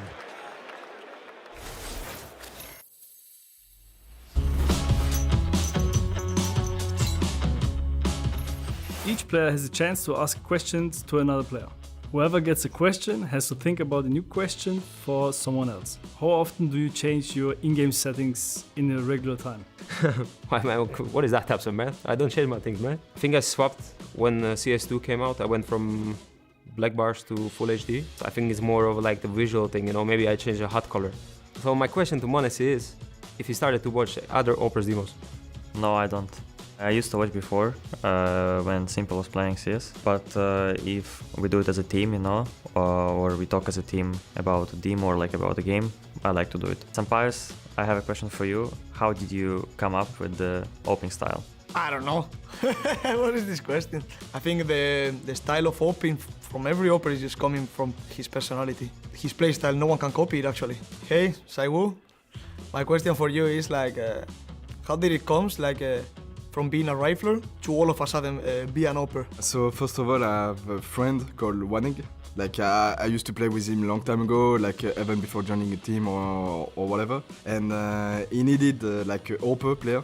He asked me if I want to play Oper a bit because I used to play FaZe just because of him, because he needed an Oper, so I joined for that. Hello Yakinda, I have one question for you. Why you tried to be game leader? Thank you, Zaiwu, for the question. I think throughout my career, I was really involved and vocal in like team structure, spending extra time on theory or macro of the game. I felt like specifically in that moment, there was no IGLs that the team wanted in the market, so it was kind of like a good opportunity for me to try. Donk, I have a question for you. Your playstyle, this over-aggressive, re-peeking, not reloading with 2 bullets left and whatever, does it come from your character and personality, or do you think it's just something that suits you in game? I don't think it fits with my personality. It's only in the game. Ime, I have a question for you. When you will change your crosshair? I already changed my crosshair, and I went with size 2 instead of 3 and color 4. I had the same crosshair like for a long time. Thank you, Dunk, for the question. I didn't know you know that, or it was just random, but it was a very good question. Halzek, I have a really good question for you. How does it feel to play black bars on top and on the sides? How it feels to play with the box, as we call it in our team? I'm not really sure. It feels like more responsive, you know? I change so much settings all the time that I just need to try something else sometimes, and one day I just saw that I could do the box. I tried it, felt good, played with it and played well, and I haven't played with it probably in a year, so maybe it's time to bring it back.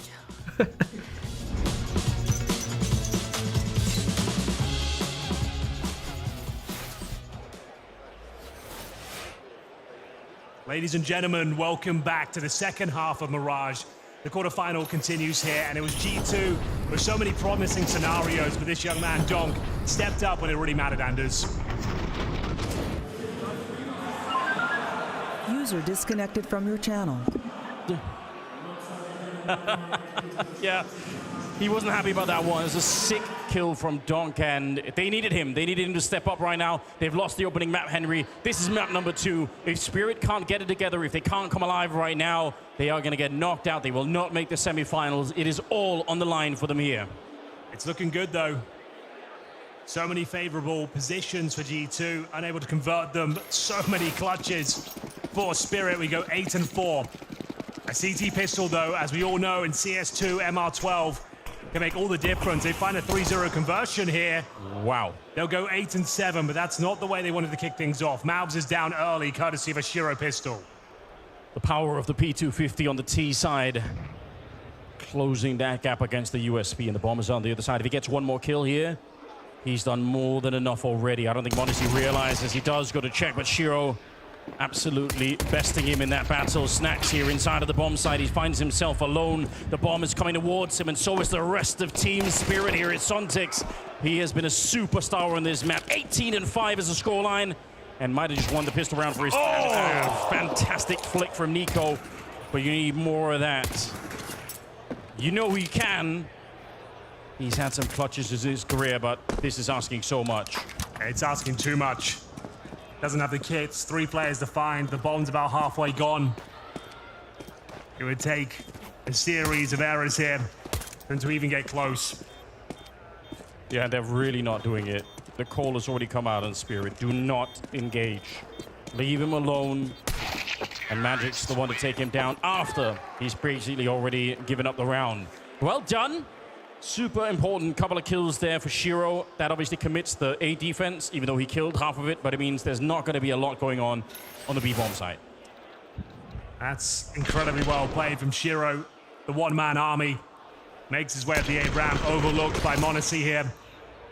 Pretty much over in the 5-on-3. Nico hits a blinder in towards the A side, but a clinical finish from Magix. And an eco now for G2. They've had a lot of these. Double digits in round number 2 is looking very likely for Spirit now. See if there's any more twists and turns. They've gone for the A stack.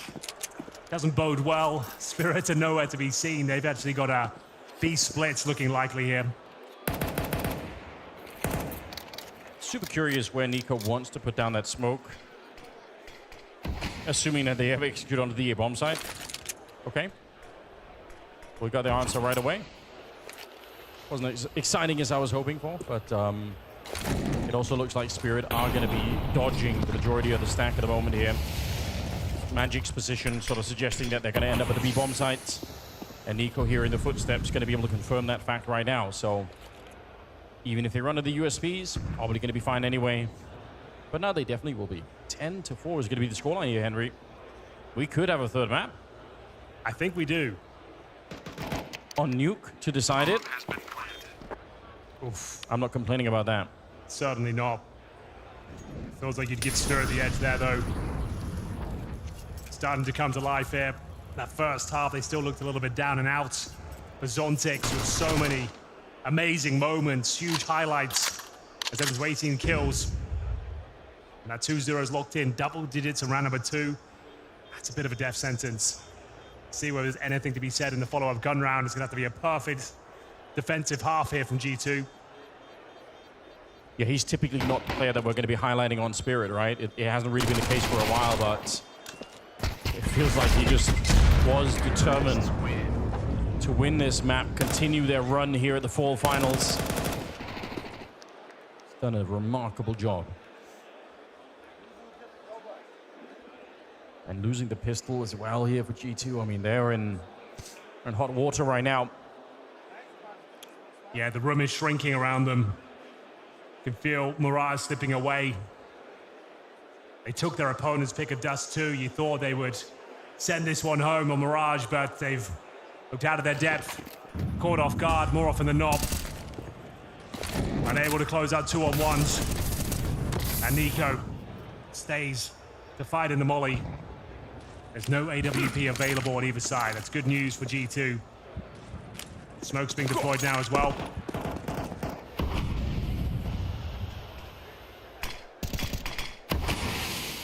So far, it's all pretty textbook stuff coming out from Spirit in this round. I don't hate it. Only one helmet here on G2. Similar situation. I mean, there were 2 MAC-10s for G2. Only the one here on Shiro, but they got quite a few Galils. So the lack of head armor there on G2, absolutely a factor in this round. And here come the utility towards the catwalk position. It's going to be Shiro to take down Malves at the start of it here. 4 versus 3 right off the bat as Nico's trying to save his team once again. Gets the spray down on one, but can't really catch the rest of them. A lot of damage on the Donkey, should be dead. The bomb is right in front there. No reload coming in yet from Snacks. Magic's, he's going to be able to flank him. That's not a bad bit of help there. Suddenly it's a 2 versus 2, and I think... Did he almost die? That must have been m0NESY from the kitchen to try and do that damage. The bomb is still stuck on that corner, and there's only 30 seconds left, so they're not out of the woods yet. And with the low health here, somebody has to go and pick it up. I think he's Nico, the eyes on him. He's so sharp. He's trying to run down the time. Nico knows he's probably dead. m0NESY will find him. A round they desperately needed, and one that they will convert. Money was tight. Finding the kills required. The bomb goes down. Bit of a backstab there from the B apartments. Magic's had a chance to bring it in their favor, but beautiful work here from Nico especially. Like this from Nico jumping out the window, then repositioning over towards Delpan to get himself a couple of beautiful kills. m0NESY from the window as well confirms the round. The bomb was never retrieved.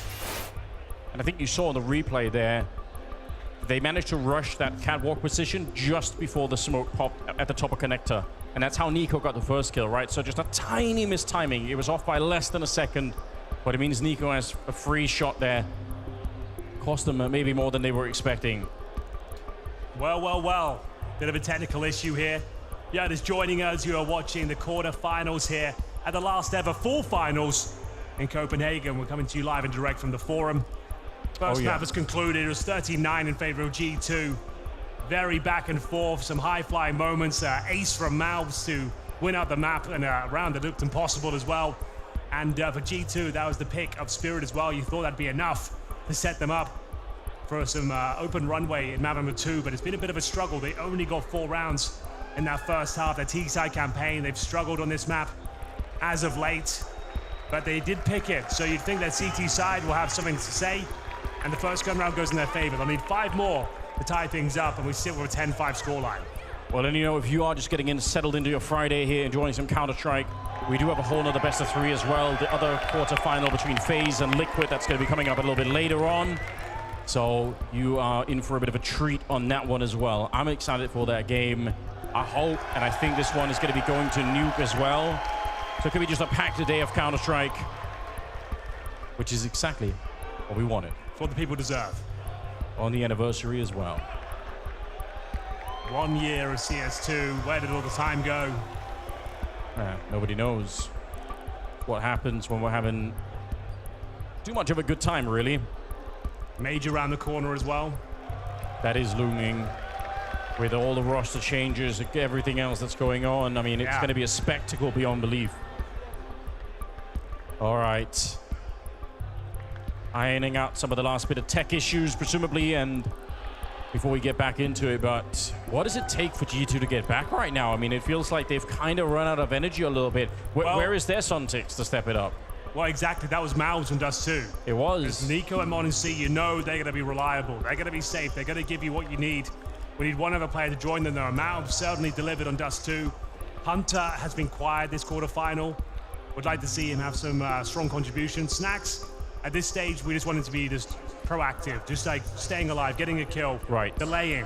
He's going to be playing that B bomb site, so yeah, we expect him just to present it as a traditional game, nothing too crazy. He likes to push and find space, but I don't think that's required right now. Him just staying alive and providing valuable information, I think, is enough. If you can set up some of the stars on your team and your Snack, like that's enough. You don't actually have to go out and have the kind of output. Just, you know, leave it to Monasy, leave it to Nico, try and create some of those kills, and as long as you're alive and you can guard that bomb site, it's probably going to be fine. You're right. Wow. So far, it's been a very even game. I mean, even on Dust 2, right? It was back and forth the whole way through. It was proper rock'em sock'em Counter-Strike. Like we said, it wasn't too pretty, wasn't too beautiful in terms of the strategy. Yeah. But it delivered the hype. So many heartbreaking moments, a few missed shots in the mix from both teams, and some really high-flying antics there with the last few rounds. Like we said, the Mount's ace to close things down kind of was significant, showed that he could hang at this level. He's had a rough run of form the last month, like he exploded onto the scene when he first joined G2 and looked so powerful, but kind of cooled down, kind of simmered off, but we'll see if he can bring it back in their favor on the CT side here on Mirage. It's currently Nico at the top of the scoreboard with 13 kills. Monasy just beneath him. Mouths is there with 9 as well. If Hunter and Snacks can pick up the slack a little bit, they could be onto something, but it is Zontix, I would say, has been the MVP of Mirage so far. Some fantastic individual plays when he's being tested. Like, he's been locked in by Molotovs, showing trigger discipline and finding multiple kills almost every single round. Yeah, I think it was really crazy because sometimes when you see a player that has a really high scoreline, some of those kills just come at the end of like a round. You're farming some eco kills. So many other kills from Suntix are actually round-winning, opening kills, gets a double, gets a triple somewhere. Yeah, I think he basically was responsible for winning about 4 or 5 rounds in the first half, which is absolutely tremendous. Now, while we have this tech issue, we are just going to check over the desk to see if they have some comments on what's going on. Thank you very much, gentlemen. Yes, not sure how long this tech issue is going to be ensuing for, but we're here to bring you a hard-hitting analysis at this very moment. I totally agree with Henry and Anders' take. Zontix, my God, complete 180. What a performance on the second map.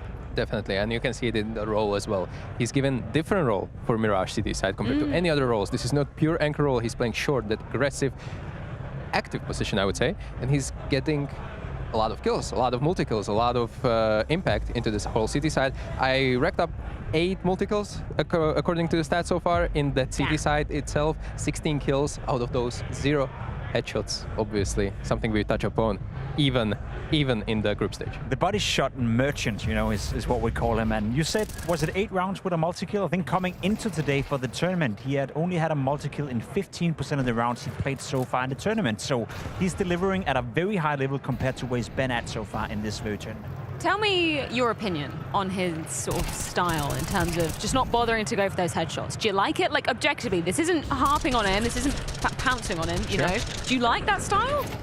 I don't know if I like it or dislike it. I always like when there's someone doing something different than the vast majority. So in that sense, I think it's a refreshing thing to do. I will say, I guess from an analytical point of view, it does have limitations to it. I think there's a certain skill ceiling you hit with that kind of style where if you're not going for the headshot, you know, whenever you're facing a Nico, whenever you're facing a Dunk, whenever you're facing a great aimer, there'll be certain duels you just can't win. But for the vast majority, it works out for him. And it's good to see, because let's be honest, one of the few players who have not been delivering within Spirit, one of the few reasons why they are, you know, at a point where we are starting to discuss whether or not maybe they should change the roster, has been Sontex not delivering. So for him to have a match like this right now at a very important moment to keep them alive in the tournament is massive for him and massive for Spirit. Do you think Zontex is, you know, it's just on him in terms of those conversations about maybe a roster change is needed? Like, are there other things that you're also looking at within the Spirit camp? You have to admire, I'm going back to this role thing, but I mean, for Mirage, he's obviously put in a different shoes, and if that kind of translates maybe on all the other maps, maybe we're looking at a little star in the making, I'm not sure, and you know, it comes to the dynamics of the whole team. Obviously, he's a little bit more reserved, I would say, more quiet. It's hard to see from the webcams if he's vocal enough. I think it's just rock solid, but clearly he's been rotating a lot for this Mirage. I've seen him in connector, in short, in ladder room, in B side. He was clutching, he was entering, he was doing everything. Any thoughts, Jacob, before I believe we can dive back into it? Yeah, I think right now it looks like Spirit are going to take this and put it into a third. G2 just won the round before we went into a break. If they win the follow-up round right here, I think we have a game on our hand. Yeah, 3 more rounds needed for Spirit to be stealing this one and pushing us to a third. It's time for us to dive back into the action on Mirage. Thank you very much, guys. It looks like we are good to go here on Mirage. 10-5 is the score in favor of Team Spirit. Hopefully everything is resolved. The players are back in their seats. The headsets are on Anders, which is a good sign. That is always where you know it's soon time to play a little bit more Counter-Strike. Glad to check in the desk. I've been enjoying Stico at the desk. I think it's a great addition. Obviously, he does a lot of cool stuff in general. So, yeah, nice to get a little bit of a temperature check with the guys. Now, if they win the next round, Henry, G2 here, maybe we still have a game on our hands, but otherwise, Spirit, they might run away with it. We're back in the server. It is the second map here, the quarter-finals, so the last 4 finals. And G2, they need to wake up. They need to find a way to stop Spirit, stop Sontex, or they'll be forced to play that third map on Nuke, and who knows what happens there. Very important round here. For multiple reasons, G2 can't let them get that close to map point. The money's pretty low here. We've got 3 Galils, a couple of smokes, and 5 players on the B side of the map here. It's very early on the round, and bear in mind, the desk talked about it. It's Snax who's that anchor. Should be playing for that 1 kill. He's actually got some nice backup here from Hunter. It's a good, powerful smoke. If they were to pounce, he should have the advantage. Tucks himself in. They might be calling this one off. Nico, a little bit too keen to get stuck in there. Meets his maker in the form of Magix. And Snax to be tested next. I think he gets pre-fired as soon as the smoke goes down. They'll be ready for it. He should have no business. Maybe you get 1 kill, not both. He sees the gun barrel. He knows that someone's there. Sontek's already down, but well handled by Donk, and there's absolutely nobody else there. I think Hunter already rotated towards the middle because of Nico going down. So this is a free and open bomb site with Magix still holding that top mid position. He's just looking for rotations, calling it out. They're not going for it. No, they're not. Wow. That is kind of a pedestrian way to win a round. Kind of like the opposite of like what Sticker was describing when he played those roles. Like, you're looking to stay alive as long as possible. He's in a very committed one-and-done position there. True, with the yes. SMG. No one's there to back him up. I feel like just ducking and weaving, being a nuisance, that might have been a more viable approach. You can see as soon as he goes down with one and there's another player there, they have to sacrifice the round. It's already over. They cannot throw these remaining rifles into the mix. It was looking promising. Nico did go down early as well. I don't think he had a helmet. And the Galil bested it. Magic's had a nice shot, but they just didn't have the resources towards B. And that's going to be 11 on the board. This map picker of Mirage is starting to spiral now for G2, but they will hold on to 3 rifles at the very least. 11-5. A couple more will do it for Team Spirit. Nuke is the chosen battlefield, the closest one out. This was a shot. Oh, he's completely blind as well. That is unfortunate. Let's be clear, guys. Just And we bob in there. Yeah. Well, you know what? For Spirit, there's more on the line than just getting a third map right. They were put to shame in Cologne. I think losing this map 13-1. Yeah. So they have a score to settle. They want more than just obviously to be in the semi-final, to beat G2 today. They need to correct their reputation a little bit here and get something back that they lost in Cologne. Now in Copenhagen, and G2 struggling. Spirit looking very, very fresh here. After losing the first map, again, that could be one of the hardest jobs, is losing the opening in a best of 3 and then having the whole team come back together again. But got one player like Sontix popping off. It does go a long way. 11-5, ladies and gentlemen. We're going into round number 17 here. They managed to save some guns, and I am seeing a Mag 7 on Snax. Now that is a throwback. I don't hate it. Chopper's gone down at the start of it here. Long spray, but it's Malbs. Stolen Galil to take down Donk, and now Mag 7. It's a classic. This guy helped popularize this particular shotgun. He's going to get a chance here. Oh, the pellets! The second one will do it. But that is a little bit scary. And a wallbang to take down nearly Magic's. I mean, yeah. The shotgun, I guess it works. You can say that. It probably wasn't the shotgun. Listen, I'm in it for the nostalgia. Remember, the hot on nuke is where Snax would play with that particular gun. Him and JW were players that were good at that stuff, but he was just enjoying the show. His teammates were finding the key frags. Manesi stepping up, and the shotgun, yeah, he gets it done. There was that. It's definitely not ideal, but I think that engagement highlights a lot of what the Counter-Strike has been like in terms of what's been going on. We've seen a couple of misses, a little bit of a fail here and there, but it keeps the entertainment at an all-time high. 11-6. G2 are not out of it yet. They look a little bit defeated. It doesn't feel like there's a lot of energy happening on the CT side right now, but that could change quickly. Flash from Nico could enable a swing from window. Certainly does, and Monesi starting to get into his final form here. The alley-oop from Nico sets up a beautiful double spray down. Chopper and Shira removed early. Bear in mind, this is the Force 5 and Spirit as well. Huge round, and they've given up a few 5-on-3s today. Can't afford to let that happen again. Has to be a G2 round. It's very bad news, Spirit. You get the telegram and you open up and it says that Monesi's on the battlefield. It's not what you want to hear if you're a general on the Spirit side. That setup, so clean, and the spray, delicious to watch. 5 versus 3. You already said it, but they have to win this one. They gave up a couple of big leads on their own T side, which really ended up costing them quite a bit. They got 4 rounds in total on the first half. It has to be a lot better here. Smoke up, but it immediately blown open by the HE. Was it down to 35 seconds, so they're really running out of time. Nico getting a little bit in there before he is double teamed. I don't think Sontix, even at the rate it's playing, can actually win this round. All right. Very clean shot. Needed that G2, clean and convincing. Haven't been many of them, but that one is quite special. 4 players survive, shuts down the economy now of Team Spirits. All started here, the alley-oop flashbang, the popped smoke, the Monesi AK-47. You couldn't ask for a much better sequence. Malbs as well, pretty nice. Clean with it on the M4. Yeah, that'll ruin your day. And that's going to be another round for G2. We go 11-7, should be the full eco now. Spirit with just the Glocks. Well, they know Snax is in towards B. They were trying to punish that part of the map from Dust 2 to mixed effects. Varied results. I mean, hey, if you feel like Snax is a potential weak link, why not try and hammer it? 4-round gap. Assuming this becomes an 8-11 scoreline. Is it still on, Henry? Is there still a chance for G2 to get back into it? Definitely still a chance. It all starts here. There won't be the resources for a Shiro AWP, I can tell you that much. Going to the next, unless they get a plant here, which should be impossible. But I say that with bated breath. Got one flashbang. How good can one flashbang really be? Snax's position, he can get very flashed. Okay. I don't think it will be a huge problem. Well, let's see. We're still waiting. Still some good seconds left before they have to pop it. Wow, yeah, that's really going to slow them down. Well, allows Chopper to come join them, I suppose.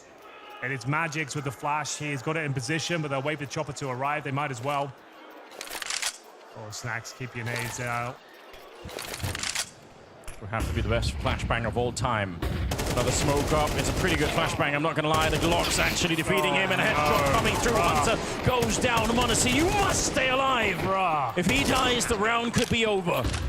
You're against Glocks. The flashbang worked. The magnesium powder burning out Snax. He couldn't see a damn thing. Now it's a 3-on-3. And that bomb ticking now. Sontix, that's a Glock at range. I don't know how he does that much damage. Nico defeated. And now towards the bench here. Oh, Melts. Can I have another one, please? It's Magix up here. And again, it's just Glocks. They didn't have enough to begin with here. But the bomb has already so far ticked here. One good kill could make the difference. He's been spotted. Peeking him again. Melts to the rescue. Goodness gracious me, boys. I'm not sure what that setup is, but I hated it. Like, you hate every part of it. Like, you know you're up against the pistols here. You've got the smokes down available, and you've for some reason gone for this weird nades in the hand, flashbang play. We've got a 180 from your own flash. Set yourself up for whatever the spray down was, and you've given them 3 kills and a bomb fight. You almost lost to Glocks across the board there. How many times is that going to happen to G2 today? Yeah, it's unacceptable, isn't it? And they get away with it, I suppose, Sanders. They win the round. Yeah, fair enough. I mean, you're right. It's a slow build-up to it. You can see it coming. That position, though, like you're against pistols. You need to be behind the bench. Booster on the side. Be by the van. They don't have utility. Anything. Yeah, there's literally no cover. You're on top of a truck, just waiting. Oh, well, they get through it. Yeah. Doesn't maybe inspire a lot of confidence, but see how it goes. Okay, missed window smoke helps out.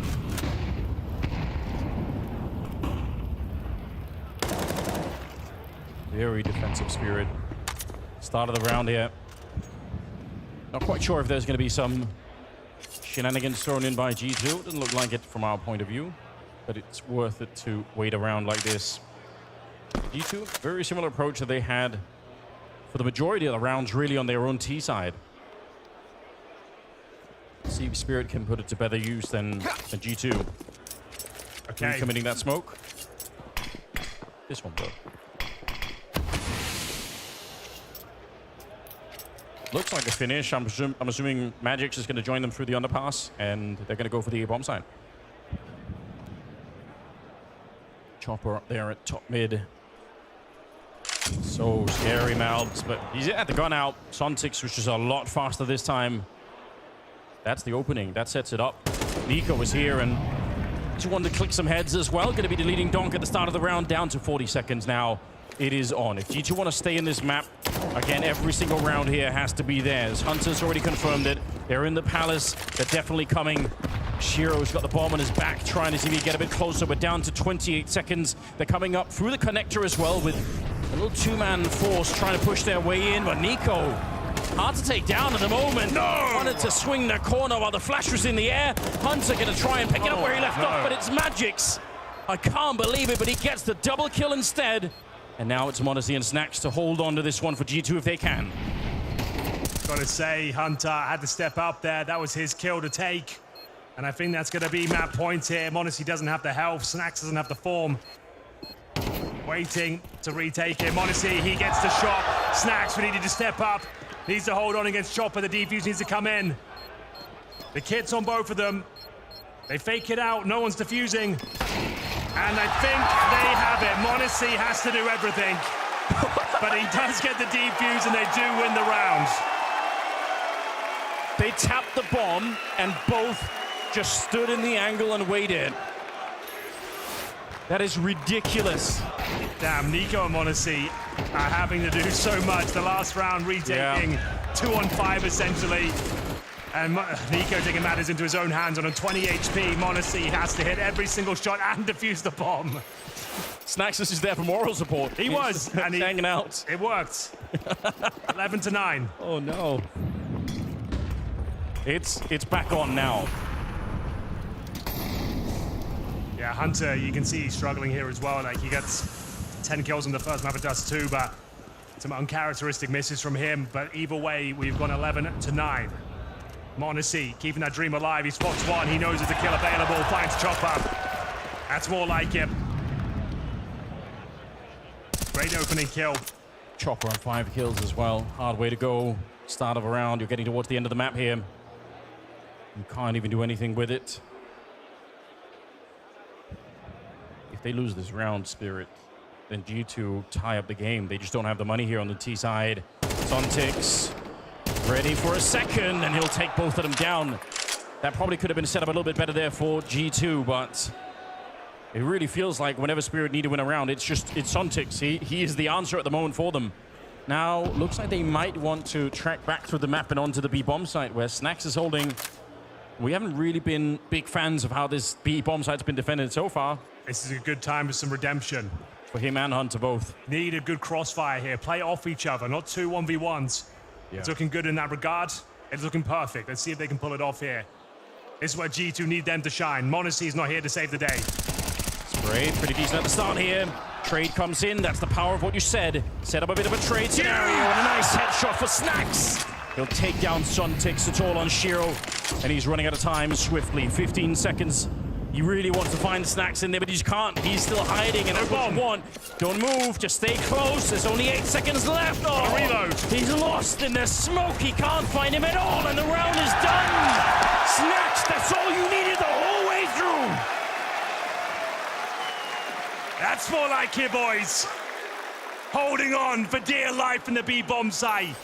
The two players that have been struggling, working in tandem, and making the round win a reality. The in-game leader, ducking and weaving. This is what we wanted to see before. Yeah. Staying tenacious, staying alive, and winning the round. This one is back on. Double digits has been found. And an eco presented, a partial buy, an AK for Donk. I mean, for those of you who weren't even born at the time, Snax made his brand as an enigma playing around the smokes. Been a minute here, but hiding inside of it. You could see Shiro just unable to find him at all and running out of time. We're going to B again, Anders. Yeah, they want to test their nice deep grenade. Come on, Snax, can you do it again? Oh, the flashes are good, and Mac 10 will defeat him, but Hunter having a bit of a resurgence himself now. Couple of kills here, ready for another one. Oh, it's not the best spray. Sontix will take him down, and they spot out Nico. He's going to relocate. 3 versus 3, and look at who's taking. Yeah, Shiro's got control of the A-bomb side, so he's calling it in, saying, we've got a minute, boys. Just wait. See if you can get away. The AK of Sontix, he's just looking to get one more if possible. See if he can get a really cheeky kill here, and I think he might have done it. Yeah, it's not far off. Looks away at the worst possible time. There was a freebie there. Do they detect this position? All Do over they the check map. it correctly? Oh no, Malbs, you were thinking about it. You considered the play. And now they're getting pulled across the map. This is a map point as well. He might have Shiro. Oh, the timing is absolutely absurd. All right, there we go. The whole round on a knife's edge. Any little peek could have made the difference. Niku moving quickly. He doesn't realize there's someone already towards that kitchen, but he might have a chance still. m0NESY coming in all the way at CT spawn. He's quite far away. Nico might have to almost solve this round on his own before m0NESY can really get here. He's running for a nice shot from Magix. And it leaves him alone. 1 versus 2. Grenade instantly making it a one-on-one. Jumping out the window. And Magix on the other side. Half health. A bit of an advantage here for m0NESY, but he is running out of time very quickly. Oh, and look at he's ducking, diving and weaving there. Magix, he doesn't want to show himself. He doesn't want to fight. He wants to play for the time instead, and he shoots him in the back. It is expertly played from Magix. It comes down to a 1 versus 1. They were doing so well. They were holding on there, but as soon as they pumped the brakes, they slowed things down.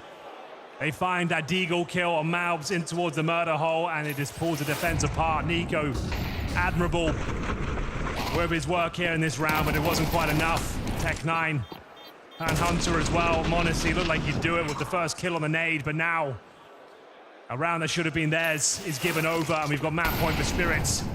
Money still pretty strong here. m0NESY taking matters into his own hands. What a pick that is. Okay, then.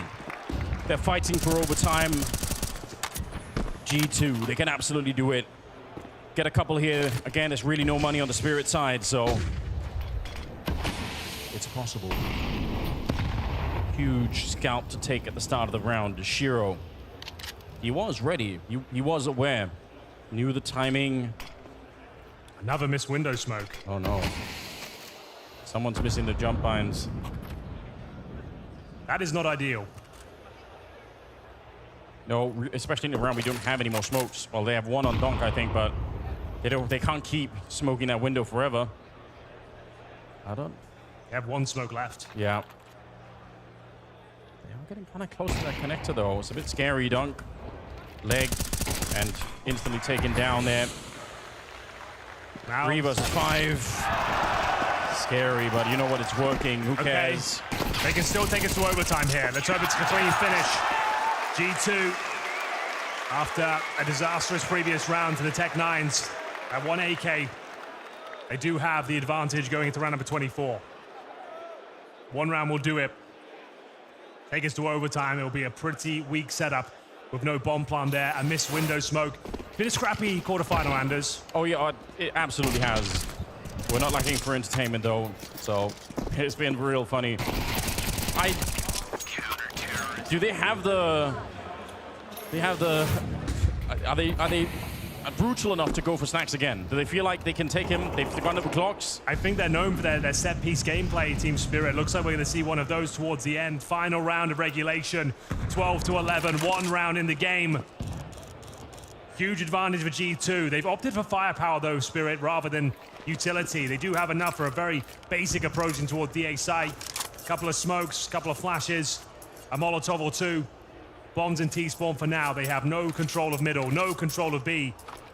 Hunter and Snacks hold their positions on that side of the map here. Malbs, a position that usually gets Molotoved on these sort of executions. They do have a Molotov for it. And here we go, Anders, bit of a contact play. We're going in. Yeah, and he can't do much. If he gets Molotov, he just has to sit in the fight. Copper going down. Nico, blinding headshot. Oh, it's looking good for the overtime. That is so aggressive. Oh, wow. Maybe a little bit too much so. Shiro taking down Malbs as well. Suddenly it is a 2 versus 3. Nico, he wanted it maybe too much.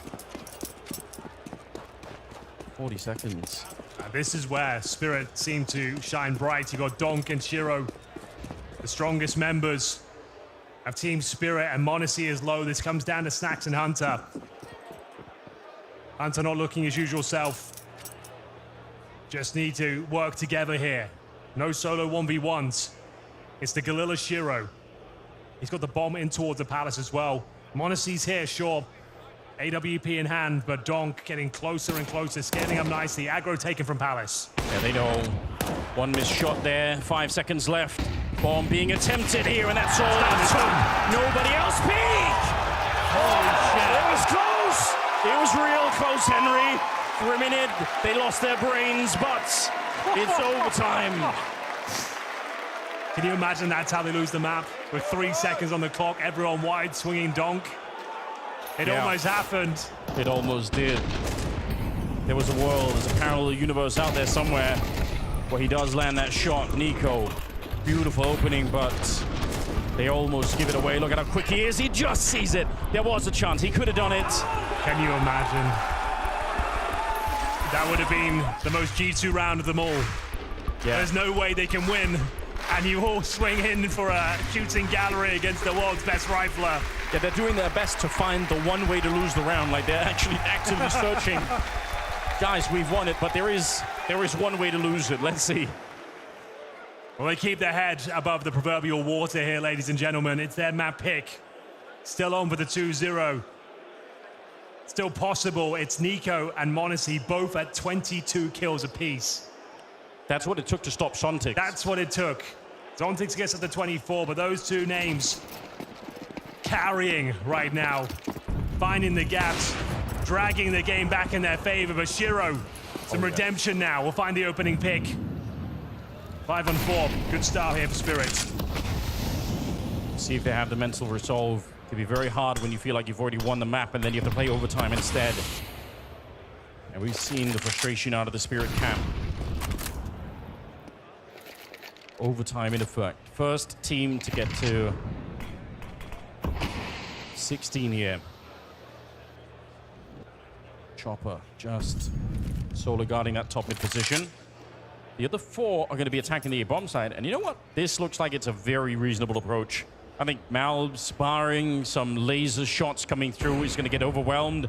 And they should be able to take the bomb side here. Modesty, he's going to take Chopper, but that was at top mid. The rest of the force is already on the site. They're so close to Malbs right now, trying to get flashed in and do really anything at this point in time. 50 seconds, backup is being called for. It's towards CT spawn. I don't know how, but Modesty got the kill. And Malb's not able to complete it yet. There's one of the sickest flicks yet. Taking down Donk. That's all Hunter needed. His 1 kill in the round, and now Zontix, you're right. Hunter and Snacks have to try and fend him off, and he's got the hot hand right now. You know he's going to be feeling himself. He's going to be taking some audacious maneuvers. The fake plant comes through, and they don't budge. He's got no time to go towards V. He commits to another fake, and Snacks will find him. Overwhelmed in the end, and they recover a 4-on-5 deficit, courtesy of some Monacy magic. The flick from hell up on the T steps there. Fantastic work. Here he got the opener as well, brought it back to the 4-on-4, and just kept hitting banger after banger. This one especially, an absolute showstopper.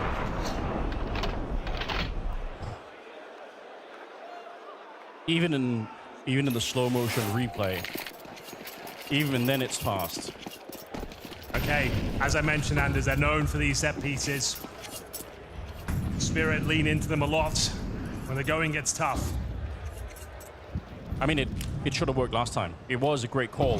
Malbs was the only one at the bomb site where they were actually running. Monacy ain't here. So this is actually an ideal call. It comes down to Malbs, struggled in the previous. Can he find any sort of impact here? Nico with him, edging the smoke, Molotov's delivered. It's very nice in terms of the execution. There's no rebuttal at all. They've got full control of the A site. They can make their way towards spawn, re-smoking the bomb site. But Modesty continues to find impact here. Popping open smoke. The bomb is planted, and the round is still on. Hiding there. Oh, he misses the shot finally. And Shiro will take him down, and he finds Nico. I think that should be enough to win the round. Hunter trying to get back into it here, but it shouldn't be possible. Donk and Zontix to close it out, and they knew how close they were with the previous execute. They say, let's just do it again. We'll do it one more time, and it's going to work this time. The smokes, but then the layering of the flashbangs on top. I don't think they just got pushed back. Really nice execution. No problem with it whatsoever. Shiro gets himself in a prime spot. Nice little pre-fire towards Nico as well. Hadn't completely booked. We go 1-1. Final round here of the CT campaign. They'll leave a secondary AWP. Give it to Snacks. See what he can do with it. He's going to take both weapons over to this side of the map. Yeah, why not? Although he's late to the bomb site. Zontix could try come hunting for it. They're going to actually test him here. Flashbang goes up. Gets himself a strong position. Just need one and survive, but let's see what he's got for us. The problem is, right, if you miss this kill and they run you down, you're in panic mode. You're running back while getting flashed. It's just not a fun time, but he does get it. Zontix, not ready. Okay, he's played it well. That's all we needed, Anders. Yeah. Opening kill, fullback, stay alive. What a weird peek. Shiro. I mean, he's lucky to be alive. He should have been dead by all rights. Nice reposition for Hunter. Don't think you're expecting this at all. Might be trying to check it here, but Shiro, yeah, walking right out. Shot in the back. This is looking brilliant at the moment here. 5 versus 3. Nico chiming in as well. He's on the bomb no, side. He should have had that kill. Oh, no! He starts shooting, and Dunk will take down Snacks. I think he thought he already had the kill. He definitely did. He stopped shooting. He had that one. It was a freebie, and now they've given a hat-trick over to Magix. It is Monacy with the close-range AWP. The HP not a factor. Needs the pistol. Draws out the dual leads. Hits the first. Dunk towards Shaw. Will find that kill. And where is Malbs? He's nowhere to be seen. He's towards the apartments right now. They don't seem to have any idea. Crisis averted. for G2. It almost happens again, Anders. A guaranteed round, a done deal, and it almost falls apart. There's been so many of them this quarterfinals. And you get that freebie. Hunter also gets a freebie. Yeah. And then all of a sudden, Nico, he thought he got this kill on Magix, but he didn't. He stopped firing. Yeah. Oh, that would have been a disaster. Call it GG if they give that one up. I agree. I don't think they would have been able to handle that. There's been so many of these kind of rounds in the game. It's just like nothing is settled. It's always open. There's always a chance to win or lose some of these rounds. But the headline reads, G2 2, Spirits 1. First to 16 here. Yeah. Recovering an 8-4 deficit. Again, another scrappy affair here in the quarterfinal. Dust 2 was fun. But Mirage has been intense. Honestly on the AWP, of course. First round of their T-side campaign. What have they got in store for us? They haven't presented any set pieces today. That was a problem at Pro League for them. Running too many executes over and over again. And this might be one of them. We'll see. Snacks working towards the underpass. Smokes look decent. And a boost up for Snacks as well. Another sneaky play. He's been here so many times. He did find a lot of space in regulation. Yeah, this is an incredible position to be in. Free Good kills shot. open up. It's Donks down. So Sontix. How do you recover this one? Spirits running out of players now on the CT side, and again on Chopper as well. Laser focus there on Nico, ready to avenge the kill. It wasn't just the boost in. He was actually flashed for the first one too. Like just as he got peeked by Snacks. That's great coordination. That's a beautiful round. Snacks only gets the one, but the fact he's so confident with it, gets behind them, just as the execution's coming in as well. They're fully focused towards the A-bomb site. He has to nail that shot, and he finds Donk with a one-tap. Think of how slow they were in regulation on the T side. Like, never mind the lack of set pieces, they were so slow in the round. Just when they had 5-on-3s, for example, they didn't have enough assertion. They weren't able to decide where they're going. They're waiting for pushes, losing the duels, leaving it to a 3-on-3, then fumbling in towards the site. So yeah, this is looking much sharper. I think that's the way to close this one out. Let your stars off the leash, set them up some space in the bomb site, and you'll hit your shots. Right now, if you go pound for pound in terms of the individuals, G2 are looking much sharper. Mouths, a brutal shot towards Zontix there. He's dropped off. Monacy continues to provide impact of the AWP. Oh, yeah. And Anders, they are one round away from the semi-finals here. What a way to get there. Been a real struggle on this map. Nobody expected it was going to be like this. It looked like G2 coming out of the first map. We're going to crush Spirit, but they've been very, very strong. Now let's see how this one plays out. Spirit now hunting for double overtime instead. They need to win 2 in a row here. A bit of a sketchy start as Nico almost had that one. Molotov HE around the corner, but Shiro will stand his ground. Yeah, very nice play there from Shiro. Finds a lot from a little. And in towards B we go. It doesn't look great there for G2. They are somewhat floundering, but Monacy is alive and well. Does he find this next kill? It's a massive one. And it's all of a sudden, it's a 3-on-3, maybe even their advantage. They get the bomb down. Monacy patrolling the kitchen, disallowing entry to the bomb site. Hits the shot, but can't find the kill.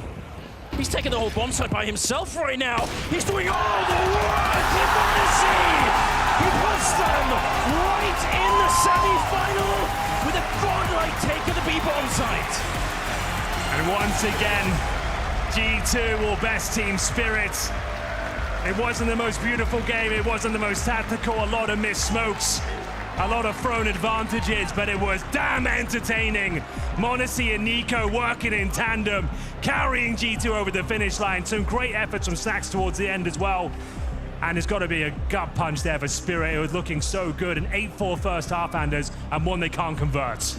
Yeah, they wanted the revenge from what happened in Cologne, and you know what, they did a lot better today, but it just wasn't quite enough. And when you put Monacy and Nico together, when they're both having their A game, who can stop them? No, who in the world can stop them? And it wasn't the Donk story today. It was about Zontix. He stepped up on Mirage. He gave them that fantastic first half, but it wasn't quite enough. They didn't have the superstar firepower behind it this time, and G2 certainly did. Nico playing like a man possessed. Monacy with the most ridiculous AWP shots you're ever going to see. Another huge performance from him on the big stage. And on that opening map on Dust 2, Malds, he finally returning to the form that we saw when he joined the team. It's been really, really fun. Yeah, they need to carry this on. They're in the semi-final now, but it's not going to get any easier. It'll be harder games from here on out. They've got to play against Vitality. Oh, God. In that semi-final, Landon. So, yeah, that's going to get tougher and tougher. But if m0NESY and NiKo can play at that level, there's always a fighting chance, because that was some damn good shooting towards the end. We'll see if we can keep it up and keep the dream alive for G2. As we get ready, we're going to be throwing it down to James Banks and Mouse down on the stage. G2 make one hell of a comeback there on Mirage, and you get the job done. But you had to sweat a little bit through that one, right? Yeah, it got a little bit hard, but like, I know we have Ilya, we have NiKo, it gets a little bit easier, you know? So like, yeah, it was a good match, honestly. It definitely was a good match. I want to come on to your Dust too, right? It looked like there might be a chance they could fight their way back in, and then you turned around, rushed down long, opened up the kills, and went on for an ace. You just said, it's not happening, I'm ending this here. Yeah, it was good. Like, I had enough money for a Heroic, and I was like, guys, can I get on a Heroic and pick long? And they were like, okay, let's force around you, and then, yeah, it happened. Well, it happened and looked real good as well. How is this feeling for you, though? Are you enjoying this moment of your career and sitting here and seeing all this in front of you? yeah, of course, it feels amazing. Like, playing in front of a crowd, and like, I see myself 1 year ago, feels amazing, honestly, and like, I feel super happy to be here, and thank you guys for watching. In terms of that, though, right, when we look at the whole event for G2 right now, do you have this confidence that you guys can hit this peak and hit this level? You're just 2-0 Spirit, you take them down once again. Do you feel like you can go further now? You've got Vitality tomorrow. Yeah, honestly, if we just work on these little things that we're missing sometimes, or like that we're just messing up, I think we can be a really, really, really good team. And like, if we just work on these, I think we're going to be really good. And just for not only for this event, we can be really good for the next events, you know? I like it. I like what I'm hearing. I like the confidence. GG, well played to Mouths and G2. Copenhagen, give it up for him!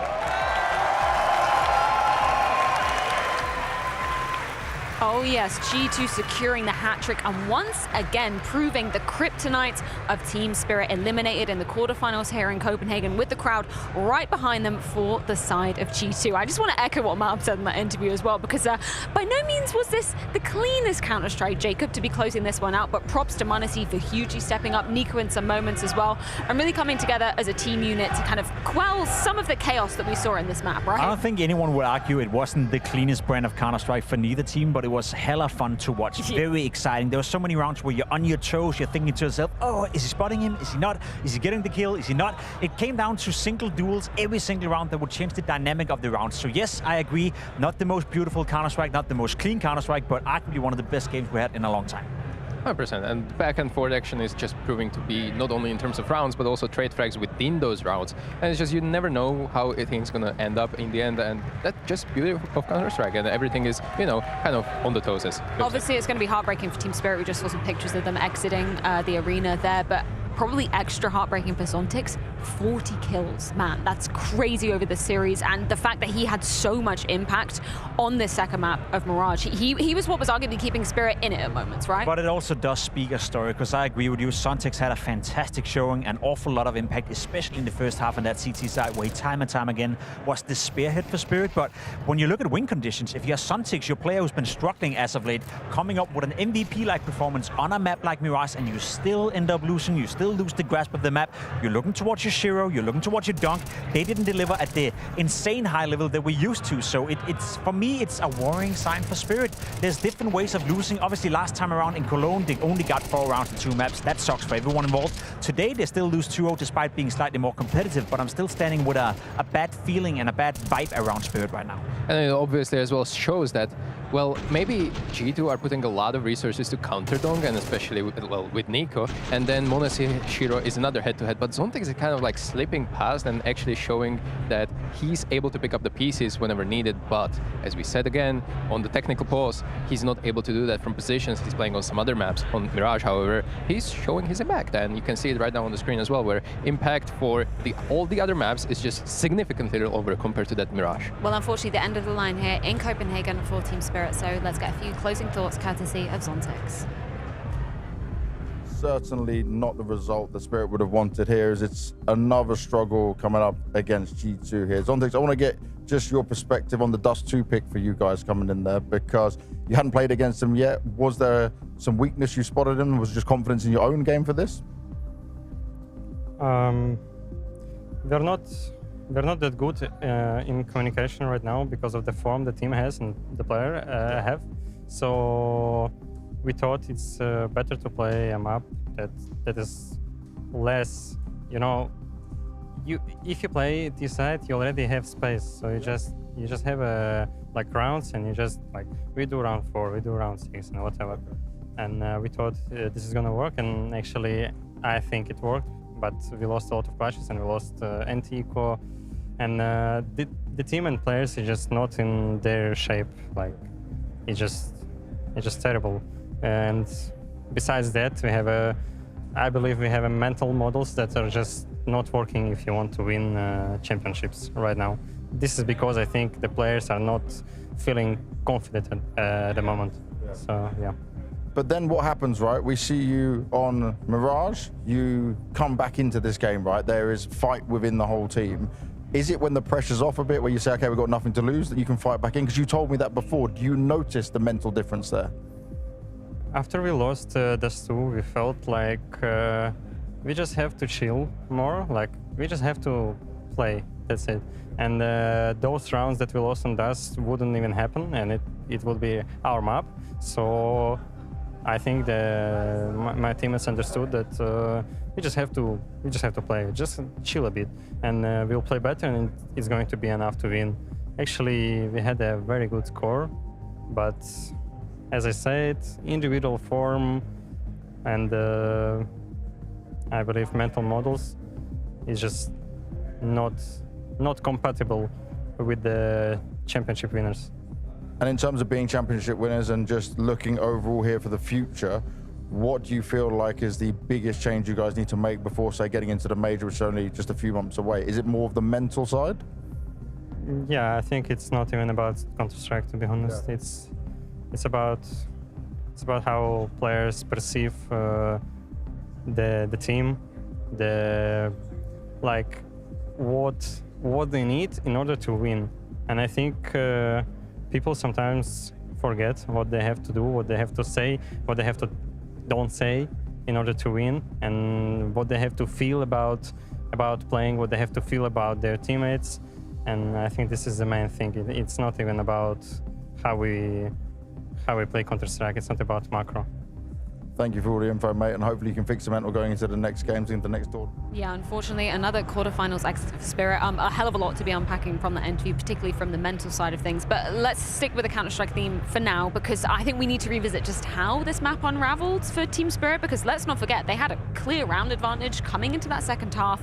We've got round 20. This was an incredible set of heroics. I'm going to say from Snax and m0NESY, it was mostly m0NESY doing the work. Snax was just kind of present, witnessing the action. But yeah, let's dive into this one. What happened here? I think it got m0NESY kickstarted into the game. We see Nico charging in, getting a nice kill right here. m0NESY is already down to 7 HP. You think he's going to be out of the round. Magix is getting a blind kill, turns around, finding Hunter as well, who kind of drops the ball. And at this point, Snax give up his position. For some reason, Shiro doesn't realize, maybe the silenced M4, who knows? And then m0NESY is coming in. As you said, finding the first kill, he's defusing, he's fake defusing, he's getting the kill, and then he ends up defusing at the very late stage of the round as well. You saw the impact m0NESY had, not only in this round, but from every single moment for the rest of the game. This man could do absolutely no wrong when we were coming into the tail end of this. And then we come into round 24, the last round of regulation. What was happening here, Stiko? Yeah, Team Spirit decided to go for a set piece execute towards this A side, and well, the utility wasn't really even happening, so it all turned out to be kind of like try-peeking into m0NESY, well-positioned m0NESY, by the way, on ticket. Nico getting a bunch of kills, and this, I honestly thought the round is over right here. Yeah. We're kind of already looking at overtime, but they brought it back with individual heroics, trying to fake back to B and getting back to that A side. What could have been if Shiro actually put that bomb down? And yeah. Donk, yeah, well, like, it was just a couple of seconds left here. Look at Snax right here. You know, look at Snax, how close he is taking that duel. He nades, and then he gets away in the very last second. Snax could have died before time ran out. That could have meant Spirit would have won the map, and that would have been a disaster. Taz absolutely praying to whoever's up there. Thank God we managed to pull that one over the line. I don't know how you felt about like the aggro towards ramp as well from G2. Seemed a little bit unnecessary. Yeah, they just wanted to close it out. For Nico in the flow, you know, I can somehow sympathize with him jumping into the action, and then Malps for some reason wants to join him. You know, it was two poor decisions, but they got caught in the moment, and they had done the damage already. He was already having that Falcons moment with the wings up.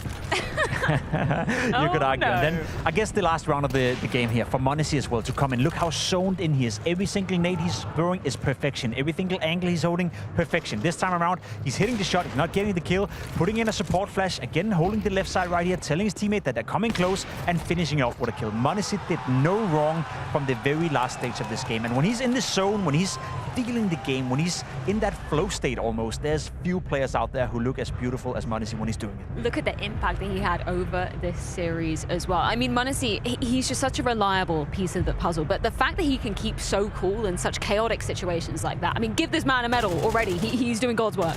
Absolutely, and he had a lot of head-to-heads with Shiro himself as well, so in those AWP duels, but he was present in those rounds that were actually necessary. Throughout, in the beginning, I remember Shiro was actually getting a lot of impact on him, but m0NESY kind of turned it around towards the end of the game. One thing I love about m0NESY playing well against Spirit once more is also this whole conversation we have in regards to who's the best player. Because we have it every single tournament, and I guess minds are changing all the time. Is it Donk? Is it ZywOo? Is it m0NESY? Fact of the matter is, as of late, Donk have not been able to get it done against Vitality. He's not been able to get it done against NiKo or m0NESY for that matter as well. So this whole conversation is reopening as we enter the later stages of the year. So for m0NESY to play well, for him to put it into Donk, put it into Spirit the way he's doing it, it reopens that conversation as well. It's kind of mental, isn't it? When we think about in this server alone, we had 4 out of the 5 names that, you know, we most frequently put up for probably going to be the top 5 players at the end of 2024. Does anything change from your perspective looking at Shiro's performance here? It didn't change anything from my perspective, but I'm curious to hear the man next to me. Did this change anything for you? I will have to say that definitely m0NESY was the best player on the server today, and I won't say by big of a margin in front of NiKo, but he was definitely ahead of Donk and Shiro, which, well, they belong in the top 5 in my mind. Shiro had moments, right? We saw it on Dust 2 as well. It got off to a good start, but I think my problem with Shiro is even in the pistol round, right? He's getting a nice entry and a nice double kill. Sometimes he's just going to have 3, 4, 5 rounds in the game where he's non-existent, where he doesn't find anything at all, where I feel like m0NESY, every round he has an AWP on AK in his hand, he will find some sort of impact or go for some sort of duel where I often feel Shiro is just fading out of the games. And to me, that's the biggest issue with highlighting him as one of the best players. We're obviously also contextualizing this matchup, you know, G2 having the upper hand more often than not versus Spirit. This will now mark 3 in a row. But for NiKo versus Donk as well, Dude. like the curse just continues. My God, Donk is, I mean, there was just no room for him to move in I this. just called you a dude, you know, but to be completely honest, NiKo is donking on Donk every single time they're playing. Coming into today, I think we had Esho out there, you know, bringing up the stats that NiKo in head-to-head duels versus Donk had 44 kills against his 20. After today, it's even more in favor of NiKo, especially on Mirage. It felt like every time NiKo was getting a kill, the first kill he would get on, it would be Donk, so he shut him down once more. Yeah, and we have the variability from NiKo here. On the highlights, you see a lot of AK kills, a lot of AWP kills as well. You know, present across the map, and this is how it should be on Mirage, really. If you're a star AWPer or star rifler, you need to move around, and this is the factor that we were talking about Shiro as well, where he just doesn't have that X factor. He's not going for too many crazy openings, but NiKo, on the other hand, he's looking for them, and he's going for these multi-kills here. Even in this highlight reel, I think I counted 4 times where he's just destroying Donk from the server, just removing him. You know, I don't know what it is, but I said it coming into the game. They share a lot of the same positions. When NiKo is playing on the T side, he will often face Donk on the T side. We see it time and time again when they're playing Nuke on Yacht as an example. And every single time NiKo is facing Donk, as of right now in Counter-Strike 2, despite NiKo have had a period where he didn't really find his form to begin with, he's been donking on Donk. So I love that storyline. It's getting crazier and crazier every single time they play. Stiko, maybe I'm putting you under the microscope a bit too hard here, but sometimes we talk about these curses that some players have versus other players, some players have in different situations. I'm thinking, you know, the Alexi B kind of best of 5 debacle we were talking about just before EPL. Do you feel that in the server, when you've got a player that you know consistently has your number, is that weighing on your mind, or is that something that you really can't let like enter your periphery? You can't let it ever enter, but it will always kind of happen on the surface at least. And well, this is maybe one of the things that Zontix was mentioning in that after-match interview, where like kind of he said mental models are not compatible with championship, I believe. That's the weirdest sentence I've ever said, but it came from Zontix. And basically he said maybe something spot on, that maybe Donk has some internal struggles, mental struggles when it comes to facing someone like NiKo. Obviously, we're looking at top 5 performance. When it comes to riflers, these 2 guys are only riflers in that top 5 for my money. So, well, one needs to be the other. in order to be the best. And that's where I want to set the record straight as well. I know we're keeping Dong up to a very high bar because he set that bar for himself. But he's still young. It's still his rookie year coming into a full season of Counter-Strike. So for him to show some weakness, for him to show that maybe for the duration of an entire season, for him to show that maybe mentally he's not quite matured enough, that's normal. That's to be expected. You know, he's just been so good that he's been hiding away all those things that we couldn't really speak about it. So I want to set the record straight. Maybe we can find certain moments right now where Dong is not delivering, but that was what we expected coming into the season. He's only 17 years of age, or 18 years of age. Yeah, I think sometimes we forget that when we're putting, you know, this much pressure on such a young star. I think we should check in with the playoffs bracket though, because that G2 victory does indeed mean they're going to be facing none other than Vitality. That is such an exciting prospect when we're thinking about m0NESY versus Zywoo. Again, another battle for, you know, what could potentially be two of the best players in the world to end out the year. Yeah, and we've seen Vitality showing up really, really good Counter-Strike so far in this tournament. G2, however, we even said it right now, it was really scrappy, laggy, choppy. I don't know how to really put it into words, but I don't think it's enough for Vitality right now. We have to come up with something new, something more creative, something more sharp for tomorrow's semifinal. It also makes it super legit, right? There's no bad team in it. There's no easy way to the final. There's no easy quarterfinal. There's no easy games at all. If you're G2, you gotta beat Spirit, you gotta beat Vitality. Odds are you probably have to beat Na'Vi, FaZe, or Liquid in that final as well. There's no easy way of winning the Blast Fall finals, and I love that. No, it's absolutely stacked as a bracket, and as the playoffs do proceed, we will be getting into our second quarterfinal very shortly indeed. That's going to be FaZe taking on Liquid, which we'll get ever closer to after this break.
Liquid versus FaZe, second quarterfinal coming at you very shortly indeed. But not before we have a bit of a debate up here on the desk, because we've been talking about it all day long, aptly so, even yesterday and the day before with you, Stico.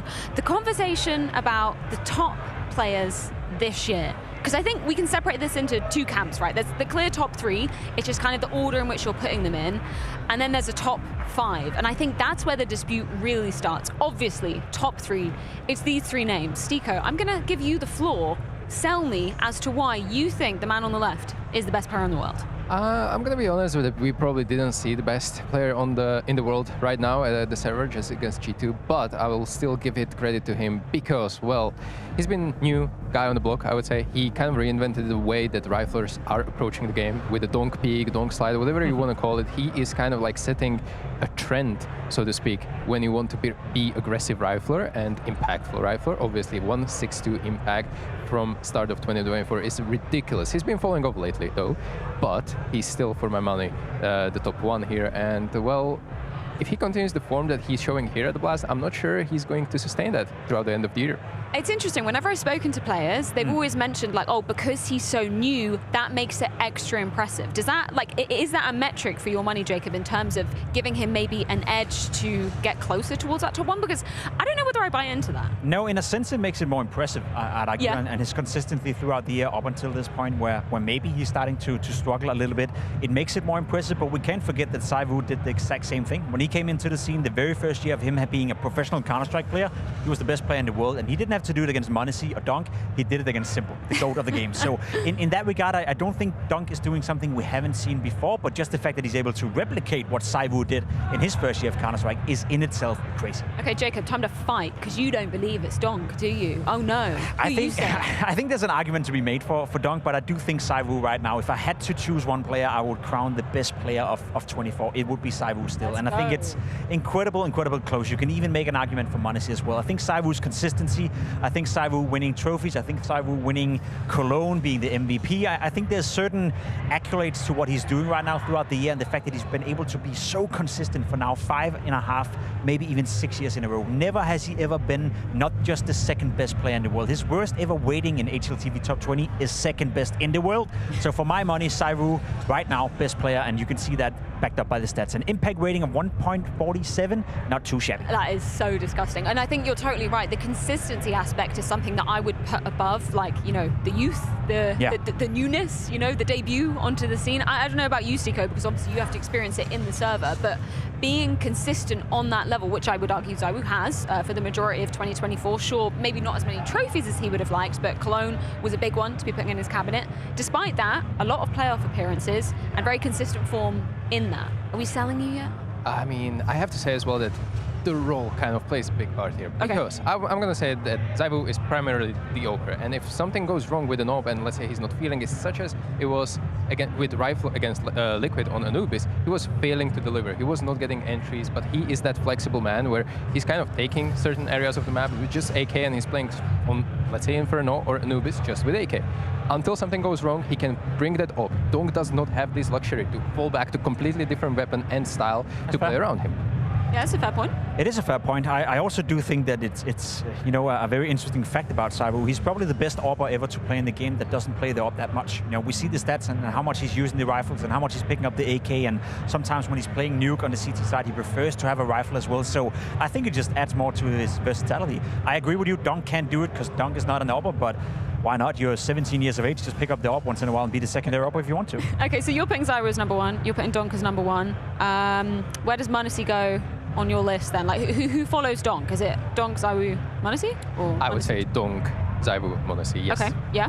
I'm close to saying Monacy is up there as the second best, but I think Donk for now still. I think what he did in Katowice, the performance he had in Katowice, you know, where he was doing arguably the best event I've ever seen an individual Counter-Strike player ever pull off, gives that slight edge right now. But you can also make the game, and it's easy to subtract and add, etc. But had Donk not had that event at Katowice, he would have been great throughout the year for sure, but then he would have been third place. That Katowice performance is what still keeps him in the race for my money. He literally did that in terms of a debut performance. What was it, 1.7 match? 1.7. Nico for in terms of a playoffs debut. That's just insane for a player of that level, or of that age, sorry, to be showing that level. Insanity. Monacy though, why is he third? Why Why not over ZywOo? I think the lack of the deep runs with the Sure. G2 and the lack of trophies, I would say, I think it's definitely one of the reasons. And it's just, they've been in turmoil, honestly. Like, sure, they got trophy I am Dallas, but I'm going to count it as a really big anomaly with Stewie coming in, and it's just, you're basically playing like glorified FPL at the stage, and you're managing to win. And that's one of the interesting things about m0NESY, because I think that's an argument you can use for him as well. If you were to put ZywOo into G2 in their current iteration, do we believe that ZywOo would perform to the same level as m0NESY is doing in G2? I think not. I think ZywOo is a player that needs a system behind him. I think ZywOo is lucrating on the fact that he has Apex to set him all up. So in that regard, you can play the game of arguing that maybe m0NESY with Vitality would have done better or as good as ZywOo, but it's an impossible way to quantify it. It's impossible to know for sure, but it's an argument you can put in the favor of m0NESY. Okay, Stiko, so you're saying Donk, ZywOo, m0NESY. Exactly. Is that correct? You are saying ZywOo, m0NESY, Donk? I'm probably saying ZywOo, Donk, m0NESY, but m0NESY with another good performance in the semi-final or the final here, he probably overtakes Donk. And that's the beauty of it. We've got a hell of a lot more events in 2024 to kind of hopefully make that decision for us. But there is a wider conversation to be having here. It's when we look at the top 10 and when we add the kind of 2 players on the tail end of this top 3 for 4 and 5, because there's so many names in there that we could put forward as a case for discussing this. I mean, let's begin with NiKo, because I think that's one of the names that's most frequently come up, Stiko, when you speak to other pro players. They'd probably put him as number 4. Do you buy into that? I do generally, yes. He's definitely in that top 5. I can't really quantify top 4, top 5 for myself, but NiKo is definitely one of them. And again, reasons that kind of putting that dong into the pocket most of the time and playing that rifle and bringing that impact and making impressive individual performances despite a lot of struggle within G2 lineup so far this year. I have to give it to him. I think he's one of the most impactful riflers right now in the world. It's been a resurgence here for NiKo. We know how it started with him in Counter-Strike 2. He couldn't get it going, and people even forget that the first 3-4 months of Counter-Strike 2 in 24, he wasn't on par, he wasn't playing to that high level. So I'd argue that NiKo right now, it's a very close call whether he's 4th, 5th, maybe even 6th, but if he continues down the trend that we've seen the last 3-4 months, he's definitely going to be the 4th best player of the year. Okay, Stiko, this is a moment you've been waiting for. Sell us on the vision as to why Shiro is in your top 5, maybe even 4th. I can't wait. It's going to be really hard to sell something where 1 hour ago we just saw that kind of performance. And obviously, I will have to try my best, but I will still say that the amount of just raw impact that he's bringing, and he's fitting into the role of defensive AWPer, and he's still finding to put those numbers up and putting those round-winning, or I'd say match-winning clutches. He's still this clutch player. He's not going for too much of an openings compared to any other AWPer, but still, the impact, the ADR, the KD that we're seeing on the screen, those are the whole stats from 2024. And again, I would say latter part of the 2024, they're still struggling, and he's still able to put some kind of a show on the server, and in tandem with Donk, fits nicely. My counter-argument to that, because I agree with you, Shiro, of course, is a fantastic Counter-Strike player, but I think when we bring up all the stats of all these different players, you have a rating, and then you have an impact rating, and I think the only player within top 10, I'm willing to guess, I haven't checked it up, that has a lower impact rating, that is actual rating in the game, would be Shiro. He's at a 1.22 rating for the year, but his impact rating is 115. I bet you every other player right there on that scoreboard have a higher impact rating than the rating itself. For my money, he's failed to innovate himself. He's the same defensive AWP player that we've seen year after year after year, back in Cloud9 as well, and he's not involving at all. He's never getting better. He's a great player, obviously a fantastic player, but he's stagnated, and for my money, it's a little bit sad to see, because there's more in him. We might have a few people, screaming at their monitors right now, because of course we're missing out on the major winners, Na'Vi, because it's an interesting case when you look at Na'Vi. They don't have that kind of traditional superstar, I guess, at the helm that you're always going to be relying on, like your Donk, your m0NESY, your ZywOo. But JL is a name that we have to put into the ring, obviously MVP of the Copenhagen Major, and I think coming out of the player break as well, he's damn consistent. He is damn consistent, and I think what makes his case is the fact that he's been able to peak twice. We saw it at the Major in Copenhagen, coming out of nowhere, getting the MVP, winning the Major. That was fantastic. Then at Pro League, we saw an awful lot of impact coming in for JL as well. So I guess the argument for him is that he's had 2 tournaments where he was the MVP, as you see right here as well, the rating 116, but the impact rating is even higher. For my money, though, I don't think he can be argued to be the 4th or the 5th best player, because there's too many tournaments where he's just a top 10 player, just a top 15 player, where he doesn't really make that much of a difference compared to Wonderful, to Bit, etc. You mentioned Wonderful. We're going to round off with him. Sorry, Siko. Do you think he has what it takes to be in the top 5 of this year, the AWPer from Na'Vi? Still, this is like a... I don't know, it's really hard to say for Na'Vi because I think they're kind of struggling. I mean, they're winning championships, but they're struggling to put up that performance because they do not have that pure star, and they're kind of set up between each other, between everyone, so no one kind of like shines above head and shoulders anyone else. And Wonderful may be like causing a little bit of deflated numbers because of this, because, well, once he's on, he's one of the great, but it's nowhere near. I wouldn't ever put him above Zaivu, Monasi, and Shiro. I agree. When it comes to opening. Okay, so we've agreed to disagree on basically everything, the order, Something the players. like that, yeah? Well, I'm glad that we don't work for HLTV. Somebody has the hard job out there, but we do need to head things to a quick break because guess what is awaiting on the other side for us? It's FaZe versus Liquid.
The student versus the professor, a new in-game leader in Twist versus a man who he has touted himself to be one of the greatest leaders of all time. It's Twist versus Karrigan.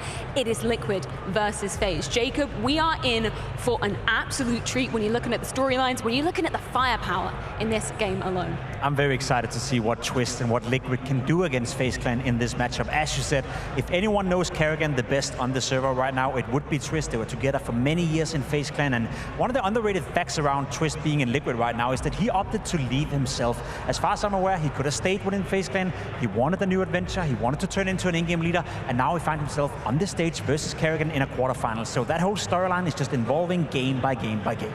Very much so, and you have to think about it that he left probably the best team at the beginning of the CS2, and he decided to do so himself to take on completely new journey. And so far, it's been a rocky start, but I think shiny days ahead? Yeah, I think we're looking at Liquid, as you know, on the upward trajectory, but just talking about the history, you know, the Karrigan and Twist share together, we're talking about a major, an Intel Grand Slam, a Cologne trophy, a Katowice trophy, basically any accolade that you wanted to get in Counter-Strike into Counter-Strike 2, they got it together, and they had such a bond as a team as well. Yeah, they've experienced so much together, and obviously they've been in so many scenarios where the whole FaZe clan coming back into every tournament where you just couldn't put them down. That whole mentality that they built up together as teammates in FaZe is obviously something good that Twist can now take on and hopefully reinstall within Team Liquid. Now, if you speak from a competitive standpoint, Twist knows a lot about Karrigan, the way he's calling right now, the way he should prepare for him, whereas Karrigan doesn't really know how Twist likes to call. It's a new thing, he's still evolving, so from a competitive standpoint, I think Twist and Liquid have a slight advantage in that regard.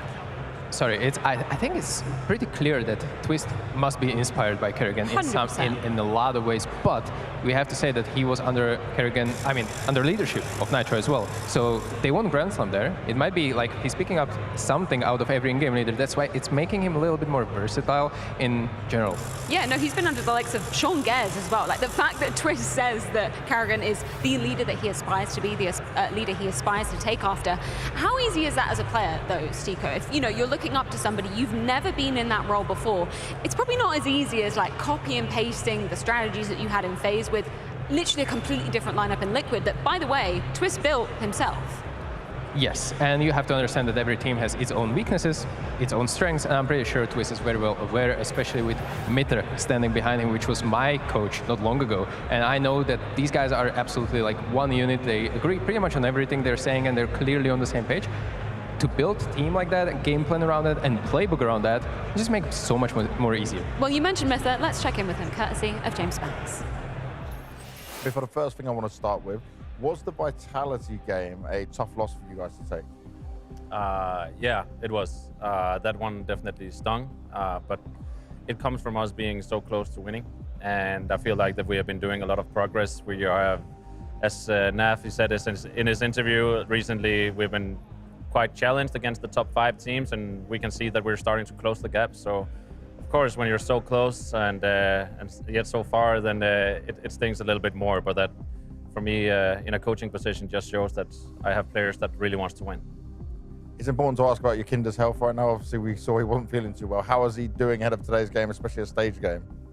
He's doing better. He's still having a little bit of a fever,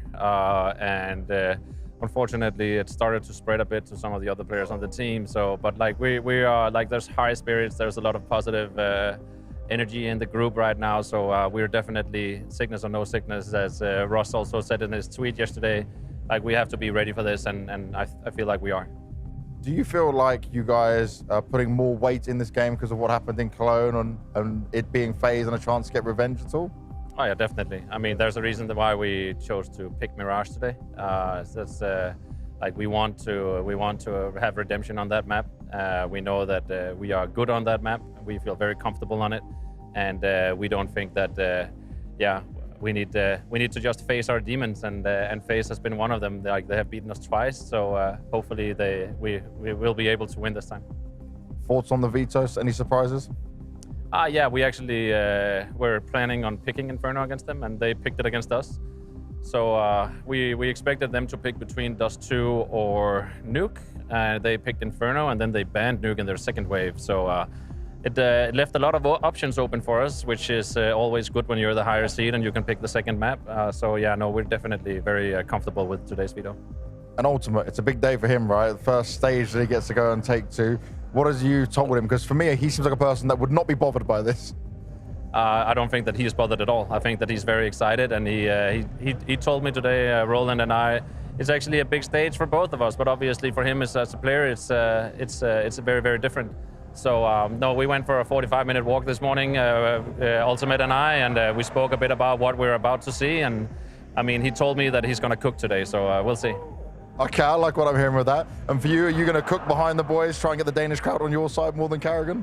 I think it's going to be difficult to win over the Danish crowd, despite that when they have Karrigan on their side. But I mean, I got a lot of friends and my girlfriend in the stand, so like I have all the support I need. But obviously the I hope that that everybody likes to see the Team Liquid that we're going to show today.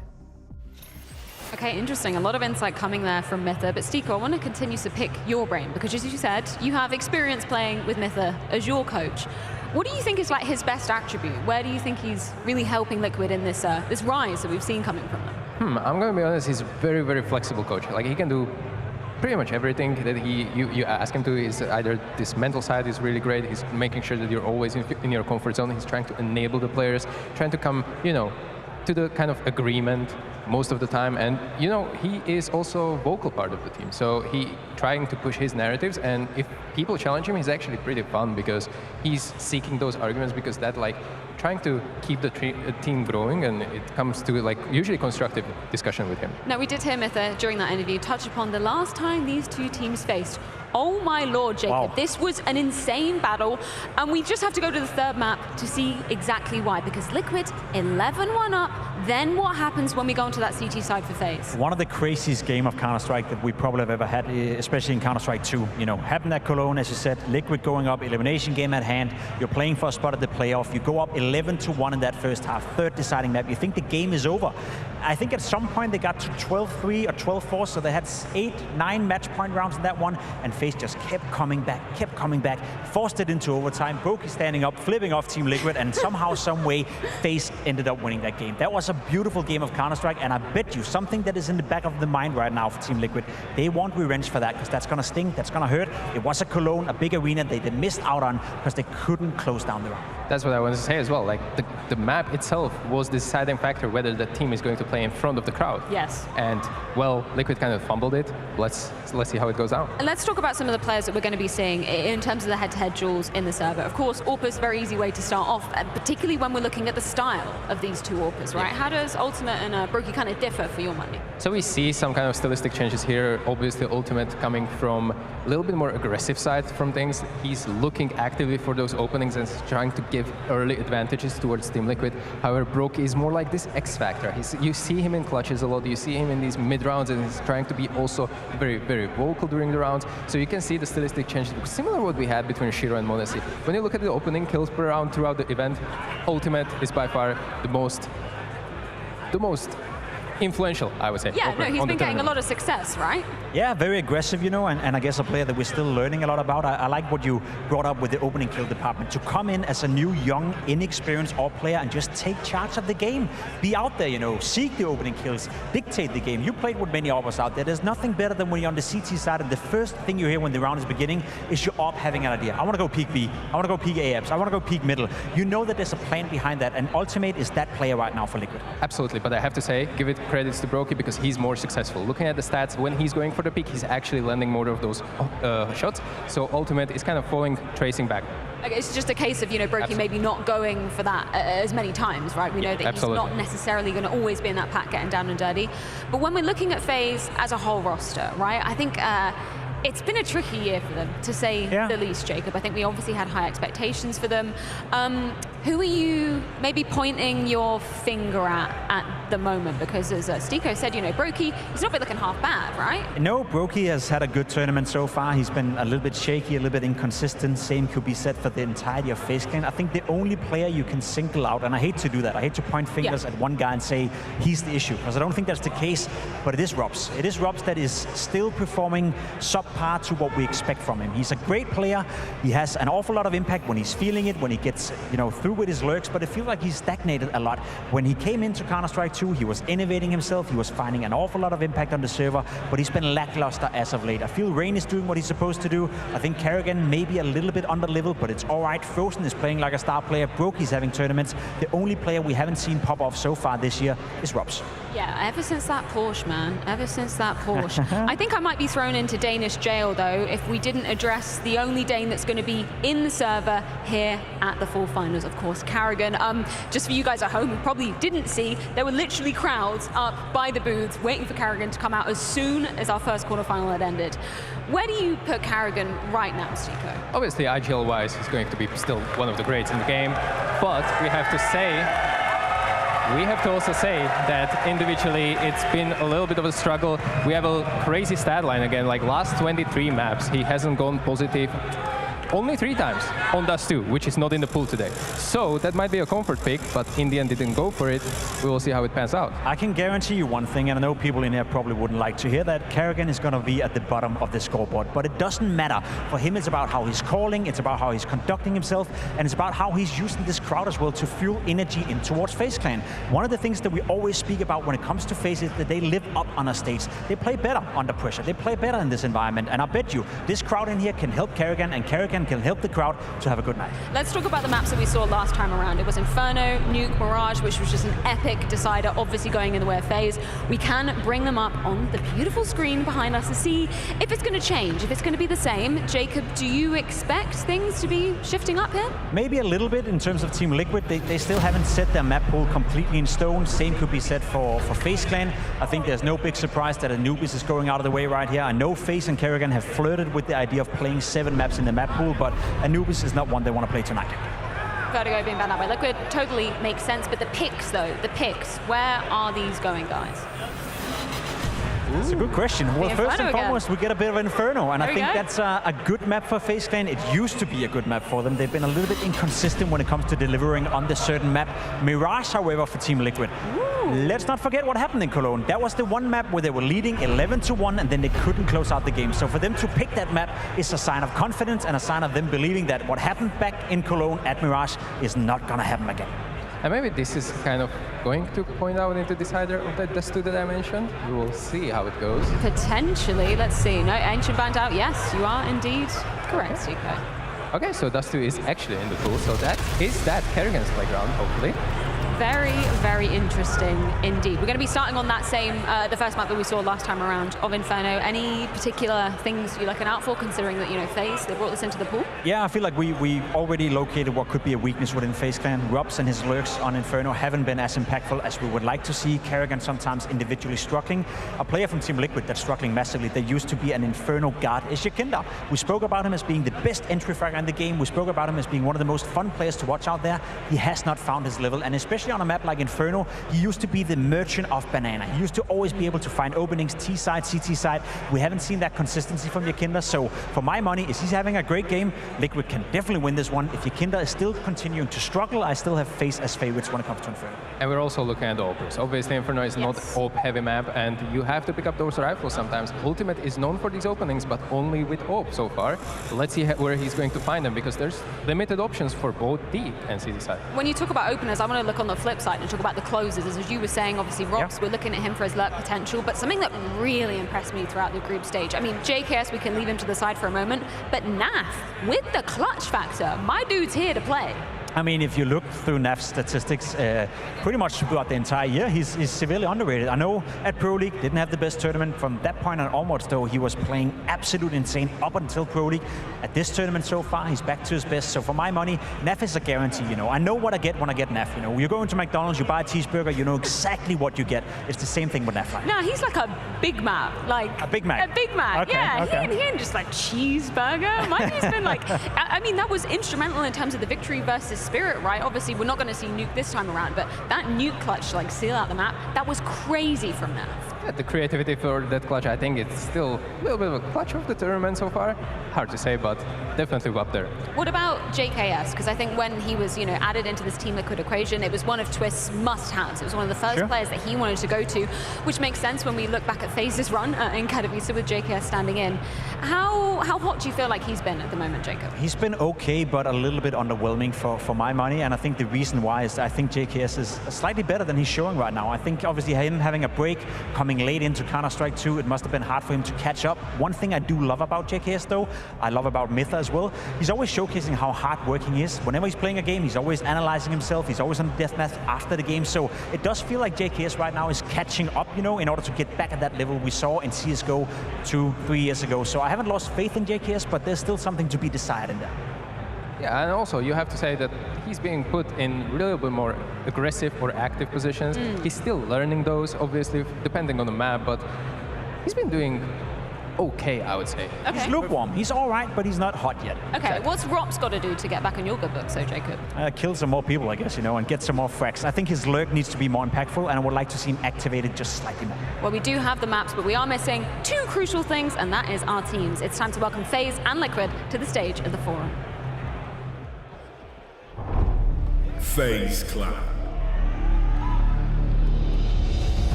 FaZe were shook in their opening tests. Frustration and defeat after a lengthy clash. They clip the wings of the Falcons and ascend in their place. Liquid. Liquid look solid in their debut performance. Crashing over their opponents, they were sailing towards victory. Off course and stranded, the young captain must take on his old tutor.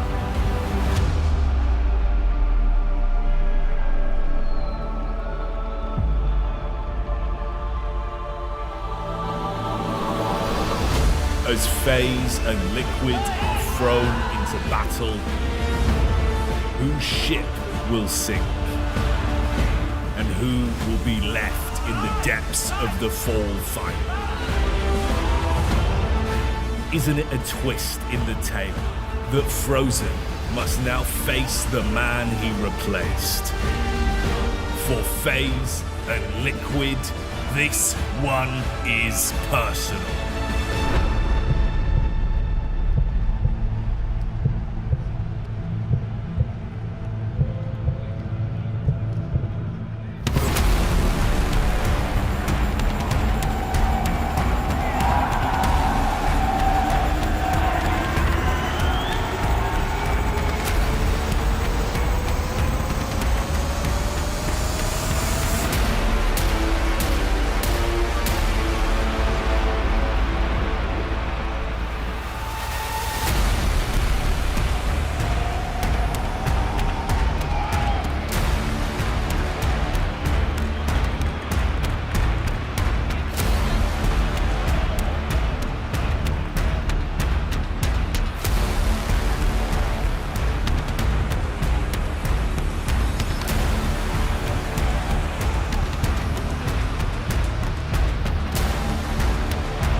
FaZe up, at least here at the full finals, and that is exactly what they need to keep doing. Karrigan, the only playing Dane that has a chance of glory on home soil.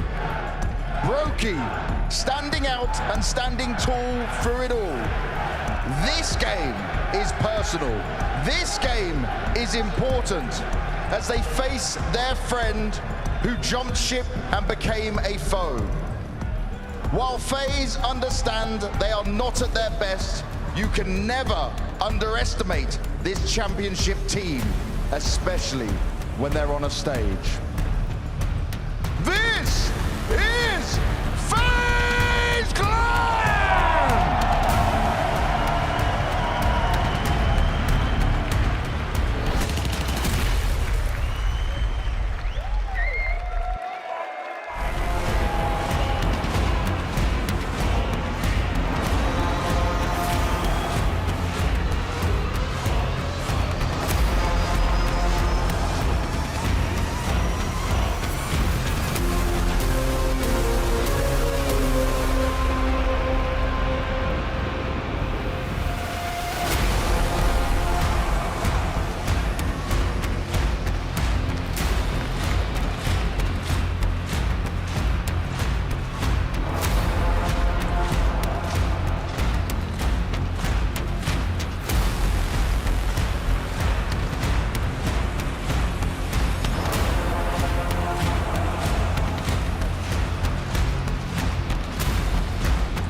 Liquid has rebuilt and shown themselves to be a formidable team.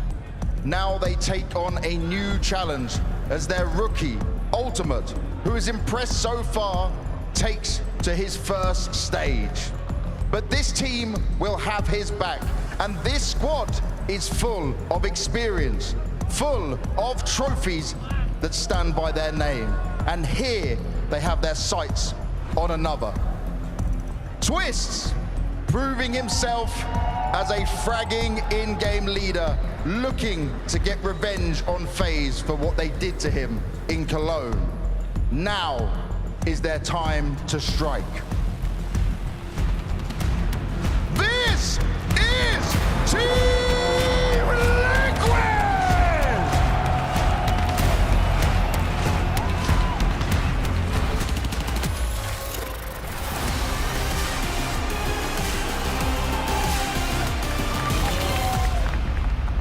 Oh yes, Twist not only going up against his former leader, but the thousands of Danes that are cheering right behind Karrigan. We will be beginning on FaZe's map pick of Inferno. That means Liquid will be starting on the CT side of things. Anything that we should keep our eye out for, Jacob? I already said it, and I happily will say it again. It comes down to Yakinda for my money. He's being put in a position where he's supposed to find impact, where he's supposed to fight, where he's supposed to win those entry duels, and we've seen him done it time and time again. As of late, though, the past year, the past 2 years, he hasn't been at that same high level. And I guess it's just a romantic in me, hoping that he's coming back and we get to see the best of Yakinda, but he's often more liability than he's the guy making the difference right now. And to me, that's going to be an issue for Team Liquid if he can't get it done.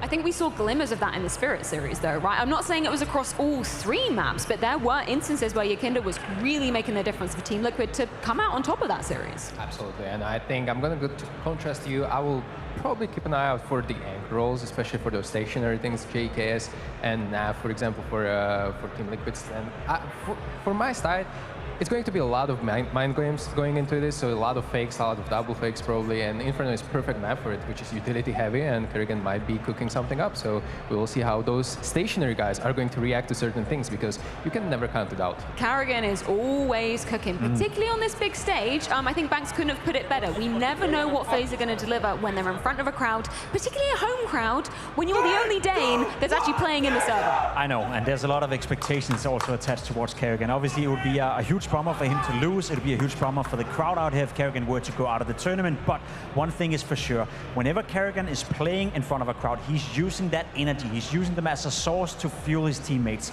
We've seen it time and time again with FaZe Clan. They've been struggling in group stage. We saw it at the Major in Copenhagen as well, where they couldn't quite get it done. We see it right here, right now. Already before the game begins, Karrigan is playing into the crowd. And trust me, his teammates around him is also affecting them in a positive way. The more energized you are, the more amped you are for the game, the more animated you are, the better you'll play. And I think Karrigan has done that correctly with FaZe Clan, especially in front of the Danish crowd, time and time again. Yeah, I mean, a legendary leader and an iconic showman, to say the least, when he gets in front of the crowd. If you're going up against a team like FaZe, Stiko, that you know just they're thriving off of this energy in a crowd situation, what should Liquid be doing right now? Oh, this is always a hard question, but I'm going to suggest like getting up to the face, making sure that the game plan that they're trying to build is not going to be put in place. It might be one of those things that could be tipping the scales into the favor of Team Liquid, which I think are a little bit in a disadvantage. Well, we can check in with the live odds going into the first map of this series. This is going to be such an interesting one, particularly when we're looking at the history of these 2 teams clashing together, Jacob. And you said it up there on the tip of stage. That's surely going to be playing in the back of your mind, particularly if you're Twist. They coulda, woulda, some say should have had that matchup back in Cologne for the stage. Yeah, and even more so for FaZe as well. If they were to get off to a bad start, they've shown already that they can fight their way back. We know the comeback potential of Karrigan's teams are always at an all-time high. One player I want to bring into the conversation, though, one player we haven't even mentioned at any point so far, is the best player on the server, the most consistent player on the server, and I'm looking at him right now. He's called Frozen. He's a superstar. He was brought in instead of Twist. He was replacing Twist coming into this lineup, and he's lived up to those expectations. I know FaZe as a team haven't looked as great ever since Twist left, haven't been as consistent, haven't won as much, but it's not down to Frozen. If anything, he's delivering, and he's needed today as well. I cannot provide any unbiased analysis for this. My countryman, obviously, I'm going to speak only highly about him. I think for Frozen as well, it's obviously been, you know, a story of the hunger for those trophies, because as you aptly said, Jacob, like, yeah, FaZe, they reached exponential heights at the end of CSGO, at the beginning of CS2 even, but ever since this shift, and this isn't, you know, to be dunking down on Frozen at all. He clearly hasn't been the problem, but those trophies, they've been a bit absent, right? Yeah, they've been escaping him. He was almost like a Harry Kane of Counter-Strike in a sense that it doesn't matter where Frozen is going. He's going to be great. He's going to score his goal. He's going to get his cracks, but he can't win any trophies. I feel sorry for him because he's definitely good enough for it. Well, we are ready to be getting this show on the road. It's FaZe versus Team Liquid going down on Inferno. Thank you so much, Freya. Thank you, Des. Thank you, for being here. We got a banger of a match here as the last game, Liquid versus FaZe, and a match that could be a rivalry depending on whether or not Liquid win. Yes, depending on whether or not that, you know, new piece in Ultimate's able to put forth here on the stage. First arena game. That's quite something special for someone who's proven he is special. So let's make it special. Copenhagen, are you ready to rock? Let's get it on. Yes, they are. Let's go. The one main difference between the last series is no nuke. So no nuke. Is there any give? You know, I think on these maps that we've got so far, FaZe are up like 5-0. Some boomer-ass maps, Launders. Yeah, that's true. It's a boomer map pool, a classic map pool. And Inferno is, it's not an issue of the series not being able to be close. We know Liquid can play close, but we cast it at Cologne, the 11-1 comeback. Oh, I remember it well. Yeah. And there's no doubt in my mind that Liquid do too. Yeah. Of course, last time they met up on Inferno, that was just world-class performance from Frozen, somebody that Pimp, Jacob, just went in and said is the best player, most consistent piece inside the server. I think Nap wants something to say about that.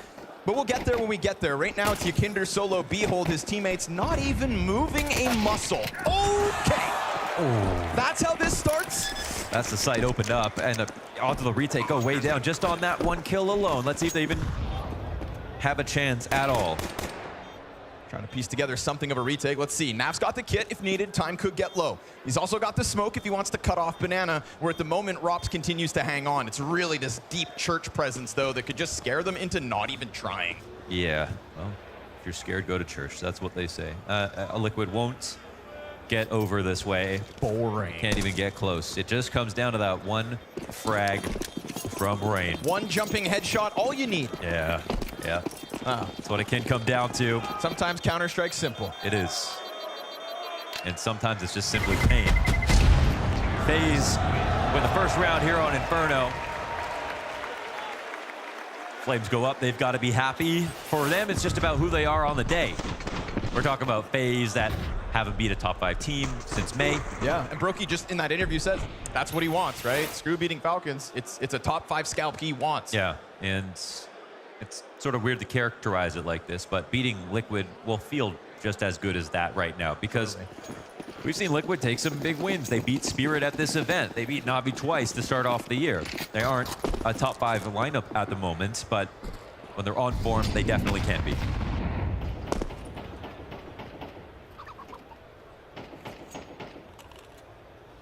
Ultimate taking a quick glance down middle. About to be a pop-up, but he pulls back before Rain has a chance to climb out from underground. It's the mole people, and he keeps tapping back. Starting to look over towards B, which is far more bolstered than it was in the pistol, from 1 defender to now 3 players in position on this majority MP9 buy. Nice nade. That's Holy quality. hell. That is pure quality. Square between 3 people. And it's a $150. Tons of what could be substantial damage when you consider, again, SMGs in the mix here. So smokes come over top. Commitment's coming. Yeah, you know, this is a big pack of FaZe players ready to pounce. Yakinder's trying to prime the flash. Twist trying to dodge them, and he does a good job of peeling off that first player. 2 kills out. Make it 3. A headshot through smoke, and Yakinder almost getting crazy enough to go through it. Talk about a stuff there. And there's no doubt in my mind that nade queued this up so well. It's 3 of the players that got tagged by that nade that end up going down. FaZe got absolutely dusted here trying to get into the B site. They wanted to commit. They were very stubborn to try to come through the smoke. They ate the nade, continued forward.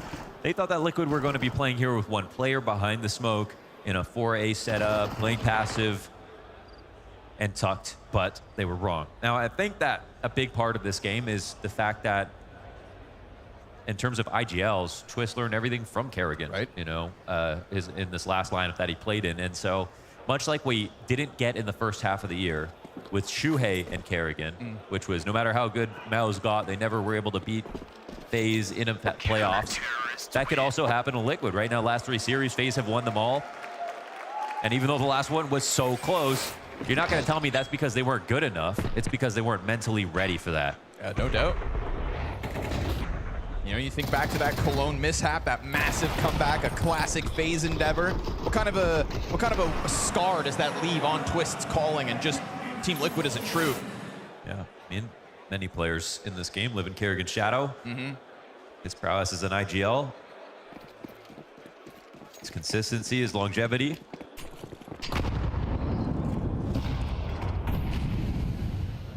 And this is a low point for FaZe. And there have been many similar to this, where they feel relevant, but they aren't actually picking up wins or tournaments. After Antwerp, it felt similar. In 2020, it felt similar. They always bounce back.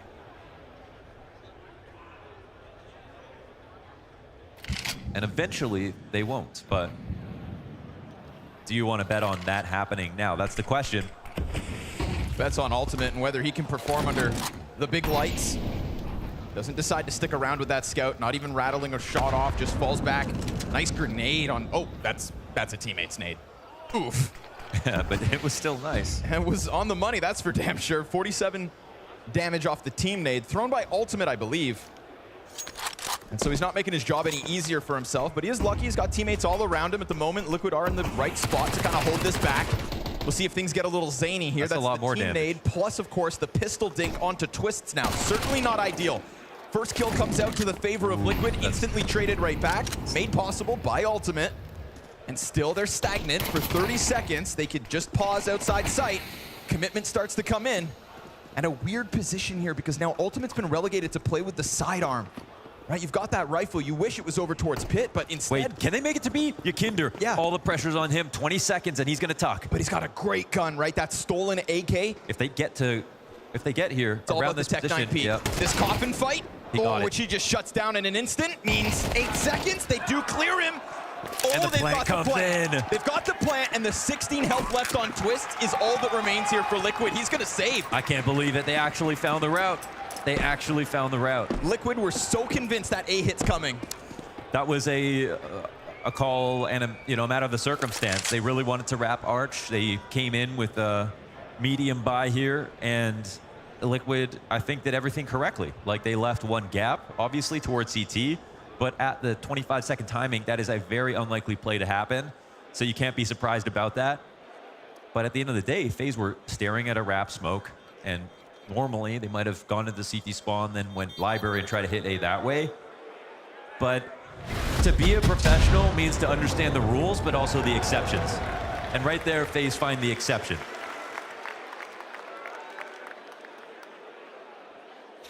Exceptional calling is not something we ever doubt Kerrigan for. Again, so much presence on brackets. Preoccupied Twist. He's even lucky to get out with that saved AK. But again, we're going to go back and forth at the start of this game, so be it. It's a solid buy, nonetheless, for Liquid, regardless of losing 2 of these 3. Careful your teammates this round, Liquid. That one could come back to haunt Ultimate. Certainly didn't make JKS's job any easier. He's got to let it go. Single kid on Ultimate if bomb goes down. And a rambunctious looking Yakindar towards Banana. Currently deep smoke. Of course, FaZe stuck outside of it.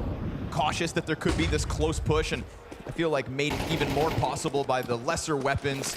You'd anticipate maybe a 5-7 in your face, but deep nade shaves a quarter of Brokey's health off as he just looks to support the close smoke play of his teammate. Everyone understands, no matter what happens at A, it's the B players and the B site and Banana that is the most important part of the map for most of this game.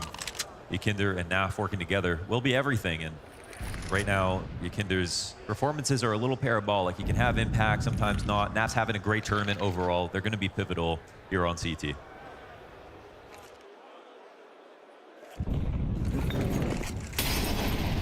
MP9 ahead of it, but the damage just not quite there. Ultimate hanging on from up top. He's got twists to work with, but both his teammates dead empty-handed. Can Ultimate keep putting this up? It's an entire FaZe clan ahead of him. Oh, they can beat him to the end of Halls, actually try to turn him around. I think they're running by. Naf's coming through on the other end. Ultimate, great positioning. Great damage. Halls gets clipped off. Naf comes through that smoke with a double kill of his own. And yes, the best round yet from Ultimate on the big stage. That's full trust, because I think they literally, Robs tries to scare him by running down the long hall while Ultimate is stuck there and the smoke is in place. They all try to commit behind it, but Ultimate trusts that the rotation is going to take care of Halls for him, and he can focus on his crosshair. You see that a lot from him.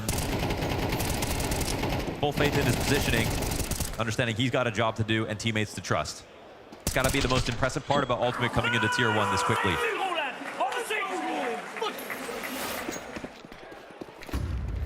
It's a big win. Crazy game so far already, 2-2. Right. These 4 great rounds of CS. Yeah. I don't think anybody doubted that this one could end up being electric, but nice timing. Wow. And an even better shot from the only Danish player left inside the server. However, crossfire set up from Twist. He gets a 3rd kill on his own right now. Yes, Short's compromised. He knows it. He's going to try to run it down, but still stuck on just the pistol. This ain't ideal. Twist still fighting.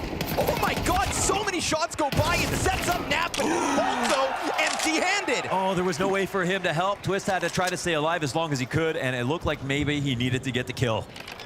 Kinder's timing could be big. It's one back turn to him. Kills Rops, puts him down, and pushes the pressure onto Frozen, playing behind headshot. Nade's gonna soften up Yakinder. Oh, didn't see the cross. Nope, so he's isn't aware of it. Doesn't see it coming.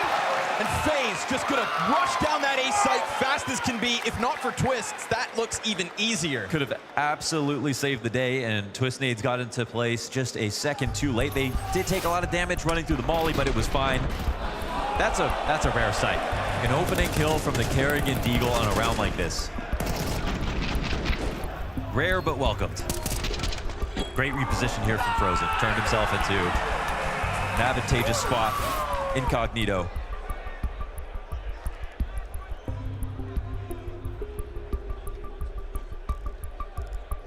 Might have to start pre-planning to save up energy for map 3 already.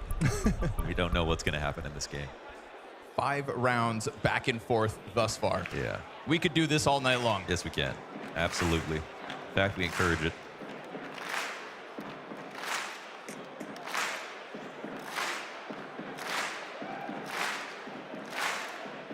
Do we know who has the bigger fan base in here? Not yet. I think they're waiting to see who pulls ahead.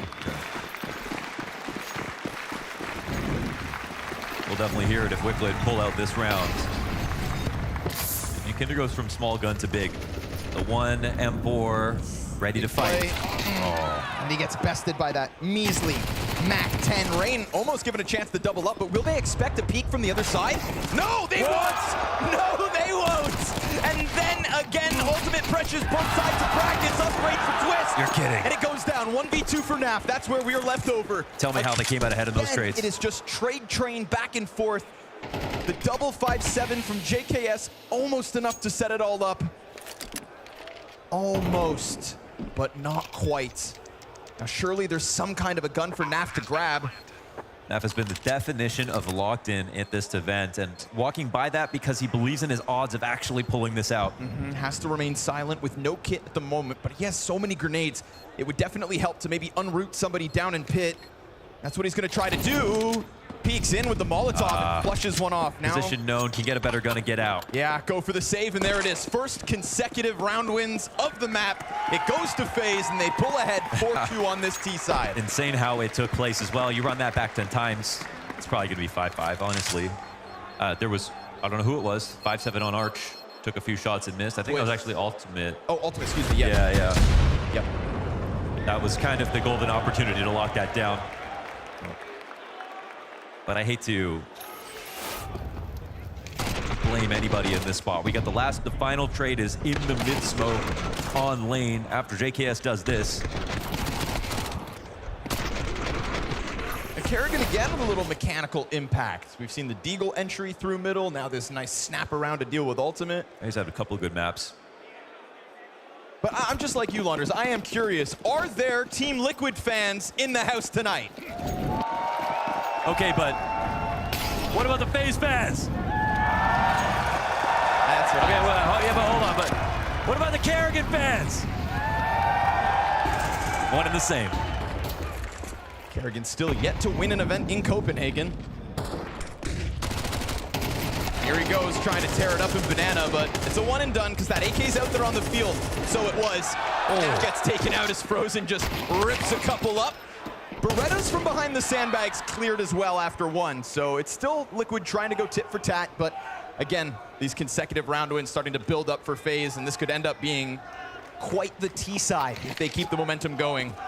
Absolutely. FaZe a team that know how to beat pretty much anybody. It just really comes down to whether or not they're in playoffs, essentially. Right. And Twist knows that too. He took the loss yesterday extremely hard, just even though they were guaranteed playoffs. It was a game where he knew if we get seeded into quarters, there's a much worse chance of actually closing out the tournament. And they nearly proved that they could take down Vitality. That would be an amazing run of wins. Not a series of amazing runs, but taking out Na'Vi twice, taking out Spirit, taking out Vitality in the same turn. That would be real progress for Liquid. And even though it wasn't close, it simply wasn't a win.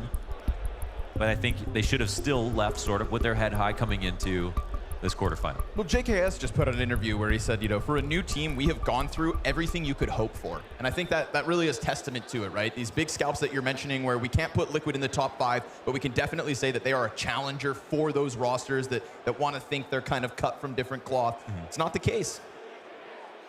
It's like, it feels like it could all click. Yeah. But there was this question, right, again, around Ultimate on the stage. It's one of those things that when it happens, we have to keep a close eye on it.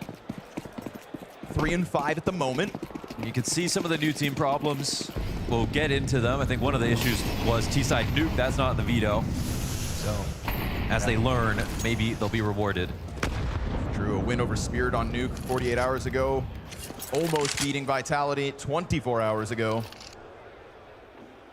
They will not get a chance to take a chunk out of FaZe. We go Inferno, Mirage, and Dust 2 if needed.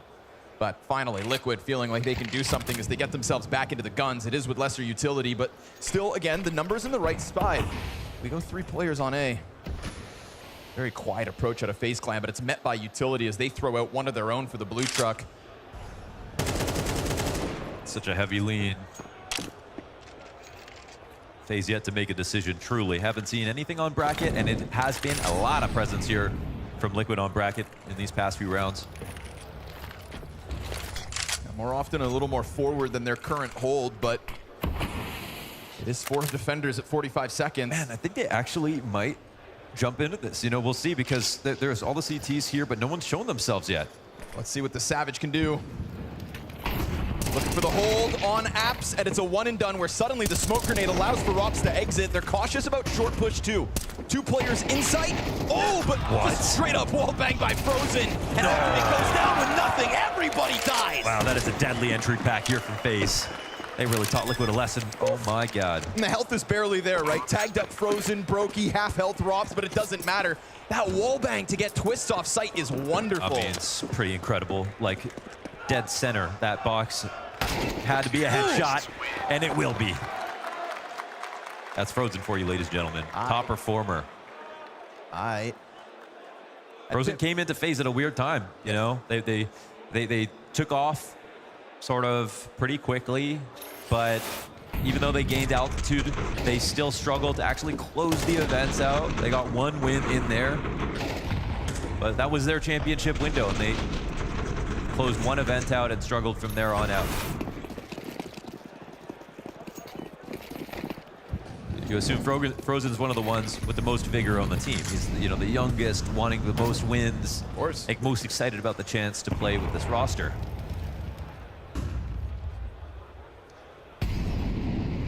That's why we talk about 2 teams. The, you know, unmotivated group stage FaZe Clan and the playoffs beast, fangs out FaZe Clan. The one that we're kind of looking at right now. Exactly. Very comfortable 6-2 lead now. And after the 5 rounds at the start of the half, non-consecutive back and forth, this has just been nothing but FaZe since. Another disastrous spot for Liquid to be in here with measly 5-7s. Right now as well, it's just Ykinder towards B, so smoke goes down behind him. He decides not to really move a muscle, hang on just in case there's nothing really there. And there is a point where you can honeypot the A site, But if FaZe feel comfortable with the amount of space they're given, As they their have. exec they're going to believe in. They've been pretty confident and able to get through these sorts of setups, so let's see if this one works. The lineup looks good, the Deagle comes out, and it gets back into the corner as well, but there's nobody for Ultimate to tether off of, so they play the waiting game. He has to re-engage. He ultimately goes down, and, well, Rops, it's just the one and done. But it did activate Yakinder pretty quickly. They Look didn't at hear it, this but they move. still find the right play. Yes, sir. They leak through CT spawn again, as they did earlier on in this half. Yakinder goes running back up Banana to try to stop it. The flash goes down. The cover's here for Rain. Yeah. And he's going to nail that headshot so that FaZe can tiptoe their way to a 5-round lead. They could visualize that. I mean, JKS still technically has a chance, but oh man, doesn't even want to try. Walking away from the action. This is a moment where they know exactly where Yakinder is in mid before they see him, and I don't think they heard him. Those footsteps seem out of range, but then getting into B, they also knew exactly how fast his rotation would be, and then there was no chance in their minds.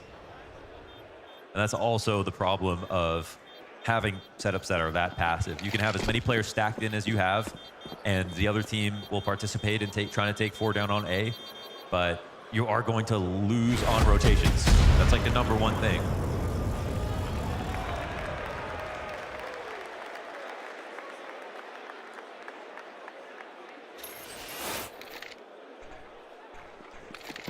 And I feel like Twist had a chance here and turned. It felt like he had more bullets and maybe a chance to get that next kill. But you can see, I would say, even with the other half of that A setup, that maybe there was this idea to not overcommit to anything, right? The other 2 defenders still back in sight and pit. Nobody over towards the boiler peak.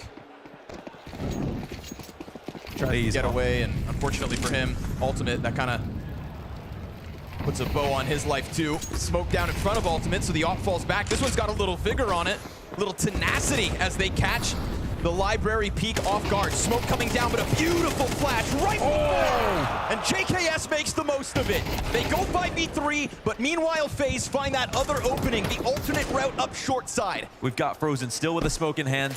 Can put that down for Moto. It's cloudy up here at Arch, but there are still more CTs. More CTs and more grenades as well for their retake, but they're met by a smoke out of FaZe. It's a question of who would you rather be? That's that last piece of util for the attackers. Sitting atop the bomb, Frozen. We've got Brokey up in apartments as well, so a deep anchor. The nade comes over, shaves a little more health off Frozen. They could be getting up short side if they were moving faster, but Team Liquid a little hesitant on Boiler. Now that bomb's far gone, but JKS connects with 4 kills. He has done everything you've seen. Rops from inside, pit down. They got on ace it. from JKS as Naf sticks the defuse. Yeah, the right. Aussie goes huge. It's a test they had to pass. They use their utility perfectly. Spacing's great, and they get their kills. It comes down to the final few seconds, but shout out to JKS. That second kill in this spray transfer was unbelievable. He sets himself up so well for that. Perfectly timed underhand flash. Sees a smidgen of Frozen. Wow. A sliver of Brokey. This is a pre-fire map for him.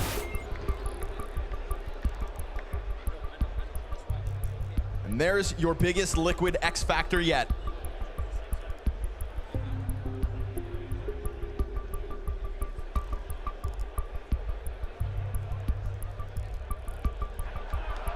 But I mean, that was similar to the bulk play earlier. The spray transfer into the ace. How many more aces do they have up their sleeve?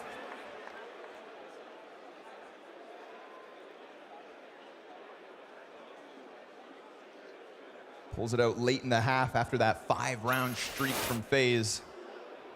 At least with 2 left alive, Liquid able to just refurbish the purchase. And looking for something a little different with some banana pressure off 3. I mean, it's the ace they needed, but if they don't get any more rounds, it'll be in vain. Pace again here, though. Well, Arch is open. Totally open. Yep, he cracks it wide. Oh! 8 frags in a row from JKS, but then put down by Rops. That split comes through between him and Rain. Charlie's done enough. Yeah, you'd think. You'd hope if you are Team Liquid. Back-to-back spray transfers. This one, 3 players with an A1S. Rops takes up position. You're stuck on Graveyard, though, if you are Rain. And at half health, too. seen a slow workup previously in this retake attempt out of Liquid. Looks like this one's gonna have that similar timing.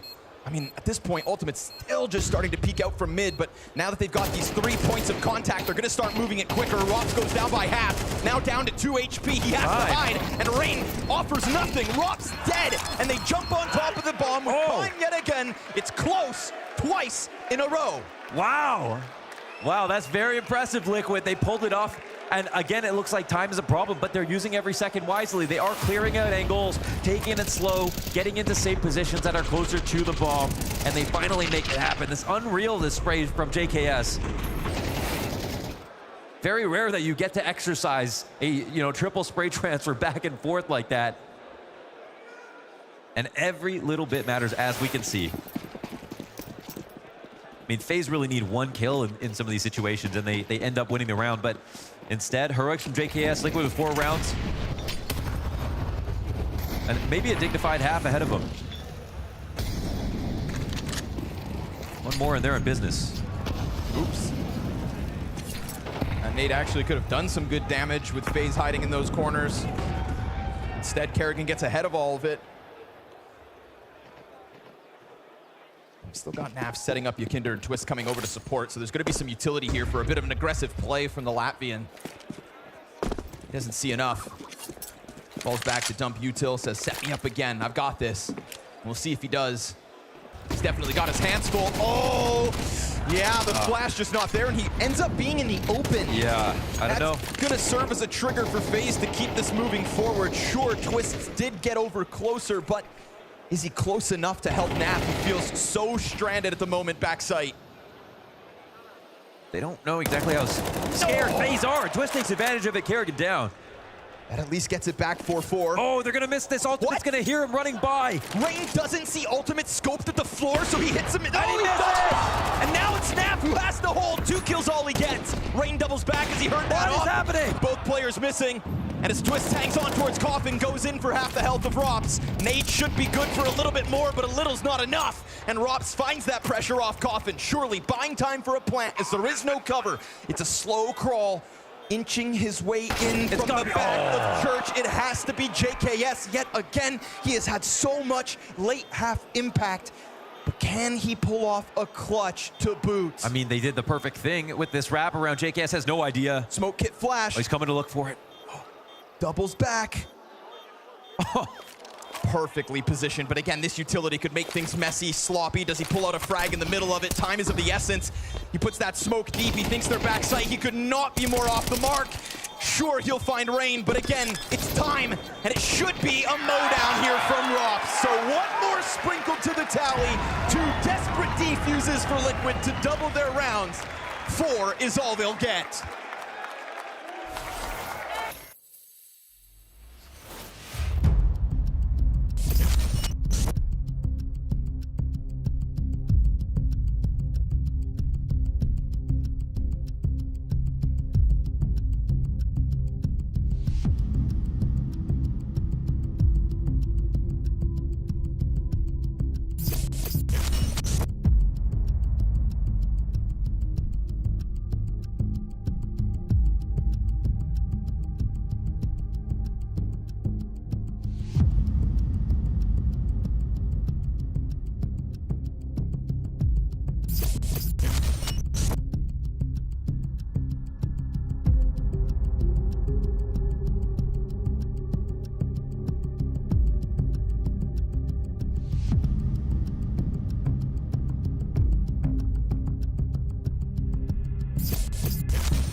The calls for Rops to improve reverberated through the halls, and he has certain... Oh, hello. Simbola.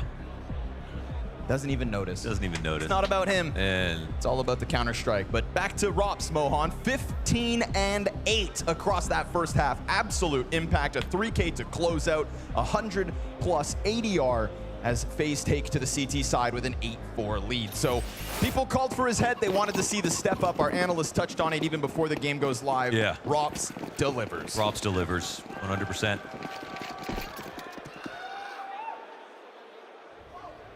Man, and outside some amazing individual efforts, especially from JKS, Liquid would be without a half entirely. Rob's looking to continue to be their nightmare.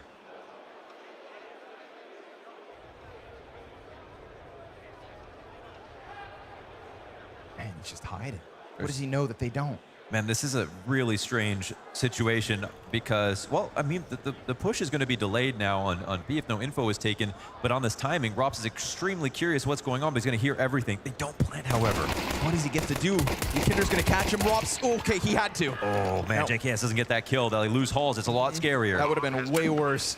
Now, Naf does go deep, so there are still some lurky moments to be had here in this retake attempt. Man advantage, of course, for FaZe. Will they clear this? Man, Naf's back so exposed, but he just locks in, and he's right about it.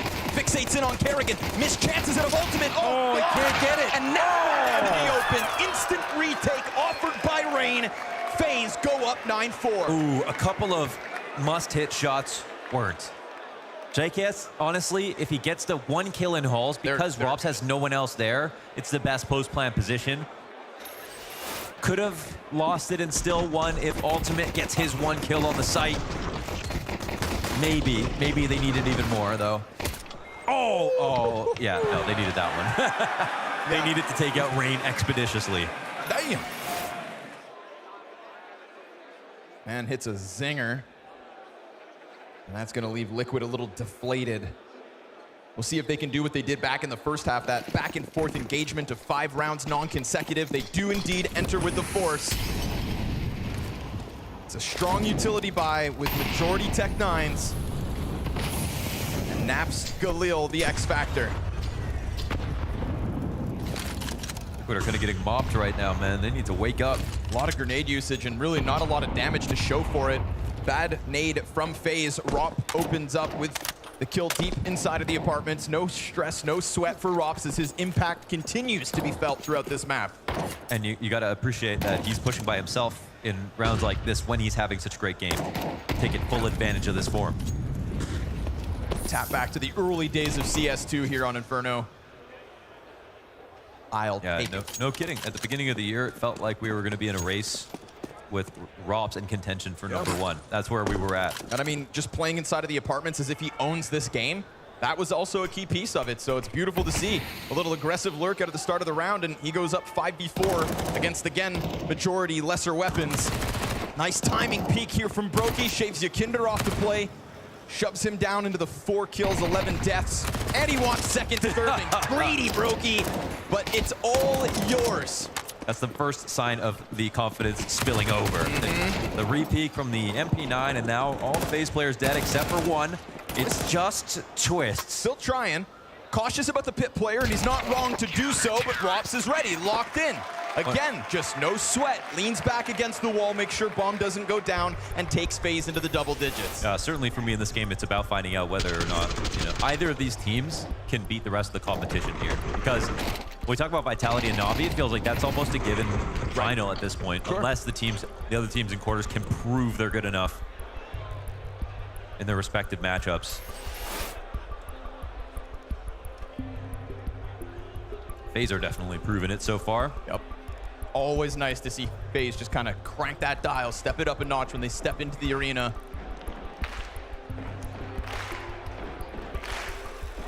I don't want to live in a world where FaZe Clan aren't a world-class Counter-Strike team. Nah. Counter-Strike is better with FaZe near the top, if not at the top. Kind of bring the best out of everyone. So many classic matches, obviously, when they play. And I think a lot has to do with Kerrigan's very malleable style. Thorough, but not strict. Adaptable. He's never really defined the meta per se, but he's always kept up through his entire career.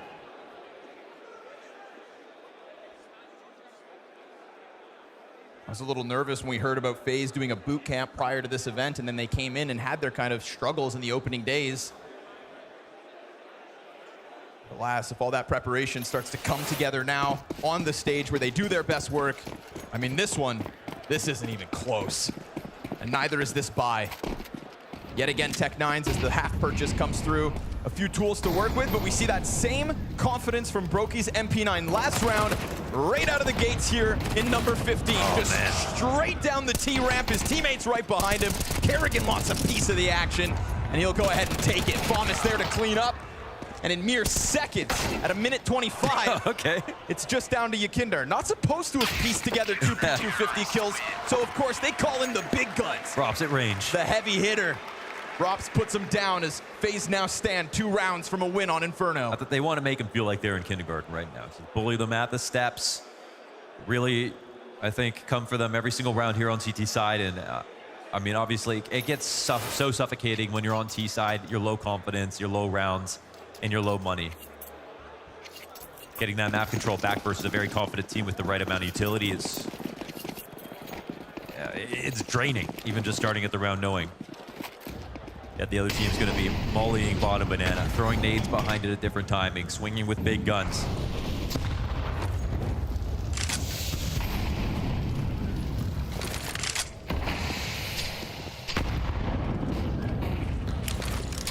But they're getting lightly touched,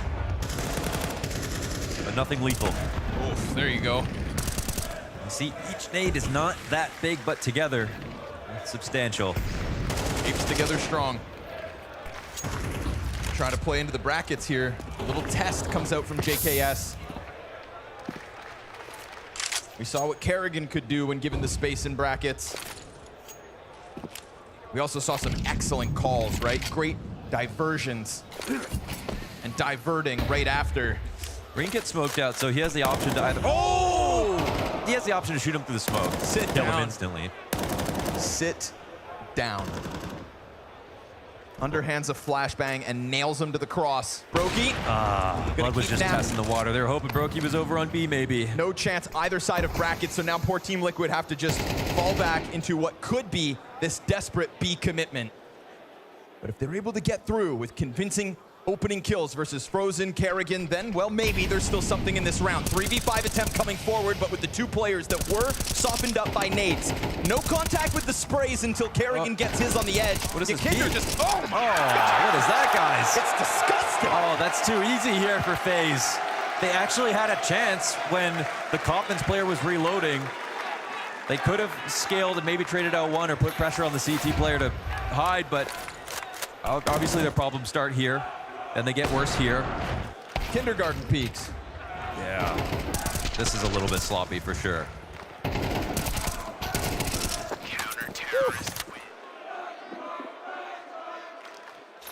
mean, if they're going to peek into the smoke like that, they should maybe try to pair it going top oranges or just scale across grill, but they don't have their own CT smoke. That's a big problem.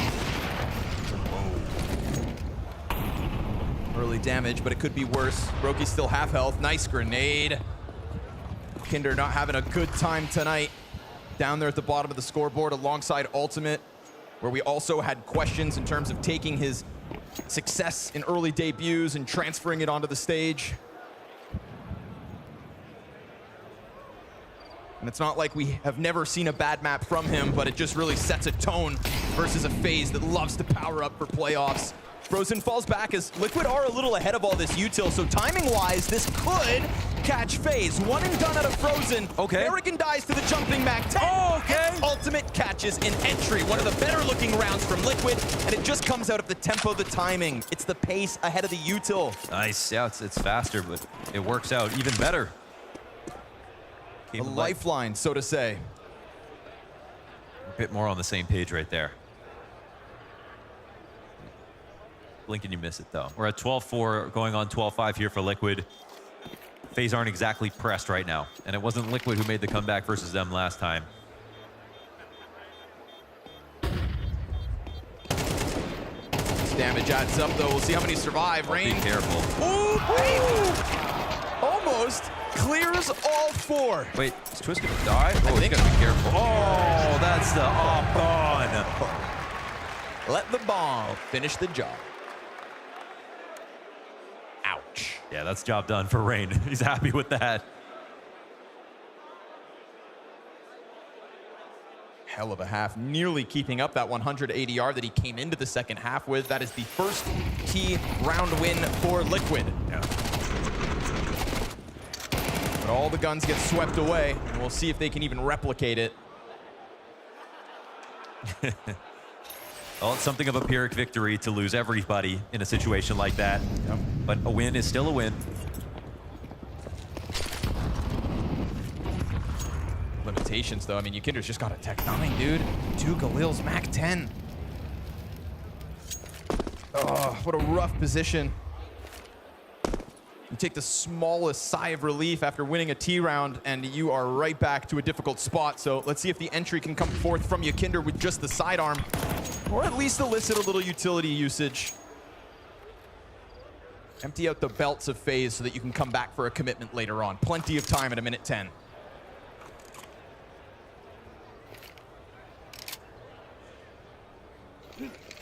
Twist said after their Vitality game he felt as a captain he needed to do a better job on the leadership front. Yeah, I would say so, skipping the post-game interview like that. And if they are going to get it together, it's going to be under his leadership here in this comeback. 7 rounds to do it. But he played on FaZe firsthand. He knows that they have put together runs like this themselves. Rops versus Naf could be a big one, considering it's just the Mac 10 to push out. Oh, yep, and Rops now's got a great pocket to play from as his teammate falls down. Oh, it's the tech from Yukinder. Bomb goes down. JKS taking up position in the apartments. And he gets a little bit of utility as well. Grabbing it off the dead bodies. Does FaZe even want to try to take this chance? No, eh? 1 foot in front of the other here. Liquid win another round. Yep, and doing it with the lesser guns. Sure, Naf doesn't get the entry with the Mac 10, but it sets up the Tech 9 perfectly. Very softened up Rops and Rain down after just the one. Great cover from Yukinder. You see his first teammate almost get cleared out, but one tap at the Tech 9, gets them in, plants the bomb, and pushes Liquid to a 6th. Yeah, it's just, you don't believe in the comeback until it's close, but sometimes it does start like this.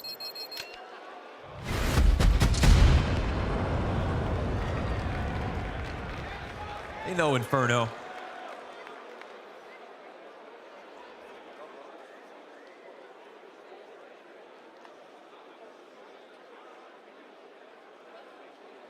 Got JKS on this team who has won under Kerrigan as well. He's got his hand in many pies. JKS, just a plug and play kind of guy. Oh, you need a trophy?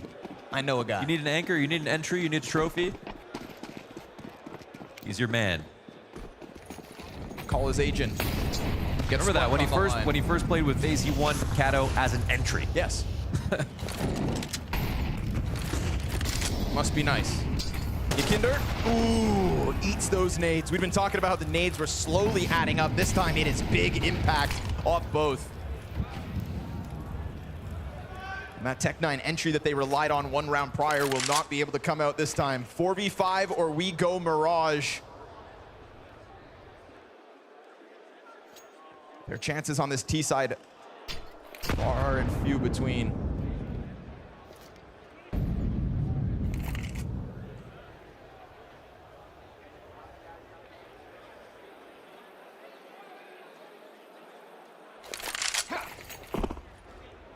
Keep up a bit of B presence here. See if Twist ends up overcomplicating things. See if Kerrigan falls for any kind of a ruse. Right now, Rain's locked in.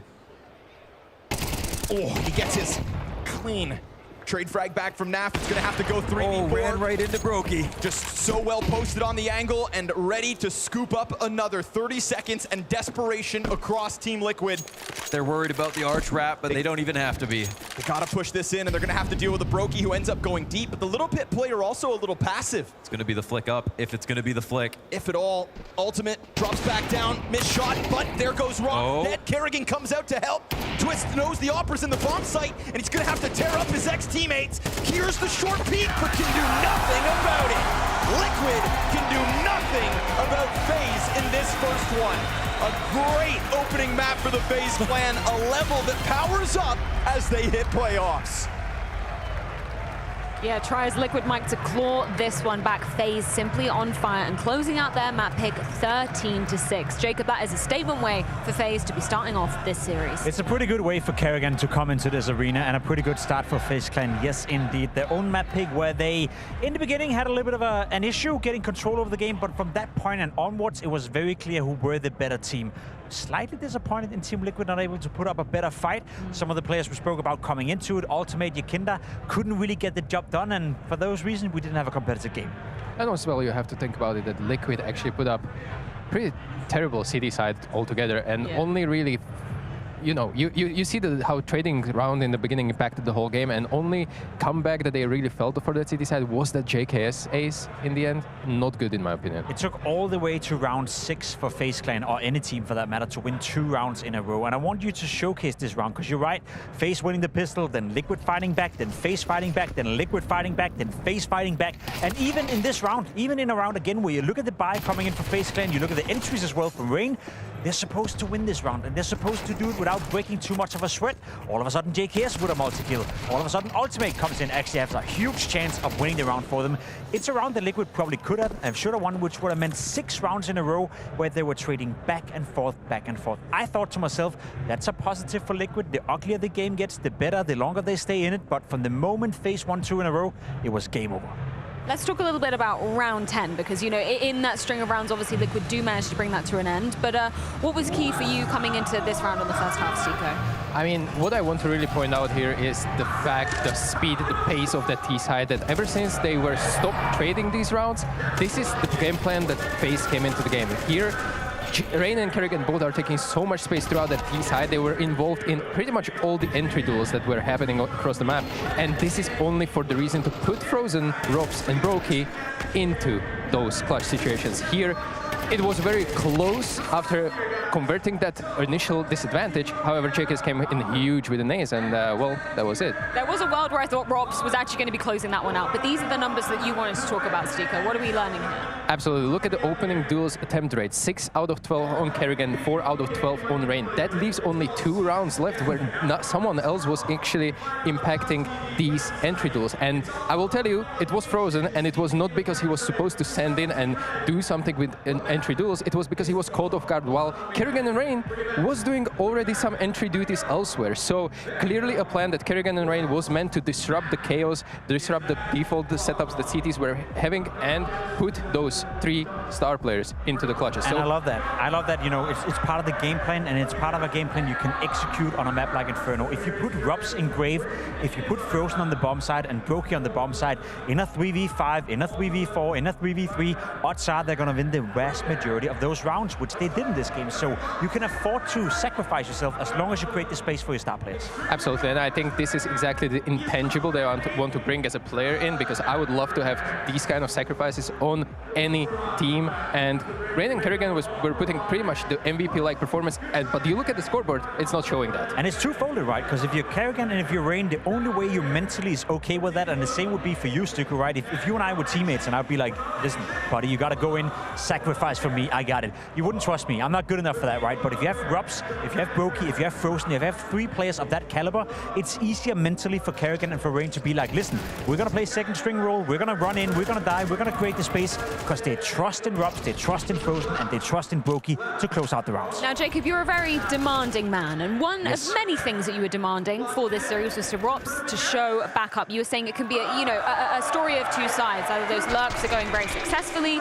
in this apartment's position, or he's having little to no impact. We got the former in this match. We got the impact, and again, I think it's based off what Stuku said as well. Kerrigan and Rain created enough space for Robs to thrive within those rounds. Of course, individually speaking, he had a great game, great showing. He was showing up, finding kills that he's been missing as of late, but from an individual standpoint, as I said, Robs playing well. That means FaZe is a contender to win the entire thing.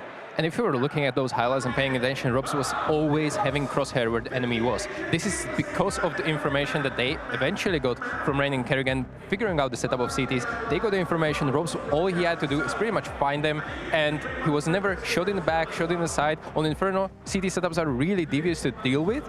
Robs didn't have to do any of that. Yeah, it seemed very well synergized coming out of FaZe Clan in this first map. What about on the Liquid side of the equation, though, Jacob? Anything you want to pick out from their setups?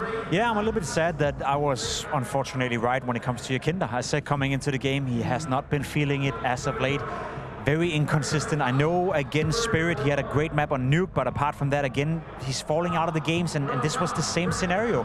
When you think of how many resources is being put into Yakinda, Banana is being flashed out, he's taking the duels, he's demanding a lot of space and putting himself in positions where he can make the difference, and we get so little output out from Yakinda right now. And to me, it's a bit of a shame, because 2 years ago, you'd argue is the best in the world in his role.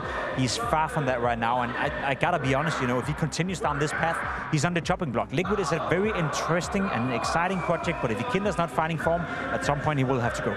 I think that's definitely, a fair analogy when you're looking at the other people that are in this Liquid squad. Obviously, Twist was putting up some decent numbers in this map, but when you've got your other players like NAF, like your JKSs, they're more akin to closing those rounds. They're playing those late round situations. You want someone that's going to really be opening up those sites for you, and yeah, Yakinda wasn't doing a great job of that in this first map. However, defending-wise, JKS was doing, on the other hand, really, really good job, and he was doing it on multiple occasions when it comes to, as well, we saw the 5-7 action in the apps, now Long retaking the whole side, eventually making sure that he's grabbing that ace as well.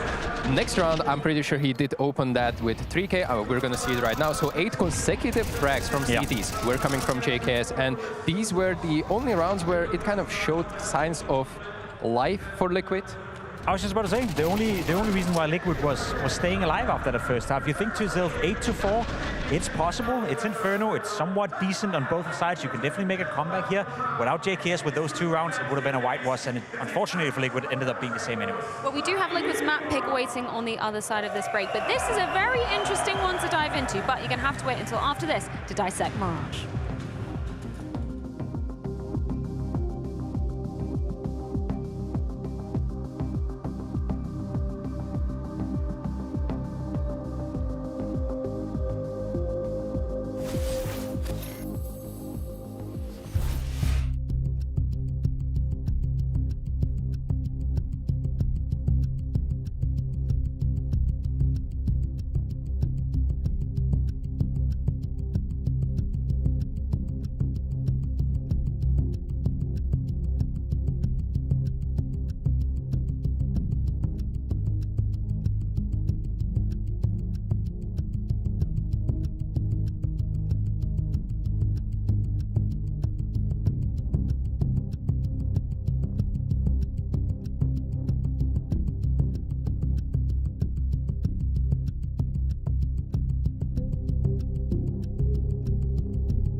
Mirage up next between Liquid and FaZe. And now, Jacob, I hope you were doing your research just there, because there's quite a lot to be diving into in terms of the history between these two teams on this particular map. You want to tell the viewers at home, just in case they were living under a rock? I just had to look it up one more time, what happened last time in Cologne. You have Liquid playing FaZe Clan. They're playing for a spot inside the most legendary arena we can get into.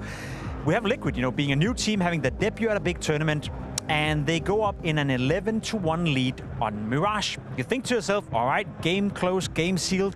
I think FaZe Clan wins the pistol. Then a couple of more rounds. It's now 12-4. 11-4. You think it's still going to be Liquid's game. Liquid is winning a round. It's now 12-4. And from that point onwards, you think it's just about time for FaZe to exit the tournament. But they fight their way back into it. They show tenacity. They show that you can put them down. And all of a sudden, FaZe is at 12-12. Brokey's standing up. He's flipping off Team Liquid, and they end up winning the game. If you haven't watched that game, if you haven't seen it for some reason, when this game is done for tonight, jump in on YouTube, jump in wherever you have to watch it, because it's one of the best games of Counter-Strike 2 I've ever seen. How do you cope with that as a player on the receiving end? Good luck. If you're a twist, right, in that situation, the arena is within touching distance. You may get the opportunity to play in front of your first crowd as this new squad, and then it is absolutely ripped away from you, but not ripped away from you in a sense of it happening quickly. This was a long comeback that FaZe had to string together, right? Absolutely, and the fact that it was one of the first kind of real tests for Twist as an IGL, and it was against Kerrigan, which we spoke about, that is kind of inspiration of his. It tells a lot. It tells a lot and puts a lot of pressure for you to coming forward into next matchups eventually. And well, we are witnessing one, and we're about to witness one on Mirage. Was there anything, from rewatching that series, Jacob, was there anything that really stood out to you as like Liquid fumbling the bag, or was it FaZe, just knowing exactly how to play the situations, really pressurizing a team that was very new back then in Cologne? I think Liquid lost to themselves. I don't want to take anything away from the comeback of FaZe, of course, and they did step up, have some, very cool clutch moments. You had Brokey going off a couple of times as well, but overall it was more so Liquid losing grasp of the game and sort of fighting themselves internally, and that happens sometimes. I do think that Ultimate in that first half and Liquid's way of controlling the mid area on their CT side was absolutely fantastic. You spoke about it coming into the game. Ultimate, he loves to go for the opening duels in Cologne on Mirage. In that 11-1 half, he was controlling and owning the mid area. So I'm curious to see if FaZe have learned anything from that and if they can shut down Ultimate, because he was being so impactful in that first half. We definitely need to see different kind of playstyle as well coming from Liquid, and maybe both FaZe trying to adapt to something that is predictable. We will see, but I'm hopeful that we will have another masterclass from IGLs here. Well, let's check in with the live odds to see exactly how they are stacking coming into the second map of Mirage. This is Liquid's pick coming into things, and they are quite heavily siding with FaZe. But I think it is time that we get this show back on the road. It's Mirage with Connor and Mo.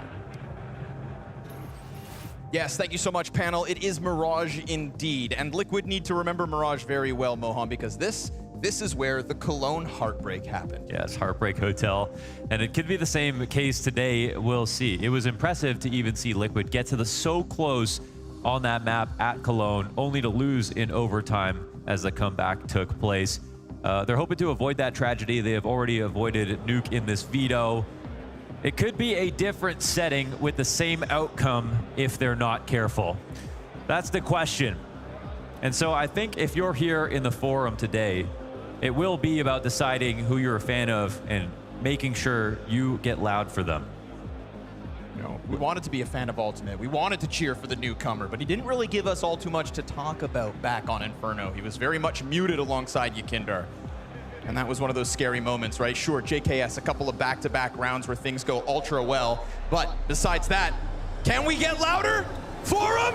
Can you get rowdy?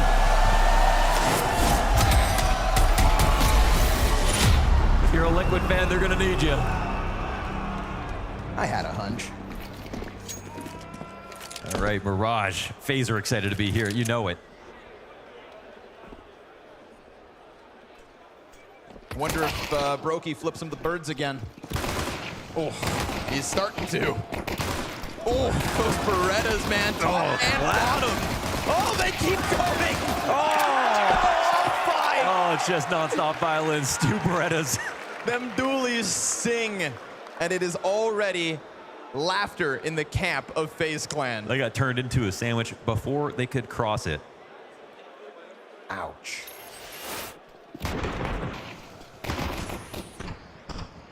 That's brutal. That's brutal.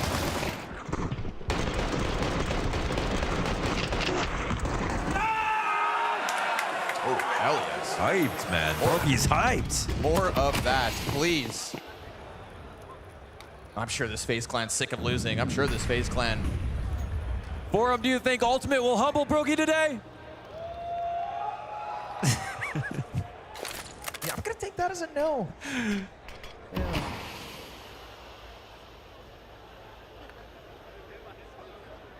Gonna take that as a no. Yeah, he'll have to earn it. First time on the stage. That's gonna say. First time on the stage. Yeah, you got that pressure on your shoulders. And then your first map doesn't go well. Then you start to doubt yourself if you're not a world-class player. But Ultimate, we'll see what he can end up doing. Right now, it is absolute mincemeat of Team Liquid. Finding a couple stragglers down in the underpass. It is a clean sweep of the mid play and nothing off your pistols. Let's get into the next one. Let's keep this thing afloat. You could really see yesterday in the Nuke game when they played against Vitality, like between Myther and Twists, you could really tell how much they were trying no matter what their lead was. Sure. Like, they really understand the circumstances, the team they're playing against, the maps they're playing on. I mean, I've never seen them fall asleep at the wheel. Right. They still have lost that massive comeback, the greatest comeback in CS2 history so far. But that's only because FaZe just put their feet to the fire every single round. They made that so difficult. Naf, better weapon, and a very clinical headshot onto Kerrigan. See ya. As he takes over underpass, Yukinder starts to get eyes in B, and look, it's a vacant site. Nobody's home. We got a squatter in the B site. Frozen's gonna come home to an unpleasant surprise. I mean, they literally have no idea that this has happened. How much is he gonna make of this? I mean, Yukinder still has a job to do because, well, he doesn't know, where the solo B player is. There it is. Bye-bye. That's a perfect timing for him. And that, with it, goes the round. I don't think they're going to be coming into the market to try a 3v5 retake. That would be unlikely. Bomb has been planted. Job done. Yeah. I feel like it's not often you see FaZe kind of get caught by moments like that. But Yukinder just slips through the crack. Yeah, that's definitely a rare gap for sure. And I mean, it helps that they lose one player and they're going to try to get info back. And here's JKS to add more pain and punishment. There's at least one more kill. That's nice. 2 good guns left over here for FaZe to take into the next round.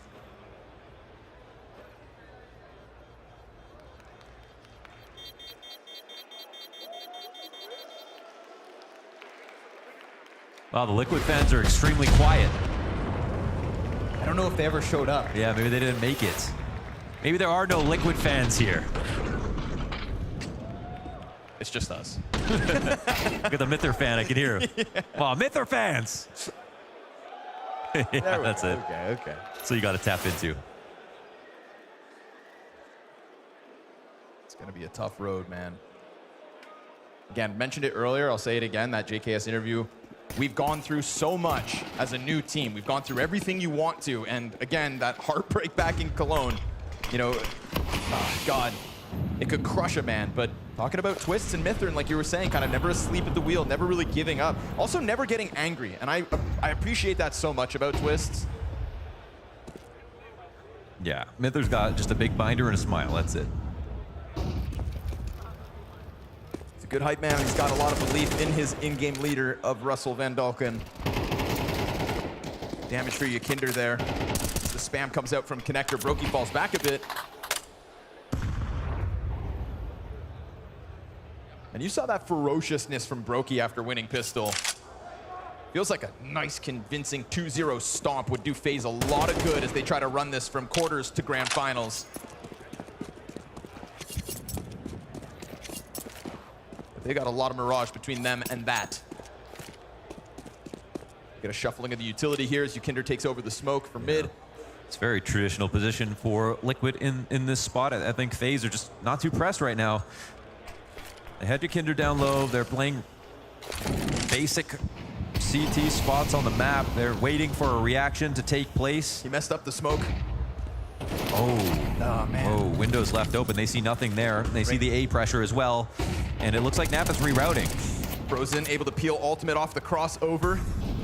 Rain just gonna keep himself tucked in. No contact for Twist. Top connector smoke will be exploited for the bomb plant, but it fades and no plant. Man, they took too long. Oh, that goes from bad to I was worse. thinking they failed to scale when you saw that Ultimate was running across the site. No one was really close to him yet, and they just kind of lost to themselves here. Oh, man. And the crowd are happy about it. I was gonna say, if there were no Liquid fans, there's even less now. Missed utility, awkward plant timing, just exposed, and yeah, that one's flat. Sloppy Joes.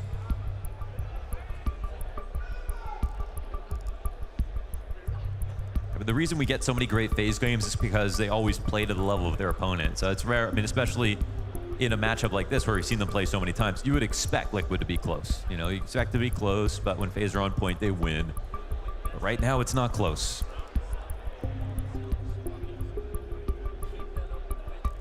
That they're getting involved. Yeah, he said, hit your damn util. Do better. Need me to press those keys? Don't make me return to pro. He'll do it. Nice little fadeaway shot there as well from Frozen.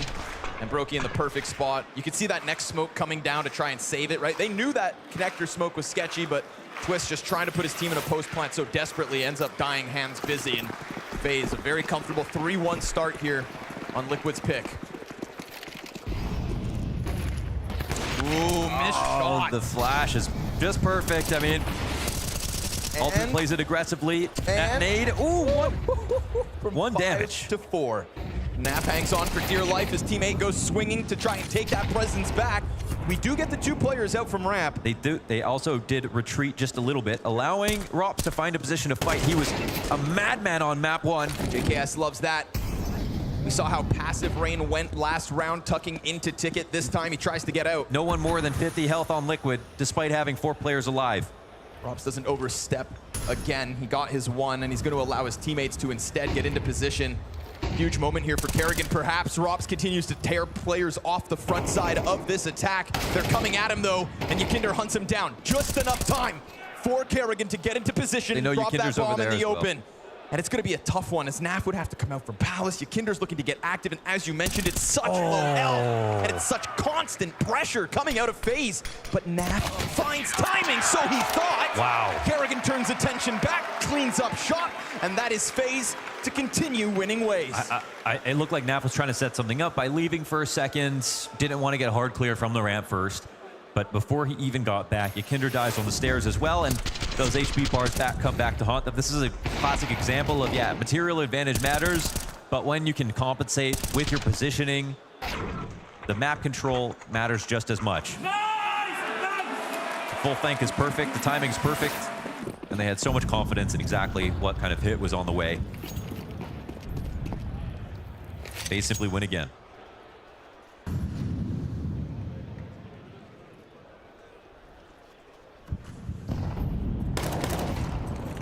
Angle for the pistols. Can they get out with a flurry? Oh, that A4 rips him up, but it's still a response from Twist. Frozen's got a nice angle deep outside of jungle. Molotov's not going to disturb him. Kerrigan even hits that instant headshot, huh? Stairs player gets splattered, and the sandwich man, yeah, no better. Absolutely taken back, barring Twist's single kill. Damn, they're getting decimated. Smothered.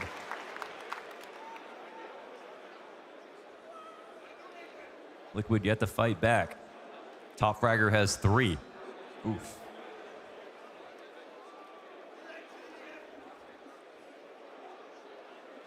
Not to mention some of that missed util, that awkward timing plant. You know, it's just kind of rough, right?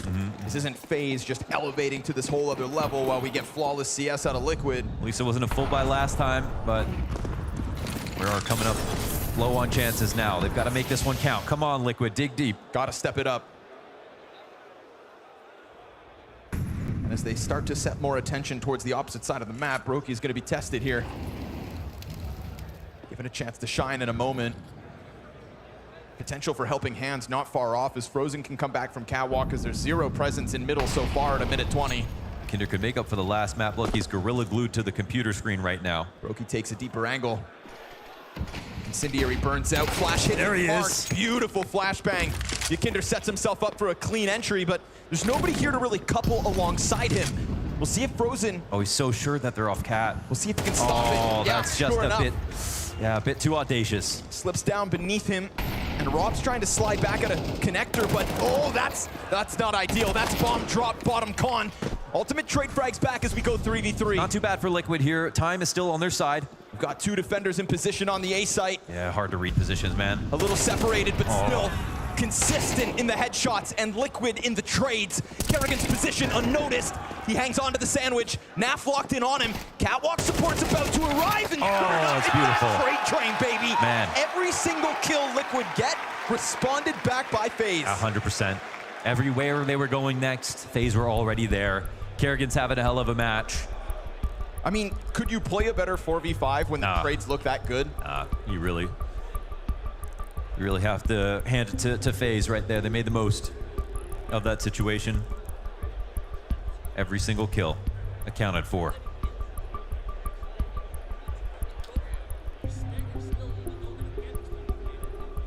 Isn't it nuts that FaZe have not beat a top 5 team since May? Liquid have beat 3, if you count Navi twice already. Right. Since July. But I don't know, this head-to-head's got something special.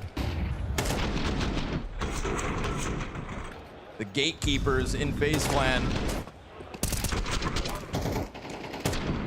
How many secrets did he keep when Twist left? Right. There was more to learn? You know, you kept that. Thought he stole the whole playbook? That last chapter that Van Dolken didn't get to take with him. And of course, daunting task for Twist. Looks up to Kerrigan, puts him on that pedestal.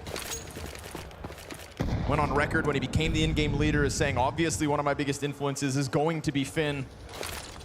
Yeah, well now you've got to best him.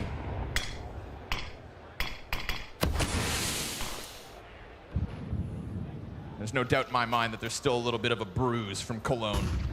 6-1 the score. We get a Yakindar Tech 9 top mid entry. That's weird. Kerrigan's got an AUG. That's weirder. And it doesn't work well. Brokey's gonna have to push out through smoke. Oh, opts out. Sure enough, he cuts down Naf before Bomb can get on site. But we've still got 2 attackers in here. Half health for all. They're frying. 250. They're frying. Yeah, this is a FaZe worthy of semifinals. They're jumping to every single opportunity. They're covering each other. They're everywhere. That is that like hive mind FaZe clan that you love to see on the stage.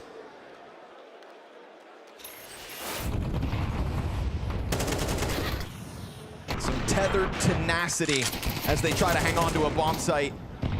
That was a little awkward because again, Kerrigan dies first, right? This is another 4v5 win for FaZe. Sure, Liquid with lesser weapons, but a good starting position nonetheless. I mean, this might end up being the most one-sided stage match that we've ever casted, to be honest, at this rate. If FaZe keep this up. But what a stark contrast to the 2 maps of Mirage that we had between these 2 teams in Cologne. Oh, and both Robs times, is now 24 rounds or more. Now, this could be a blowout. Opening kill, 2 Rops.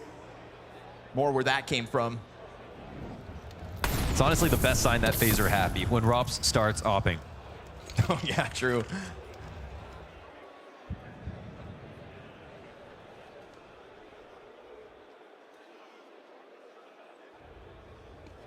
Oof, but they overstep. Ultimate was playing it patiently. And that's a name that we haven't been saying much. Ultimate trying to enter the scoreboard. Locked in on Palace though. I mean, JKS doesn't have to get into it just yet, but we see Yakinder peeling back slightly, 45 to the clock. Man, they got 2 hops on this cross like bishops in the corners, and Twist will take one down. Yep, he slides up well enough. JKS does indeed die, but Twist doubles back. And he catches another player off of Catwalk. Rob's in the pocket. What? Whoa, wow! And he hangs on, no way! Keep the power, turn it up! He knows the code! Our AWPZ rocks! The cryptographer cracks him!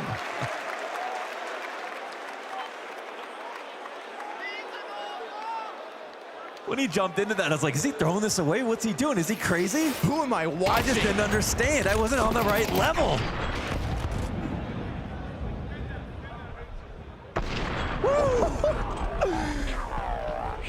Sits them down. Mr. Cool.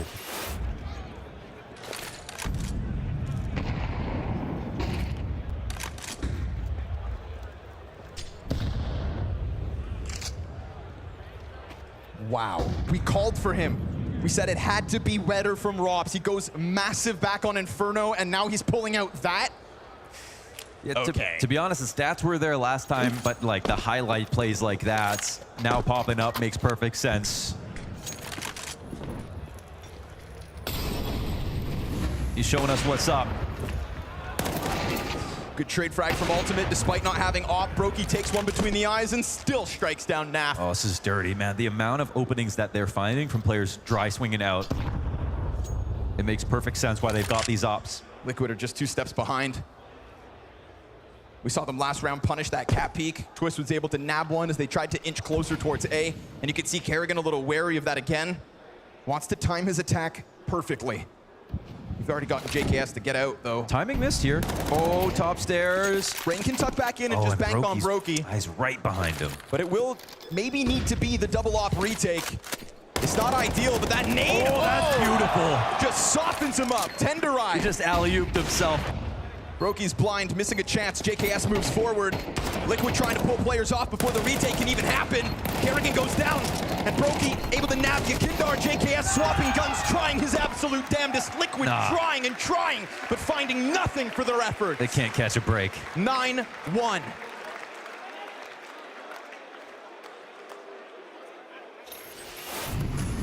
And those last few seconds, not even like they did anything wrong. They just had every angle covered. They have nades like this and spams like this. Where are you supposed to go?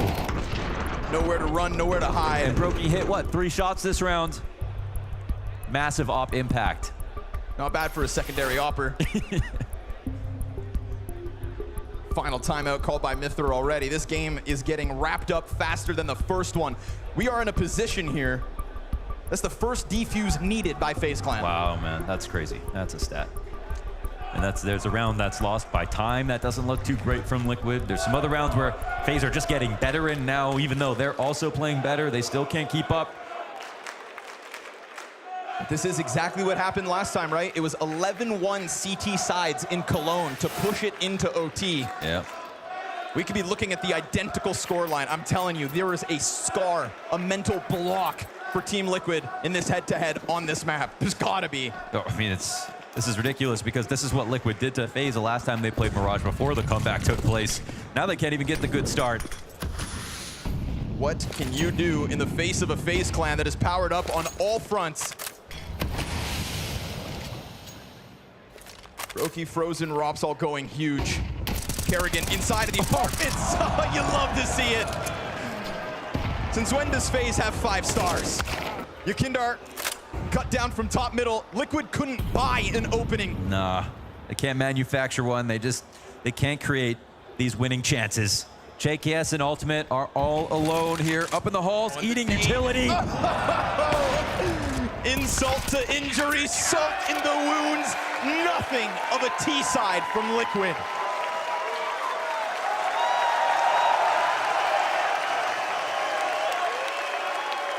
Absolutely mopped, man. Feels like it was the end of the half.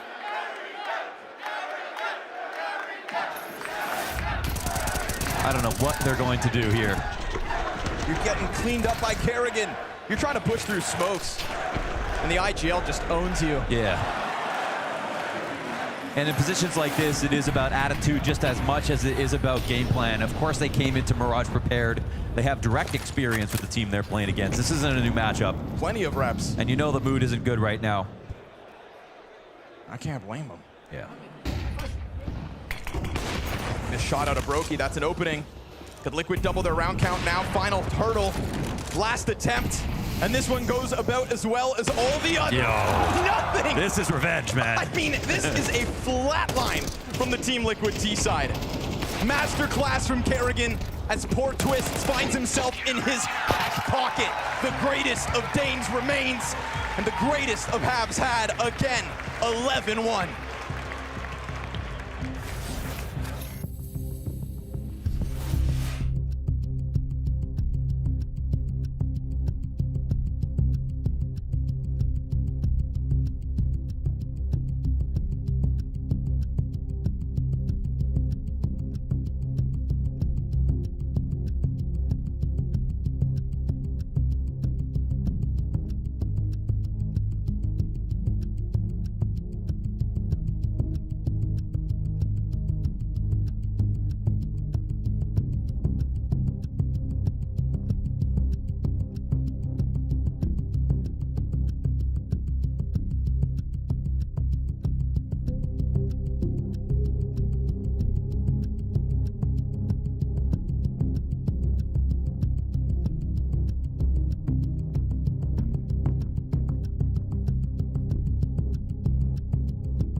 An 11-1 CT side from FaZe, a total shutdown of Team Liquid. But 6 weeks ago, I remember standing here at the casting desk, looking at you and thinking, 11-1, what a blowout. Only for FaZe to make that magical comeback happen in Cologne. So if Liquid want to be considered as some of the best, they've got to put it forward right here. Do or die in Copenhagen at the final fall final. And they have made some comebacks, but now they literally have to match the world record here in CS2. 11-1 all the way back versus their arch nemesis. No big deal. Yeah. With the IGL that made theirs. Twist top fragging with 6 frags. There are no heroes here on Liquid. It has to be a complete change of everything now that we've swapped over. And there are no questions about Rops in the series here on stage between maps 1 and 2. And between him, Frozen, and Brokey, I don't know. As far as I'm concerned, they're at full strength. Hell, even Kerrigan had a great half. 16-1 odds. Maybe the freest money you've ever made. Smoke goes down, flashbangs left still for FaZe. Ultimate just looking for the contact and info, but they start to swing out. He loses that gap on the smoke, so Yekindar, you know it's coming. You gotta stop it, you gotta do something, and it's just the one and done. Rain takes his place. Twist tries to get into the action. Nafly ends up picking 2. Okay. And Ultimate bounces back out from the market. A pistol win felt mandatory. And despite Rops' best efforts across the series so far, it looks like the CT side kicks off with a Liquid pistol.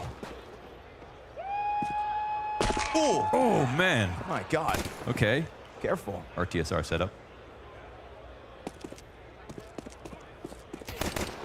Tries to gun it up into the A site. We've got JKS sat back and there to close it. So Liquid do indeed give them the best chance to make yet another magical Mirage comeback happen. Yeah, come on. Let's see it. Where were you?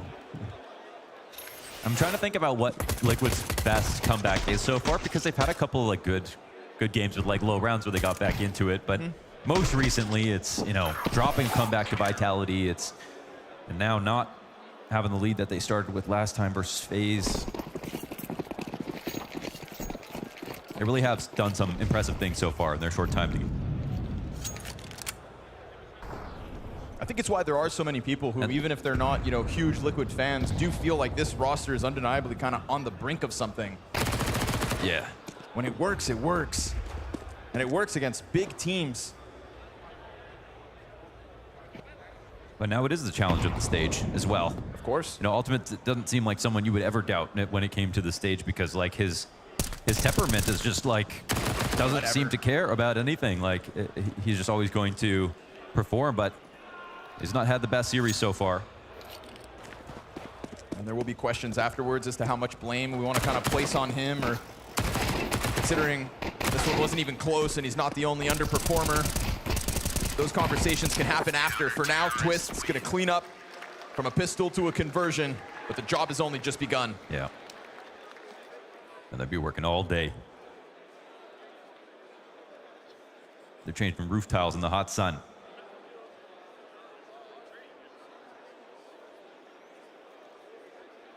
Sweating off their hairy backs. Ooh.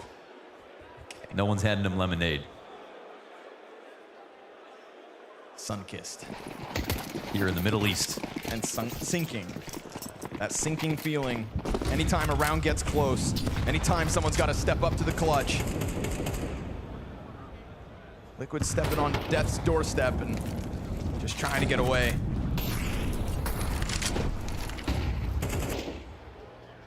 Rops trying to seize the day over into A site. We've got just this JKS set up at the moment. Oh, man. Fear Rops. Fear Rops. In the form he showed us on Inferno. With that moment of glory on the CT side. No missed smokes. But with no presence out middle, of course, we get Liquid bolstering this A defense between Ultimate and Twist. They're not far off. JKS able to slip forward. He will no longer be found standing on default. But Rops is confirming this presence, right? Spotting 2 additional players and no actual anchor yet. That would lead you to believe 3A. Yeah, and then the molly lands to try to help them scale JKS in his key position here under the balcony. And since Robs has already used his molly and there are no others left over, they're going to have to take a raw duel versus him. This is where JKS has really made a name for himself. Oh, there is one more molly. Yeesh, and it forces him out. He gets the dink, but no kill. We get that activation from Kerrigan bottom middle. Meanwhile, Twist goes down after one. That's a collapse. They get the info they need. They set themselves up for that A site. They knew what they wanted, clear mind, and on top of it, Kerrigan goes big with the double kill. Oh, I thought there wasn't any more mollies left after Ops threw that. There was one left over for the right player when they needed it. And now what Liquid need is a clutch, a miraculous one. Wouldn't be the first offered here at the Fall Finals by Nafly. He's trying to cross over and he goes down by Robs. You could feel it coming the whole entire time. You could sense that they knew what they wanted in the first gun round. And they take it by storm, and we can sit here and talk about the stars of FaZe Clan, but it's Kerrigan's double kill that really unravels that mid-round. Yeah, and that doesn't inspire hope, right? Top fragger, best performer on FaZe is the one to get the final kill on this round, ends with the most HP, puts FaZe onto map point. They win as soon as they get guns. There are just no good signs here for Team Liquid. No, but glorious signs for a FaZe Clan to try and step forward. The level of FaZe you want to see as they would head into a match versus Na'Vi. A Copenhagen Major Grand Final rematch poised for tomorrow. Everybody talking about Na'Vi versus Vitality, but there is a new contender with form like this, frozen, ready and waiting, and able to shut down the little bit of aggression that Liquid can offer. Naf and Yakinder with the rifles, they've got to do something. They have to go above and beyond and then some. And FaZe will just lean back for a moment. Why rush this process? Minute 12, they're up material. They have map control, and Kinder's trying to counter it at the moment. The bomb is on the other side. I mean, I think because the map's so quiet, it's a tenuous position even for the CT side, even though they're low numbers. They know every little mistake could cost them. Kinder can't afford to get caught out top mid. But maybe that's the play he needed to make. Maybe that was the one time that he needed to go for it. He missed the first player going through, but there is still a chance to maybe clip Rops. No, he's going to have to run. And the rotations are here. Kinder wants to get the flank in. He's going to have to keep walking. Now, at the same time, Kerrigan starts to seize the day down in Connector. And as he's flashing over at the A site, there could indeed be a flank for each team. Who strikes first? I think he's worried. Nice off shot from Naf, but as he turns around, Kerrigan activates. Won't expect a second. Twist hits the Deagle headshot. 20 seconds. And that, well, it's too much of an ask from Twist. The flank comes through. Oh, they saw him. Yep, Robs gets that contact. Yakinder has to start running in. This is it. FaZe with the 2v1 to try and close it. An embarrassment for Liquid again in 2024 in the face of Twist's ex-teammates. Yakinder just trying to find an opening. Nobody giving him anything to pull on. How desperate, how desolate of a situation, and how significant of a win for FaZe. A dismantlement of Team Liquid and a chance to step forward in Fall Finals. Man, that's, what can you say about it? And as you brought up earlier, this is about FaZe trying to prove that they can get good enough to take down the other competition here in playoffs. Maybe Kerrigan can win in Denmark. That's the question that they're going to try to answer as this plays on. I mean, it's going to be a footnote here in this playoff run. Watching Liquid play like this, of course, they're not playing their best. But when you have Rops as the one to step up in form, that was one of the biggest question marks for FaZe. That question is answered. 100%. And now the only thing left is consistency, really. Because if they can do that, they can definitely take that win versus a top 5 team, which is what we've been missing. You know, it's what they've also been missing. Brokey vocal in that is what he wants. The always elusive Copenhagen trophy lift for Kerrigan. Can they manage to make this run? You want one top 5 team, you're gonna have to go through more than the one, because it is a long road to the grand finals, a long road to a win, but a form here versus Liquid that could do it. Of course, still questions to be answered, and that is why we will have to hand this down to James Banks, ready with Kerrigan at the tip of the stage as he steps forward one step further in Denmark. They have stepped one step further, and they've done it in style. Kerrigan, you got a big smile on your face. Is FaZe back? I can't remember last time we played this good. The mentality we had on the beginning of Inferno, we just kept playing, even though they won some insane rounds. We won them back. And from there on, we didn't look back. I feel like we were in control. We played really good. And I can't remind exactly the CT side from Cologne. But I think you can see the difference from when we played D2, the CT side, to now. That's a different beast. And in terms of that, right, what did you say to the guys after that first half went that way? Because we all were talking about the fact that it was exactly the same in Cologne. I mean, I said it round by round, kill by kill. We know that it can be hard to play T-side. Liquid is a great team. If we can shut them down, they can shut us down, just like they did in Cologne. But I think we were in different gear today. We were in different mindset. And when we play like this, I just love to play with this team. Honestly, playing on this stage, it's a smaller arena, but it's still loud. So I'm just happy to be in semifinal. They can be loud. They can definitely be loud. But for you right now, how important for you and the team was this to boost the confidence for you guys right now and to feel like yourselves again? I feel we're at this point, we have nothing to lose. Liquid is better than us right now, inferior on the ranking and the way they play. But I just wish we can show up like this sometimes. There's been a long time where I feel like we're in full control of the game. And yeah, I'm just so happy and proud of my teammates. I think Robin swinging the double up was insane. And it was just a pressure to play. And hopefully we can bring the same tomorrow when we play the best team in the world. And I think you definitely will if you can perform like that. Copenhagen, give it up for your next semi-finalist. It's Carrigan and FaZe Clan.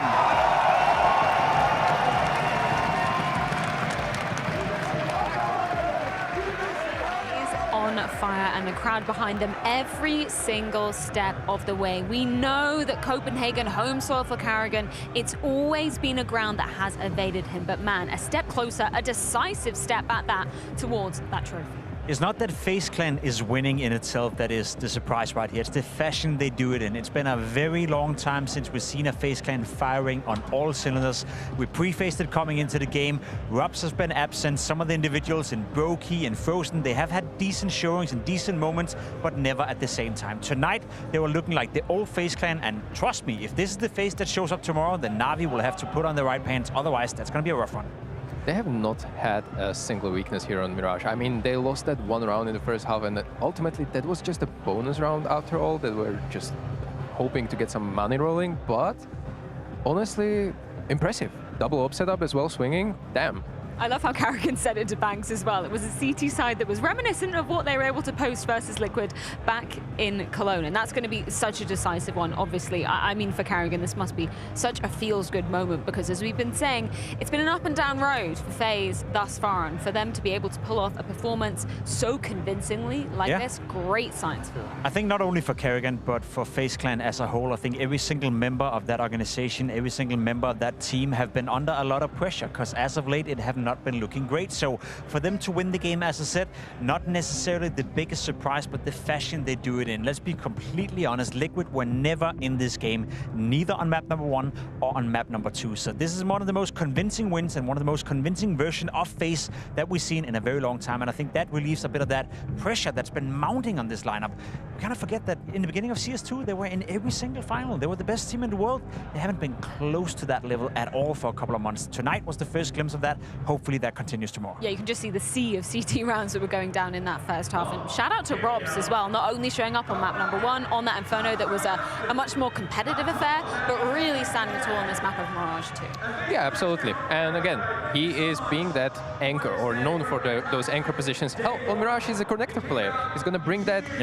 He's going to bring that impact straight to the T's. He's going to be always part of the action, whether it be middle, A side, B side, short B splits. Similar to what we said about Zontex in Team Spirit game. He's going to be performing much better, especially, and Robs is just delivering. And then he purchased that 2-op setup, which we saw actually Astralis pulling out, device KDN combo, but this one was just out of the world. Look at the ace here. Yeah, and I think that's an underrated aspect of Rob's, abilities. The fact that he can be a little bit more versatile than we sometimes give him credit for. I think as of late, he's just been lacking a bit of confidence. He hasn't been up to his best game, but a game like this where you go 37-16, you're almost posting 100 ADR, you're dominating your opponent. Hopefully that installs a bit of confidence in Robs for the future as well. I wanted to pose that question to you, Stiko, because obviously as a player, when you're in one of those slumps when people are always asking you about it, everybody's always talking about it. What's the most important thing that you need to do as a player to ensure that that's not getting in your head too much and you can have these bounce back moments when it's, in those really crucial games? I think it's not necessarily what's inside of your head, but what's other teammates of yours are providing to you. So we could see that in G2 as well, where Snax is struggling with confidence. Other teammates are always trying to hype him up in interviews, on social media, everywhere. Here, it could have been very much be the same thing, just not maybe that publicly related, but obviously Kerrigan is surely putting a lot of stress in Robs and making him bounce back individually, especially after Frozen Edition, which took away some of the flexibility, I would say, because Frozen himself is a little bit more passive compared to Twist, which was previously on the roster. Let's wrap up the conversation about Liquid, because unfortunately eliminated here in the quarterfinals. I was hoping for a more competitive series coming out of it, particularly because of what we saw in Cologne. I know we're repeating it time and time again, but I'm really surprised that FaZe were able to steamroll them in this fashion, because I think something we've been giving props to Twist especially for is obviously still fragging out, still posting up those big numbers, but his adaptability has surprised me for being a new in-game leader. I agree. I think overall the story with the new version of Team Liquid have been mainly positive. I think we have seen certain games and certain moments where we see their limitations. Tonight is another one of those where, especially Ultimate as well, we've been praising him for a long time, saying he's coming in and taking the world by storm almost.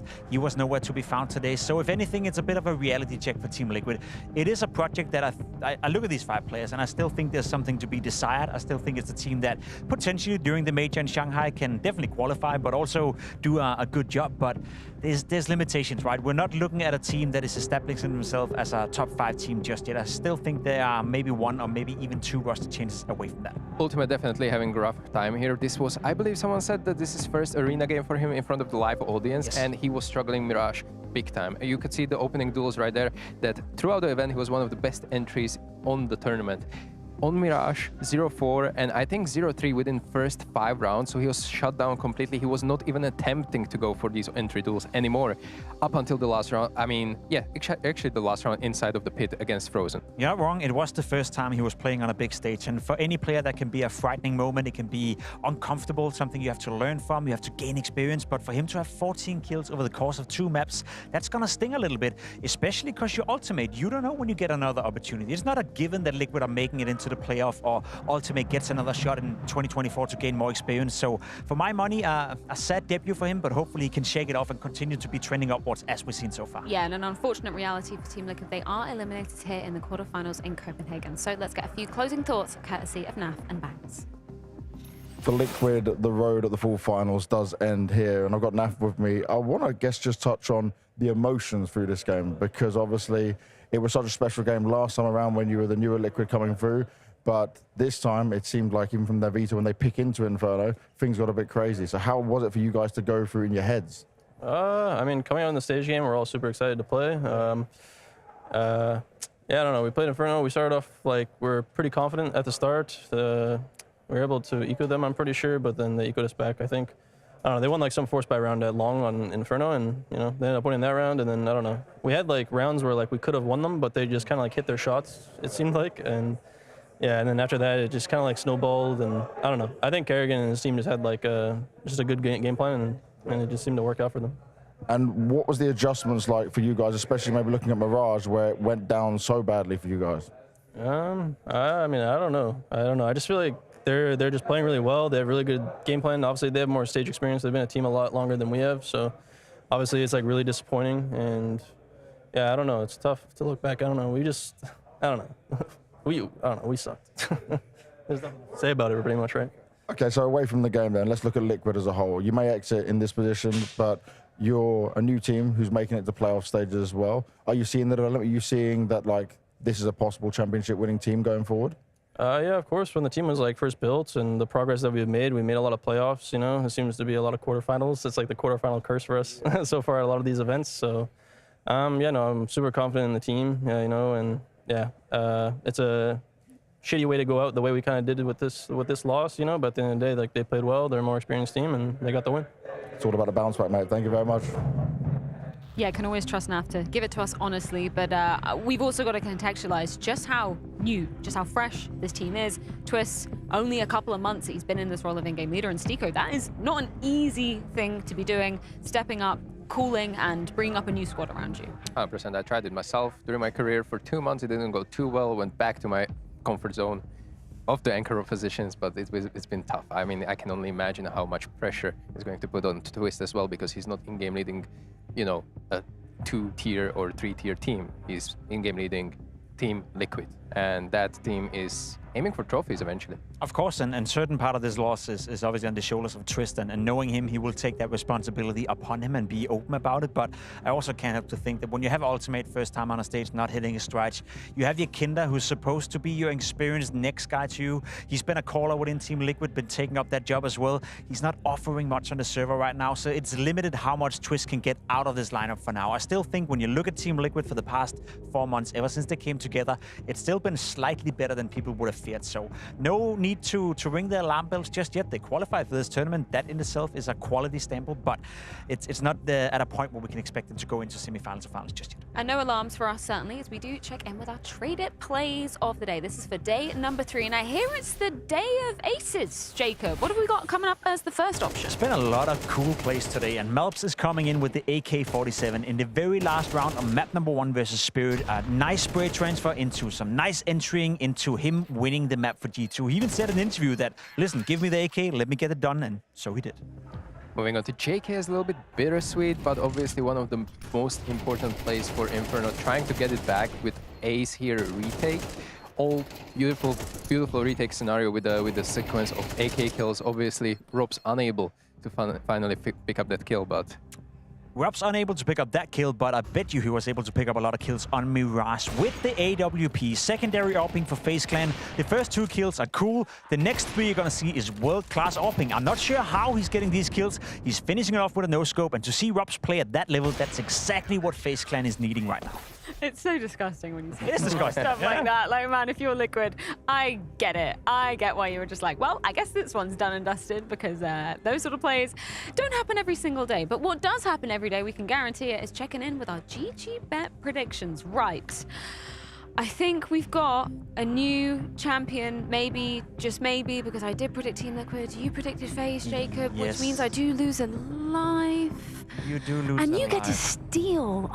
Oh, and who should I steal from in this scenario? Maybe the one with 9. I'll think about that, Freya. I'll think about that. Yesterday, you and I had a conversation. Wait, you're what? Oh, no, we did nothing. Stiko, you've got a steal. Who are you going to steal off of? Definitely not me, because I pointed that out to you, right, man? Right, we're friends. Well, just remember, Stiko, that I never stole a life from you. I stole from Boobs. Yo, steal off Anders. yeah, that's what I want to say. Like, it's really close between me and Anders. I don't want to. You gotta kill him. You gotta kill him. Yeah, I mean, I have a lethal bullet in my hands, and I have to show it, right? Save that for the group chat, or if you're Jacob, just do it in a private chat. I guess he really does take this game I would never do that. very seriously. I would never do that. I think we should check in with the playoff bracket as well, because with that FaZe W does mean that we get quite the semi-final tomorrow. Look at these 4 teams, Vitality and Na'Vi, waiting in the wings by winning their group stage games. And now, Stiko, we get FaZe versus Na'Vi as a second semi-final of the day. Looking forward. FaZe Na'Vi is going to be probably the headline for me, but G2, Esports, and Vitality is going to probably take a lot of, action as well. I'll just put it like this. FaZe Clan versus Na'Vi, that was the major grand final in Copenhagen last time we were on a big stage, so Kerrigan gets perhaps the sweet revenge, and then obviously G2 versus Vitality. You have Saivu, you have Monisi, 2 of the players that we spend an awful lot of time speaking about as 2 of the best players in the world right now. So you want to tune in tomorrow to watch Counter-Strike. If not, you're stupid. Yeah, we really, really do. 2 banging semi-finals coming up tomorrow. We're going to be live with the pre-show at 3:15 if you're joining us in the Central European time zone. We'll see you tomorrow. Stupid.